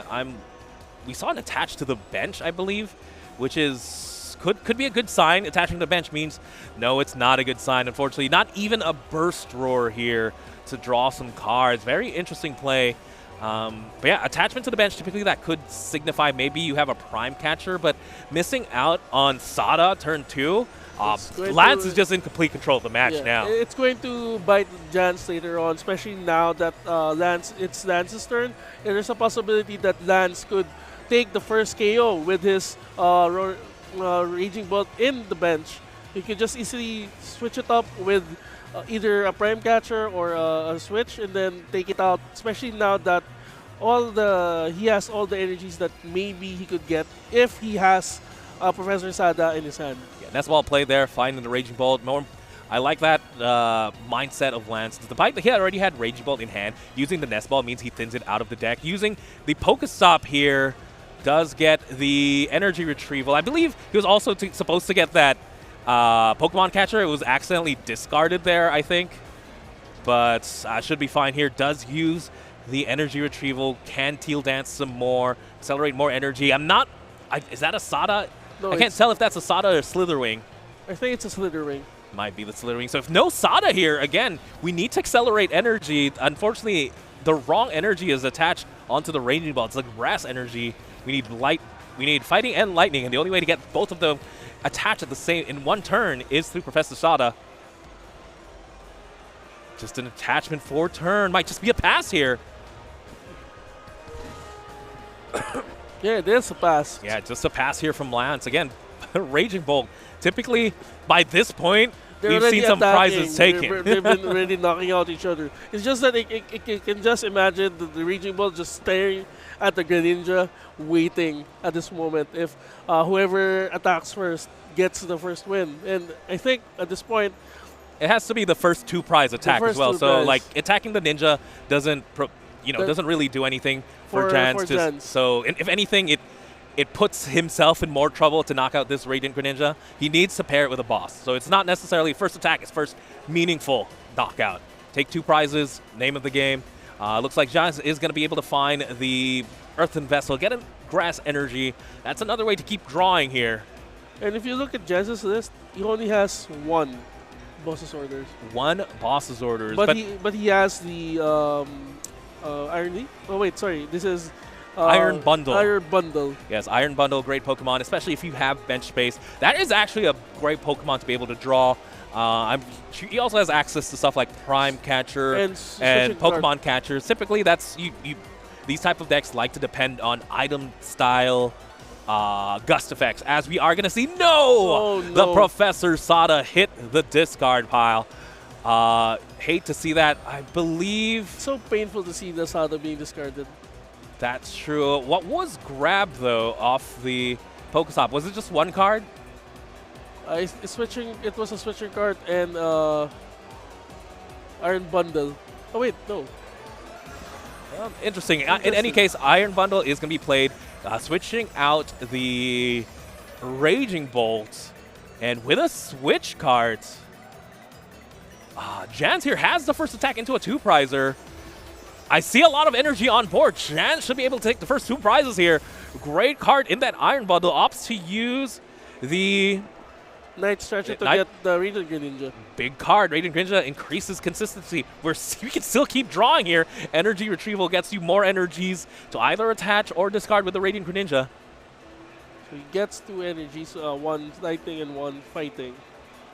That's it. John's able to draw two more cards. Even Pokemon Catcher in hand now. A lot of cards to work with, but right now we have what we need. We have the knockout. First knockout into a Raging Bolt. Absolutely huge. I believe it's going to expend at least 4 energy. This opting to discard everything on the bench, leaving one on the Raging Bolt the active. I don't like that play necessarily, just because that Raging Bolt the active should get knocked out. Should get knocked out, and the energy should have been put in the Raging Bolt in the bench. 100%. Or even just leaving an energy on something like the Teal Mask Ogre Pawn. Let's see if that's going to matter in this matchup. These decks are known to accelerate so much energy anyway. Maybe this, that one extra energy might not mean as much, as we do see Lance finally finding themselves a Professor Sada to be able to accelerate energy. Do we see any Sada on Jan's side of the field? Because, again, it's going to need to do one of those as well. Aside from the discarded one through Pokestop a while ago, I don't see anything in his hand at the moment. So that might be Lance's way back here. Lance has to be able to eat a hit. He has to make sure Jans misses a turn, essentially. Just because if things go according to plan for both these players, Jans is set to win this match, especially since it's a mirror. So one of the things I think, as mentioned a while ago, this is going to be a boxing match if it's a mirror. Whoever is able to keep on hitting, even after giving the big blows, would be the winner. And it seems like we have to see And this is where the effectivity and the way a pilot plays their deck would determine who would determine the winner. Lance taking the big knockout there on the Raging Bolt, but just like Jans, opting to leave two energy in the active. This one I'm less. I know it's almost the exact same play, but this leaving it 2 energy in the active almost kind of signifies, hey, you have to miss or I'm going to lose anyway. So I'm just going to leave the 2 in the active, because if you take this knockout, I'm probably losing the match. So I don't mind that, as we do see a nest ball for a Pheasantipity. Pheasantipity allows you to draw 3 cards, but more importantly, since Fez is in play, that's 1 less ancient Pokemon in the field. There's too much support Pokemon on Jan's side of And the board. considering the situation right now, unlike Lance, who has 2 Raging Bolts ready to attack, Jans only has 1. And if Lance was able to knock it out, then I think Jans is going to have a tougher time trying to get back into He's the definitely game. going to need a pivot to get back into another Raging Bolt. First things first, we have to find a Sada to be able to attack. I do see a Pokegear in hand to be able to grab a Professor Sada potentially. I'm sure Lance right now is just counting odds, right? How many Sadas had been used? Can we do anything else? Can we... it looks like it's going to be a Sada. 7 cards. Do we see it? I don't think there's no Sada there, unfortunately. Is there any other way we could keep drawing cards? I would love to see maybe a couple of teal dances before we did the Pokegear potentially. This is it. This could be Lance's opportunity to get back and be ahead of the game. Again, missing out on that 1 energy, that 1 extra energy could be the world here. There's the Sada off the Radiant Greninja concealed cards. We don't need to look at 7 when we grab it off 2. Professor Sada's Vitality accelerates to 1 energy here just because there's only 1 ancient Pokemon. So we still need a couple of grass energies. We need 1 more grass energy and an attachment for turn to be able to take this knockout. Do we see it here, Johns? We need something like energy retrieval would be perfect.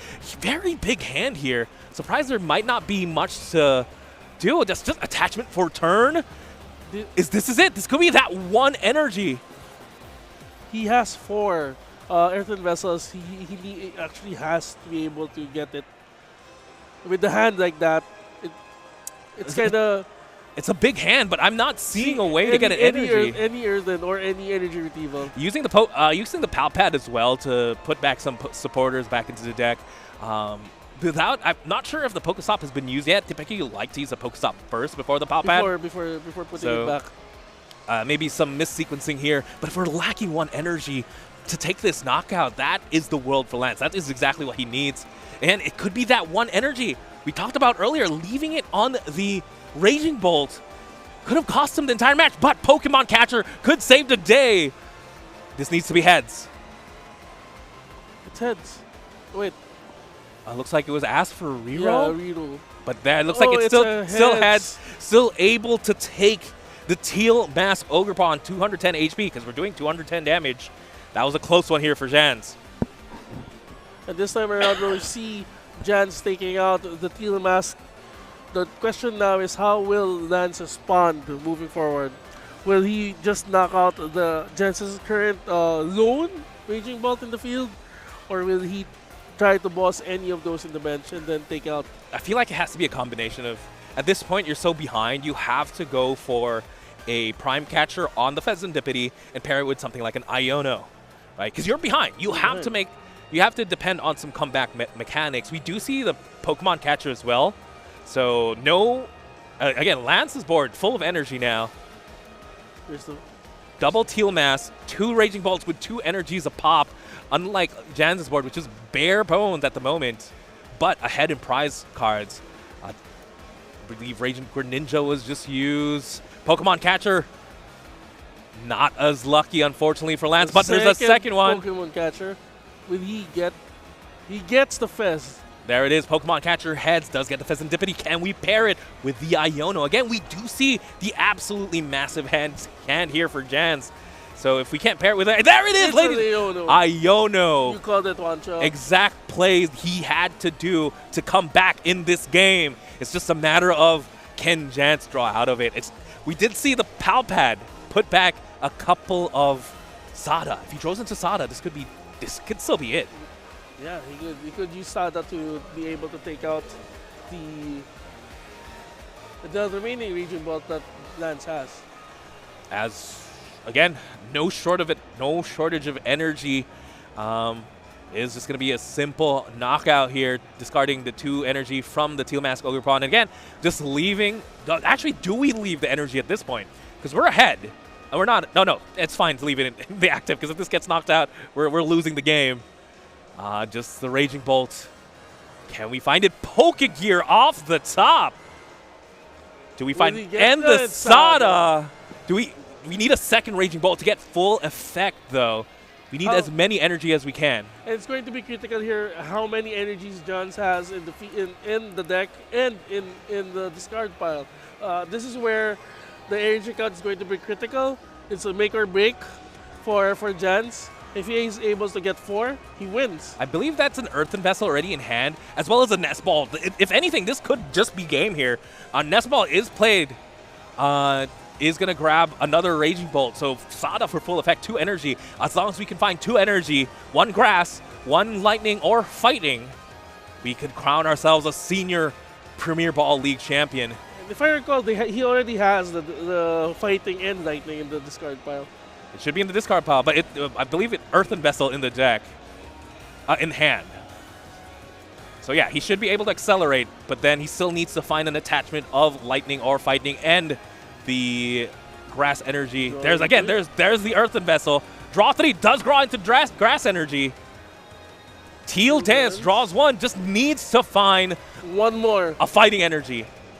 Earthen Vessel. Is it in the deck? Very bottom. Ladies and gentlemen, that is it. Jans is our senior Premier Ball League champion. Absolutely massive. And this is what we wanted to see if it's a Raging Bolt deck.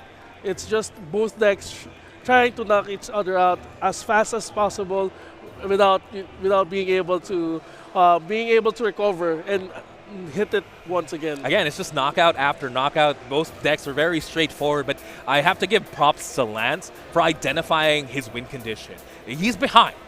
The minute you flip that coin and you lose it and you're going second, you have to imagine you're playing from behind. And he identified his exact win condition where he accelerated so much energy in play, it gave him the leeway to go for the Prime Catcher or Pokemon Catcher plus the Iono.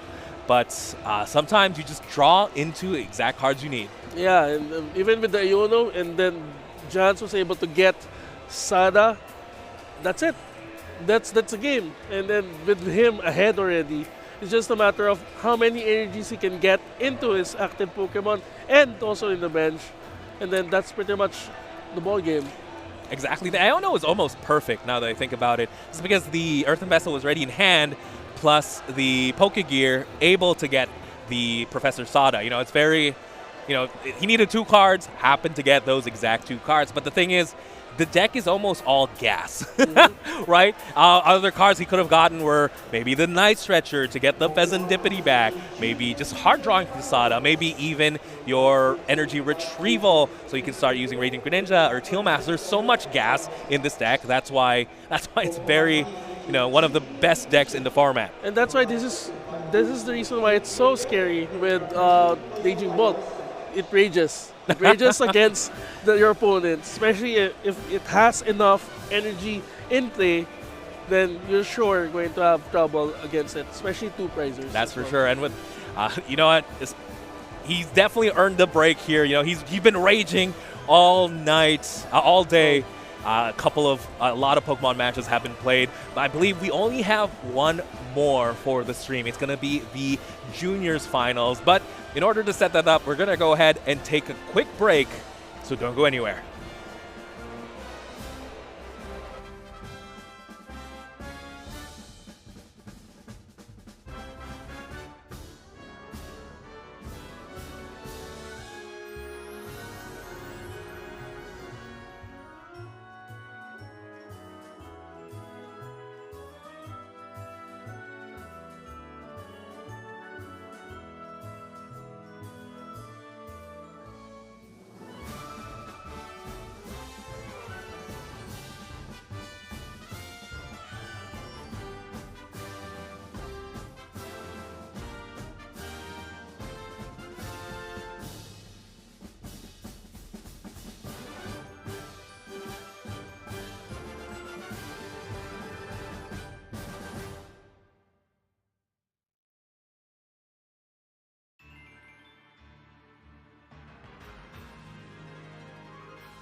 Charizard.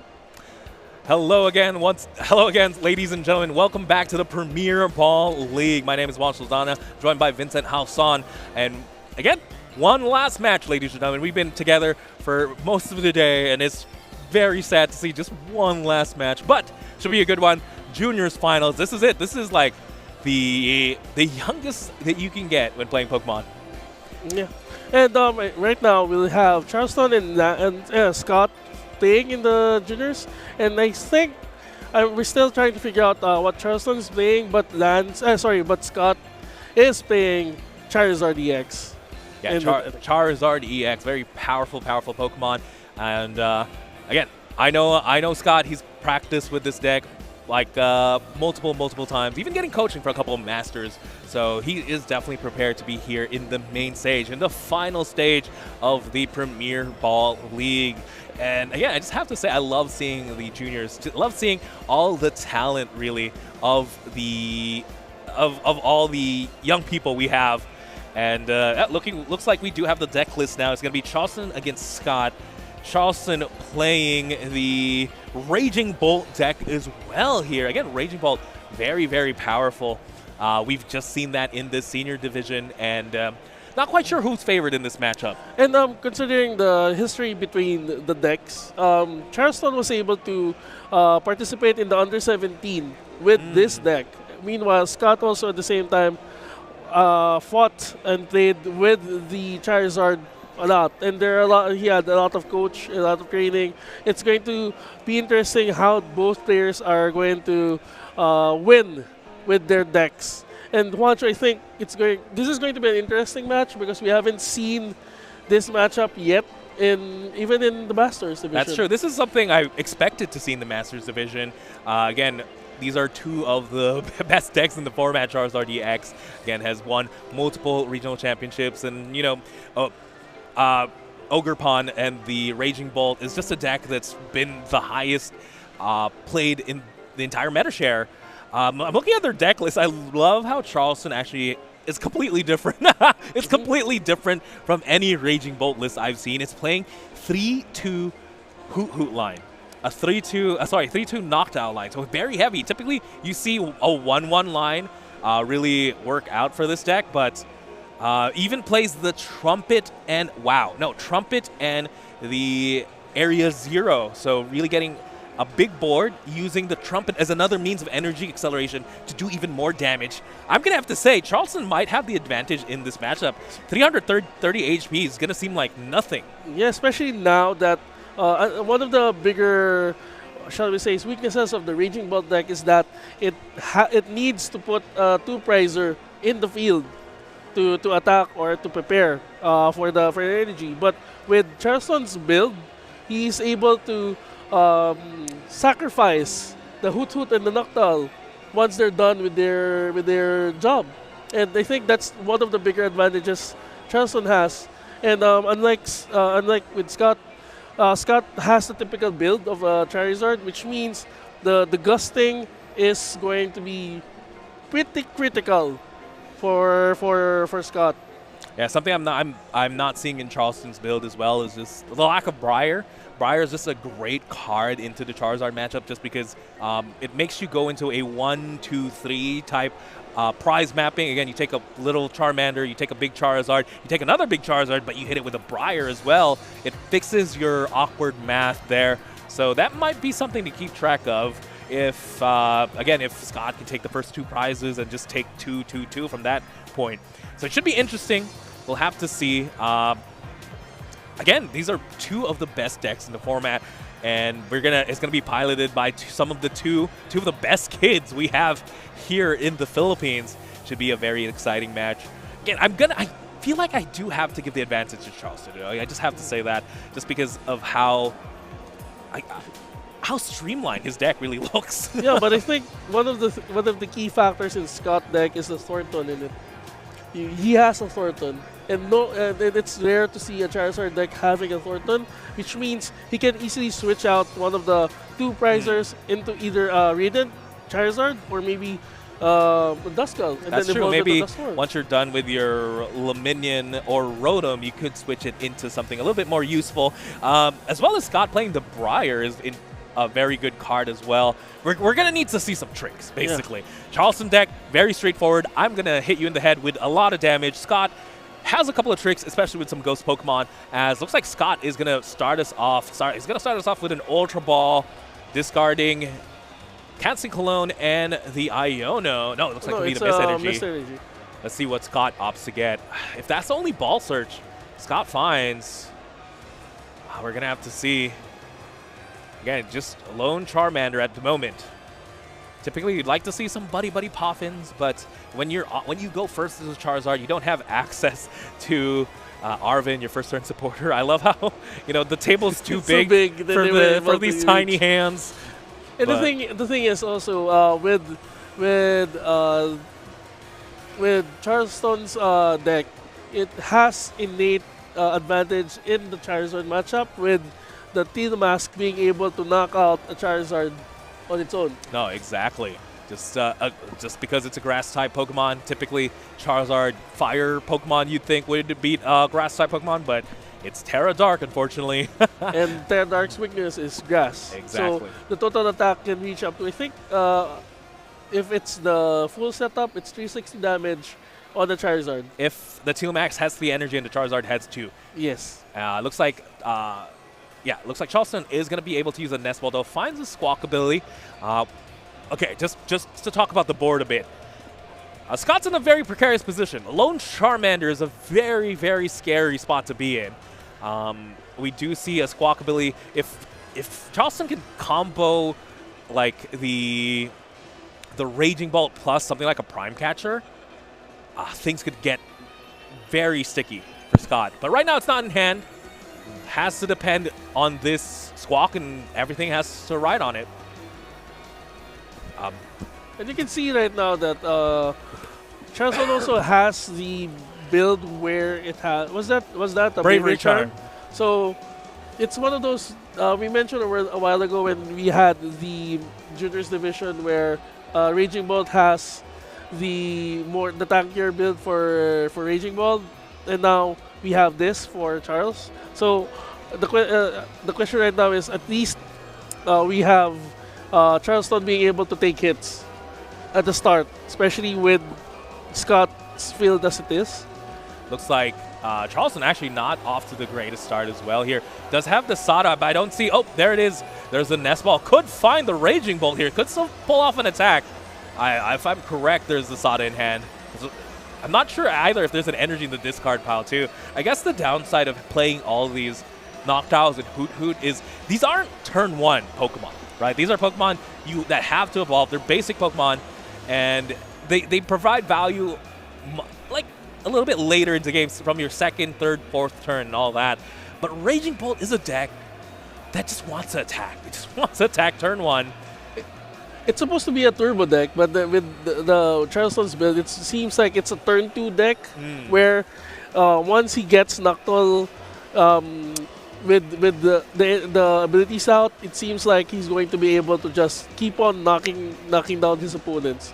But this is, I think, a unique, or at least a different take on the build with Noctowls in it. No, I have to agree. And Scott here, again, breathing a sigh of relief. Lone Charmander able to survive the turn, as well as being able to play the Arvin here. Finally able to find a supporter. Looks like opting for Ultra Ball. Not quite sure what tool he's looking for as well. Would love to see maybe a Buddy Poffin try to establish a little bit more, because a lone Charizard might not cut it here. He's also wanting a counter catcher and an Iono. Those are big cards here. Yeah. What are we looking for? It could be. Is that an Arceus? No, it is the Charizard. So we do have the rare candy Charizard, but this isn't for knockout. Again, no prizes have been taken on either side of the board. Unless Scott plans to play with the Duskull, but then he's going. But then you're going down to a lone Charizard against a deck known for putting a ton of damage in the field. Attachment for turn retreats the Duskull. And do we have anything else? No, it's just going to be the attack here, 180 damage. Charles can easily knock out the Charizard now if he has enough energy. with the with the Noctowl. There we go. All we need to do is find something like the Earthen Vessel. Earthen If Vessel he has an finds Earthen 2 Vessel. grass. We'll be able to take the knockout here on the Charizard very, very easily. How many Earthen Vessel does Charleston run? I think 4, right? Looks like Charleston plays 3 Earthen Vessel. Hasn't used any yet, so should be able to find it here. Yeah, he can easily get the Earthen Vessel, charge up the Teal Mask, and then knock out the Charizard. Then Scott is left again with 1 Duskull in the field. And that's ignoring the fact that he hasn't even played a supporter yet. This is just a Noctowl finding 2 cards. Look, eyeing up the Earthen Vessel. I don't even know what the second card you'd want would be. Maybe the Stadium, so he can bench a little bit more. Looks like he's eyeing out the Ultra Ball, maybe to be able to access something like the Sada. Or maybe he plans on getting another the Noctowl, so the Hoothoot could evolve and then get the other things, as you mentioned a while ago. But then you'd have to discard the 2 cards in hand, and one of them is Sada, which is, a little bit too good. Yeah, especially for Charles's deck.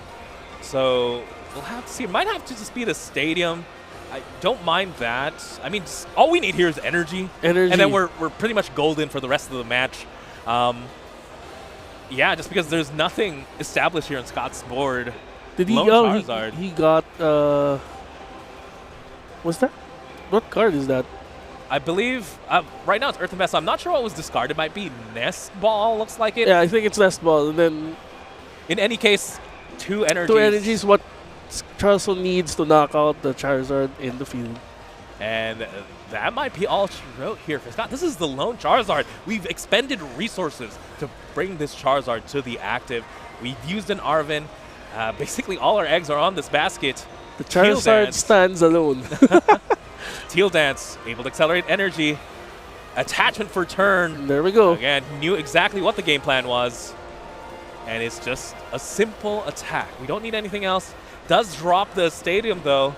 Could still drop the Pheasantipity if they choose to, but nope, just going to be a Myriad Leaf Shower, ladies and gentlemen, for the knockout. Knockout lone Charizard.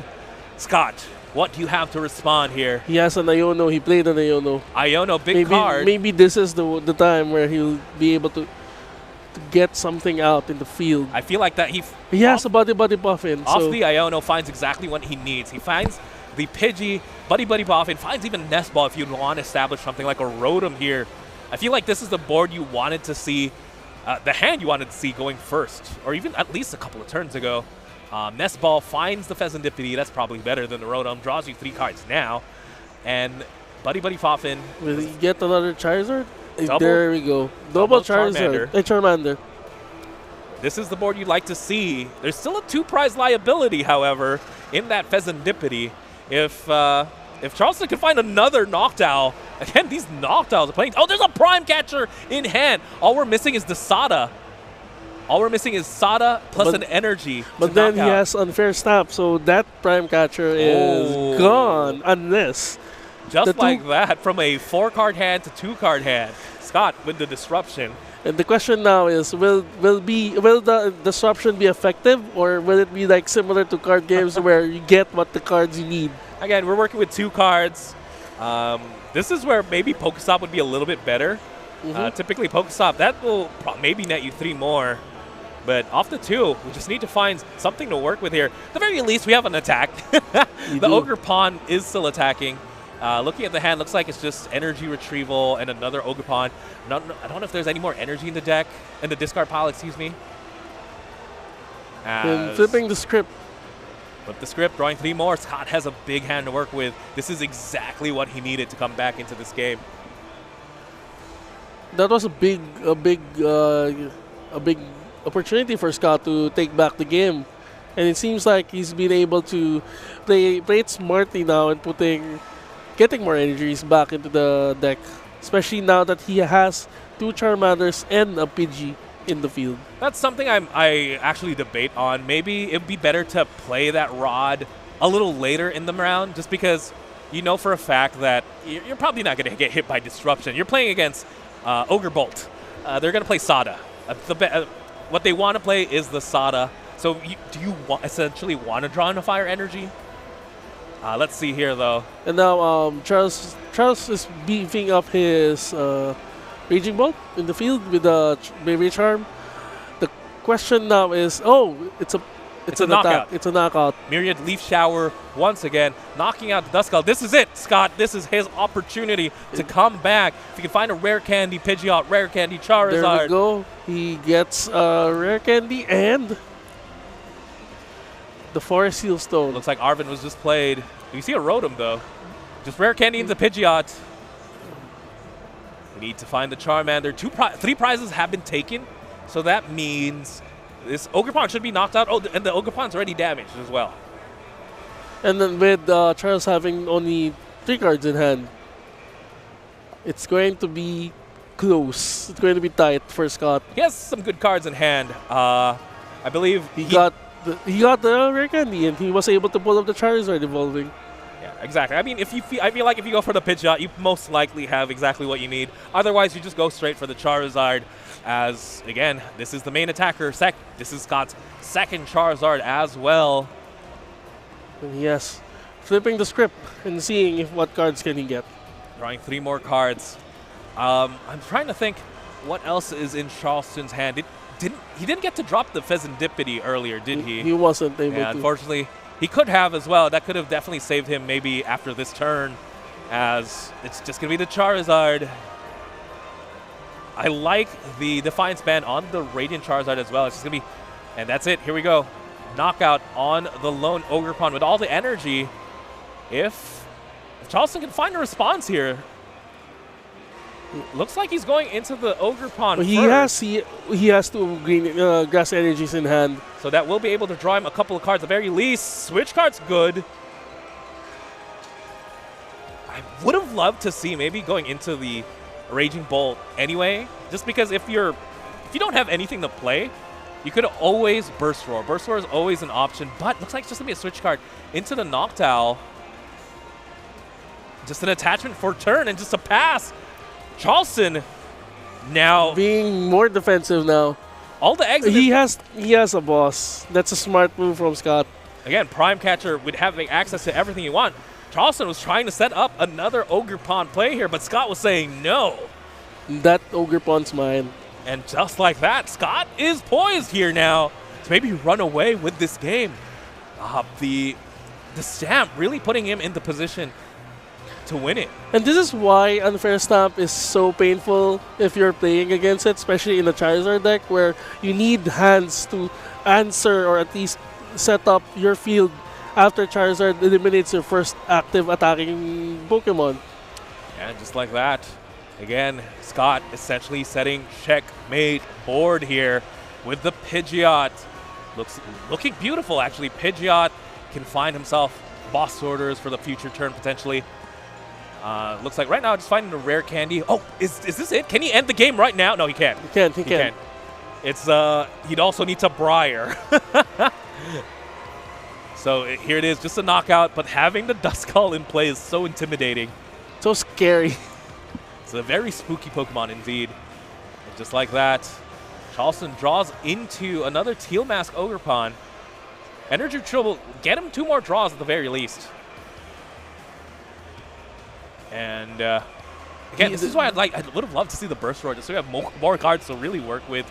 Draws 1 card here. Is he getting another Teal Mask? He has another He has Teal another Mask. Teal Mask. He's able to Teal Dance this turn. Draw 1. This is it. This is the world. Ultra Ball Ultra Ball. is not going to do it, ladies and gentlemen. There's only 2 cards in hand. You have to discard 2 cards to be able to use Ultra Ball. And unable to find Pheasantipity. Scott just needs to go for boss's orders. Scott finds the boss. Boss on the Ogerpon. Ladies and gentlemen, Scott Go is your junior Premier Ball League champion. Absolutely huge. And I see all his coaches are having fun, enjoying that Scott finally won. After getting denied the finals in the last season, he finally takes home the champion for the juniors division. Yeah, this is it. This was Scott's moment to shine. Scott is again no stranger to the stage, and as you can hear the crowd going wild for Scott. Scott Go again, very massive play. I counted him out. Yeah, it looked like he was in a very tough really, spot. He was really behind, but then that Ultra Ball kind of gave him the breathing room that he needed. Exactly. Going for the lone Charmander, I thought was just too risky of a play at the start. But then being able to come back using a combination of Iono, the stamps, and proper gusting, right? Yes. Identifying which Pokemon he needed to gust. Again, Scott just able to bring it in. And with that, ladies and gentlemen, that was going to be our last match here from the Premier Ball. Again, I just want to thank everyone for tuning in. Just remind everyone, my name is Primetime Wancho Sadana, or Primetime Wizard TV. And I'm Vincent Housen, or DA Geeks. With that, thank you so much for tuning in. We have so much more Pokemon action throughout the season. This is only the first one. This is the beginning. Remember, we still have the Great Ball League happening after the Premier Ball League. And just go to your nearest LGS and see the schedule on where you can participate in the GBL. Exactly. I think this is the best time to play the Pokemon trading card game. So I hope to be seeing you guys soon, playing soon. With that, we're going to go ahead and close out the show. Thank you so much for tuning in. We'll see you all next time.